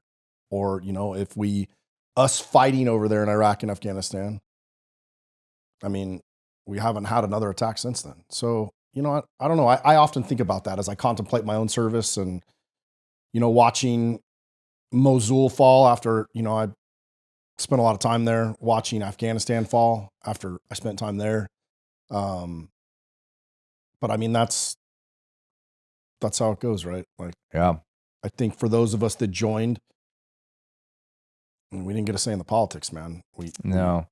And like I said, I think I can very easily understand how you could get there. Sure. Like, I think I could get there very easily if I wanted to. I just choose not to. There's all the reasons there. Right? There's all the reasons to be like furious and all this, right? And but it goes back to your point that you talked about. You get a choice, right? Like you can wake up every day pissed off. I tell this to my son.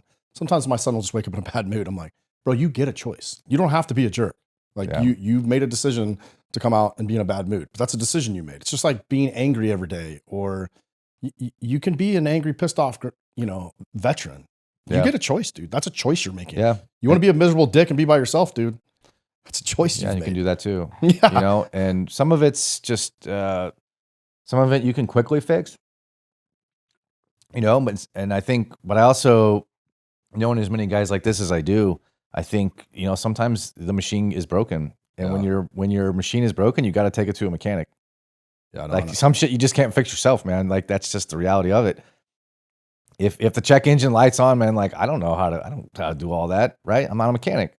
But when your car's broken, you take it to a mechanic. When your mind's broken, you take it to the doctor and you say, fix it.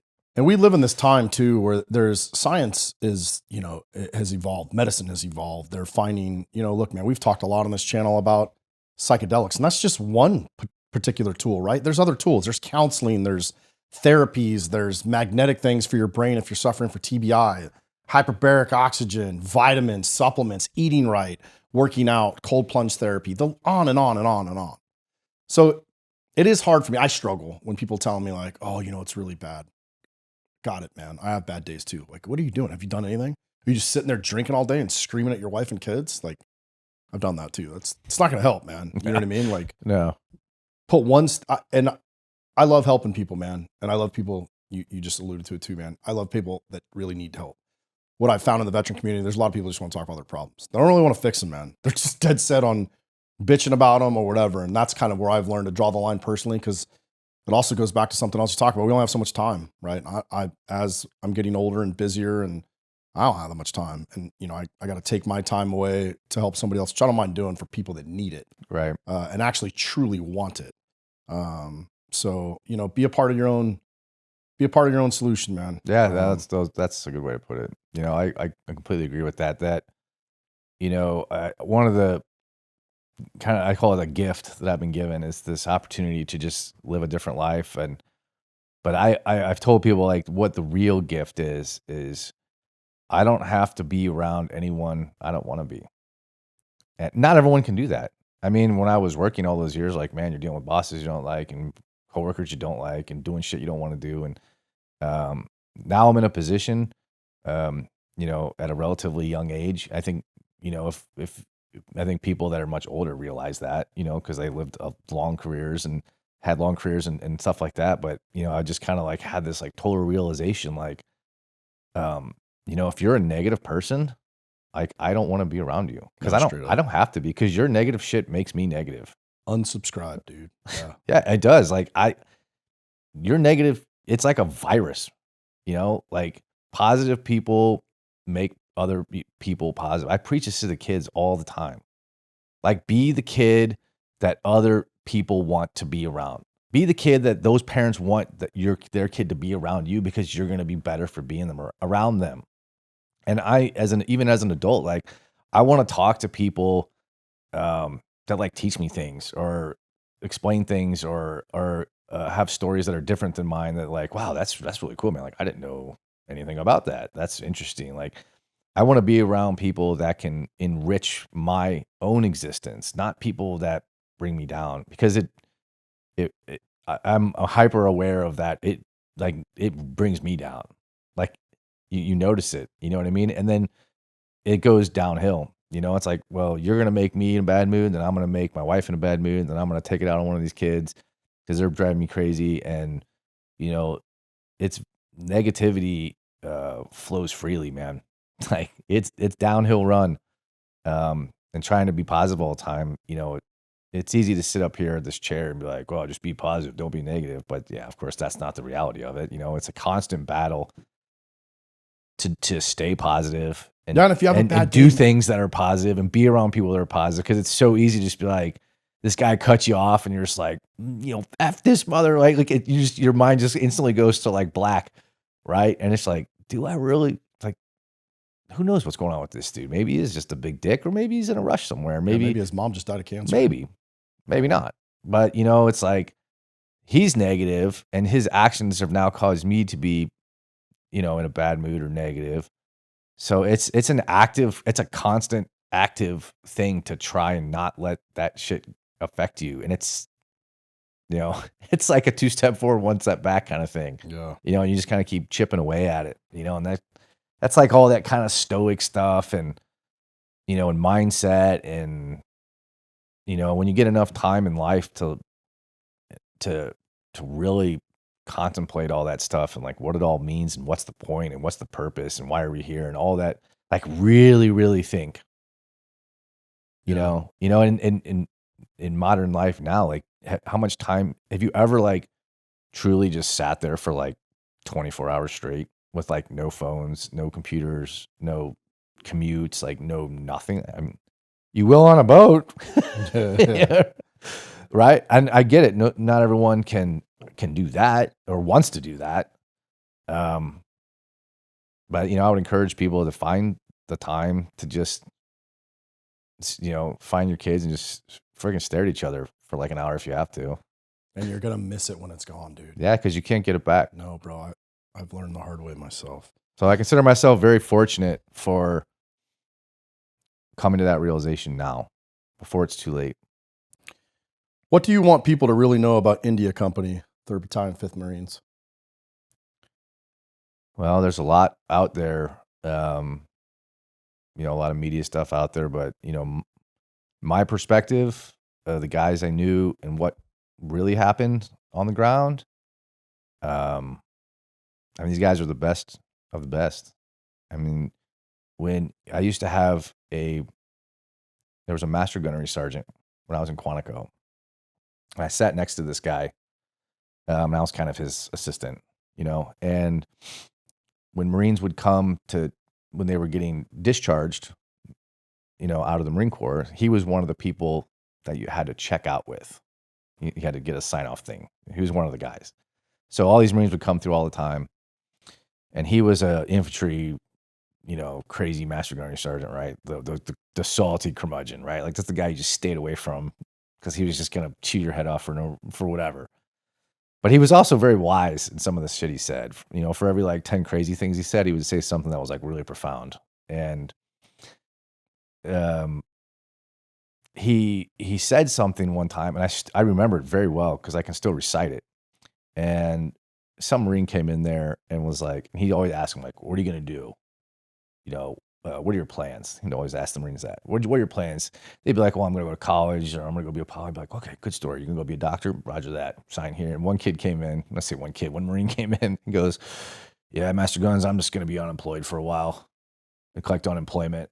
And I was like, uh-oh. Frag out. Yeah, frag out, exactly. Yeah, and he just tore this freaking Marine to nothingness right there in front of us. But I was like, that was a stupid thing to say. But I probably believed it, right? He was just pissed off and, whatever. But then after this Marine left and Master Guns was like, he was really worked up then, right? This was one of the profound things that came out, and he goes, he's like, when you go in the Army or you go in the Navy and you learn a skill and you work on radar and you drive tanks and vehicles and fly things and do these things, that's what you give back to the world. When you get out, you go back to the world and you fix planes and you become a plumber and you all these different jobs, signals and mechanics, radars, all these different things that the military can teach you skill set wise. But in the Marine Corps, you know what we give? He goes, Shelby, you know what we give back? And you're like, Shelby, well, you know what the Marine Corps gives back to America? I was like, no, I don't. And he's like, they give the Marine the mindset. And I was like, okay, Master Guns, I don't know whatever. But years later, I thought about that and I was like, man, there really is something behind that statement, right? And you said it, we were talking earlier and I know a lot of Marines and like Army Rangers, like these two guys, these two groups of guys, Marines and Rangers, like if they say they're going to do something, they do it. No questions asked. If they say they're going to be there, they'll be there without a doubt. And, as I got older, I kind of realized that, what the Marine Corps does give back to the world is this mentality of integrity and honesty and trustworthiness, right? It's like if you meet me and you're like, oh, you're a Marine? Yeah, I was a Marine. They're like, okay. That's where like the questioning ends. There's no more discussion that needs to happen to find out what you're about because I already know. I think that's true in all branches, but I think it's especially true of the Marine Corps. And when you take an organization that big and then you bring it down to India company, right? 100 guys in a place like Fallujah at that particular time doing that particular mission. It is the best. It's the best that you can get. I mean, really, you ask the questions, why, what's the point, 9/11, all this kind of stuff. It's like, I just watched 12 bad guys with automatic weapons go in that house. You want to go in there and get them? And they're like, yeah, okay. Are you going? And you're like, yeah, I'm going. They're like, okay, well, then I guess I'm going. And you both are like, you're both very aware that this is like 50-50 that we're all going to even survive this, but we're going to go in there with a bunch of grenades anyway and sort it all out. And that's a quality that you have amongst those guys, India company, that is rare. I wouldn't say you wouldn't find it anywhere, but it's rare, and I think even for all the bad things that happen, I personally try and live my life to represent that even now, because I don't personally want to be the fat slob that like, oh, you were a Marine, it's like, well, what happened? You got like real hungry when you got out. Like, I still hold myself, even though I'm like, I'm physically able to run, 3 miles in 12 minutes anymore. But, I still try and live by that mantra. Like I still have to live up to, those Marines, the Marines now, the Marines of Vietnam, of World War II, to go all the way back to Tripoli. I mean, I feel like it's an organization that I feel very proud to be a part of. And I feel like it continually holds me to a standard that I have to maintain, whether that's mentally, I whatever that means in so many different ways, it can go in any different direction, but I feel like it's a legacy that I have to represent well. I personally feel that. Some guys may not, but it sounds corny, but I still feel like I have to represent them. Dead, alive, yesteryear, yesterday, it doesn't matter. Like I still feel that. I just got 2-3 more questions. What is there anything you want to say to your kids Alina and Logan? I'll tell them when I get home. They're probably tired of listening. They're like, wow, this is only 8 hours. That's not that bad. It's like I listen to this guy go on his diatribes every day. That's probably true. They're pretty used to it. This might be your only podcast interview. That's something you and I were talking about your time as a Marine, your only chance to tell this story in long form. Your mom wrote a book from her perspective. Documentaries have been made about India Company, but this is your story in your words. What's the one thing that you want to leave people with from this podcast? Wow, that's a big question. I guess, I think a lot of reason I came to do this was because of you. You convinced me that it could help people. Whether it does or not, I don't know. Does it help my ego? No. Because I honestly, I just would rather just be left alone, personally. But I'm here. You got me here. So let's talk about it. What's the one thing that I don't know. I guess I think for many years, especially during my career, I kind of felt, I wouldn't say I felt alone, because you're always surrounded by people, but I felt like guys like me, like I was rare.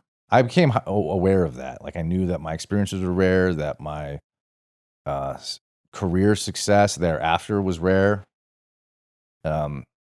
To just dump it all and go sailing was even more rare.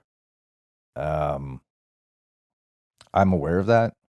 But I feel like there's probably, and I don't know, I suspect that there are more out there like me than I'm probably know about. I don't bump into guys like me very often. Not like the way I think or my actions, but it's just very rare. It's very rare to you bump into military guys all the time, right? Navy guys, submarine guys, Army, from all over, all branches, all generations. But it's very rare for me to like bump into a dude that was like, yeah, I was 2'6" in 04 or 05. That doesn't happen to me very often. It's happening like maybe once or twice in 20 years. But I think they're out there. Oh, they're out there. Yeah, I'm sure they are. They have to be like, and they probably don't want to talk about it. I don't want to talk about it either. You were telling me before we did this thing, like, oh, it may help you to like talk about all this shit. Like, probably not. Maybe not. Like I said, it's not for me. I don't need anything. I don't want anything. I'm pretty content with the way things are. But some guys aren't. Yeah. And I know that. I know why. I know why they think the way they do. It's when you're in law enforcement, and you're dealing with violent criminals, and they do a really violent thing.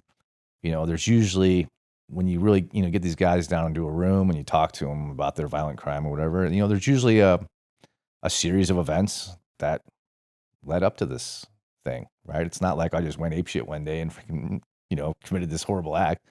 There's usually something that led up to it. There's usually a logical sequence of events that led to this point, and I think it's very similar for veterans, right? You don't just go apeshit one day and you're like, today's the day. I'm just gonna down this bottle and I'm gonna go out and fight the police on the front yard. Like, there's a lot that leads up to that, and I guess if I could, like, one piece of advice that I found helpful to me, maybe it's not helpful to others, who knows.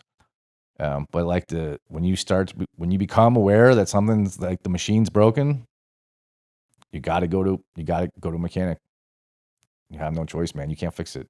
Like, it's not like I can power through it, which we've all done our whole lives, right? Power through anything and everything. Like, you can't kill me. That's the mentality. But when the machine breaks, you have to get the pros to fix it. Otherwise, it's going to kill you. Literally. And that's what I think. I think that's what you're trying to do here with this whole thing, man. Like, prevent that. If it helps, if people want to people got a lot of shit to say about what I'm saying for the last few hours. You know, if one person doesn't off themselves because of something that we did here, then that's a win. Amen, bro. You know, Amen. if it's 100 to 1, we'll take the 1. Yeah, every time. Yeah, all day, every day. So, I don't have all the answers, man. Like, I'm dealing with the shit just like everyone else. I'm not a freaking doctor. I don't know. Yeah. I'm sure answering questions and talking about my experiences, but you know, if it does, that's good. That's a good thing. Well, dude, this was probably one of our longer interviews, but man, time flew. I hope for the listeners that are listening to this, I hope time flew for you. I hope you got to understand the world from somebody who's seen a lot. I'm very specific about who we bring on this podcast. I mean, you were one of the first guys I asked way before when this thing was a thought in my head. And I know what it took for you to get here. Like, other than just me convincing, it was a lot of thought. It was, a long time. And I really appreciate it, man, because I know, like, I've seen, it's not what I'm doing on this channel. It's what the movement that we're trying to create to help people. There's a reason why I don't talk about politics and all the bullshit that we have going on in the world, because there's enough negativity out there, dude. Tons. And I'm not here to contribute to that. I'm here to, try to leave the world just a little bit better than the way we found it, dude, which is all we can do. Right. But I just wanted to thank you, dude. I know I made you visit places that you don't like to spend a lot of time with in your head for obvious reasons. We didn't go into, a tenth of what happened to you by design. Right. Because I think at some point it becomes, unhelpful, but thank you, man. Thank you for being bold. Thank you for being willing to tell your story. And you are a private person. So for you to lay your soul out here because I asked you to, it means a lot to me personally. And it speaks to our friendship. Yeah. Because if you guys haven't figured out, we're close friends. So to everybody out here that listened to this, man, thank you for tuning in. I don't have a podcast without you. If nobody listened to this, there'd be no reason in doing it. And the response that we've had in the short amount of time we've been doing this has been overwhelming. Eric was our first Marine. I couldn't ask for a better Marine to come on here and tell his stories in the GWAT. So if this story helped you, man, share it with somebody else that you think might help. That's how this thing gets spread around. I don't do advertisement. We don't do any of that stuff. We did start a Patreon recently. We started putting some stuff on there. It's a way to try to generate money. This podcast takes money to edit, and we pay people to fly out here and stuff. So if you want to support the show, there's not a ton of content on there yet. We're slowly starting to add. Feel free to go on there, unsubscribe. We're selling merch. We don't make a ton off the merch either. We use all that to put back into the show. So if you want to support us, that's another way you can do it. But yeah, we'll put Eric's links to his YouTube channel on there. If you guys got questions about sailing or something like that, man, it's a good place to start. Watch his videos. And yeah, man, I hope you guys stay safe out there. And if you can't be safe, be violent out here.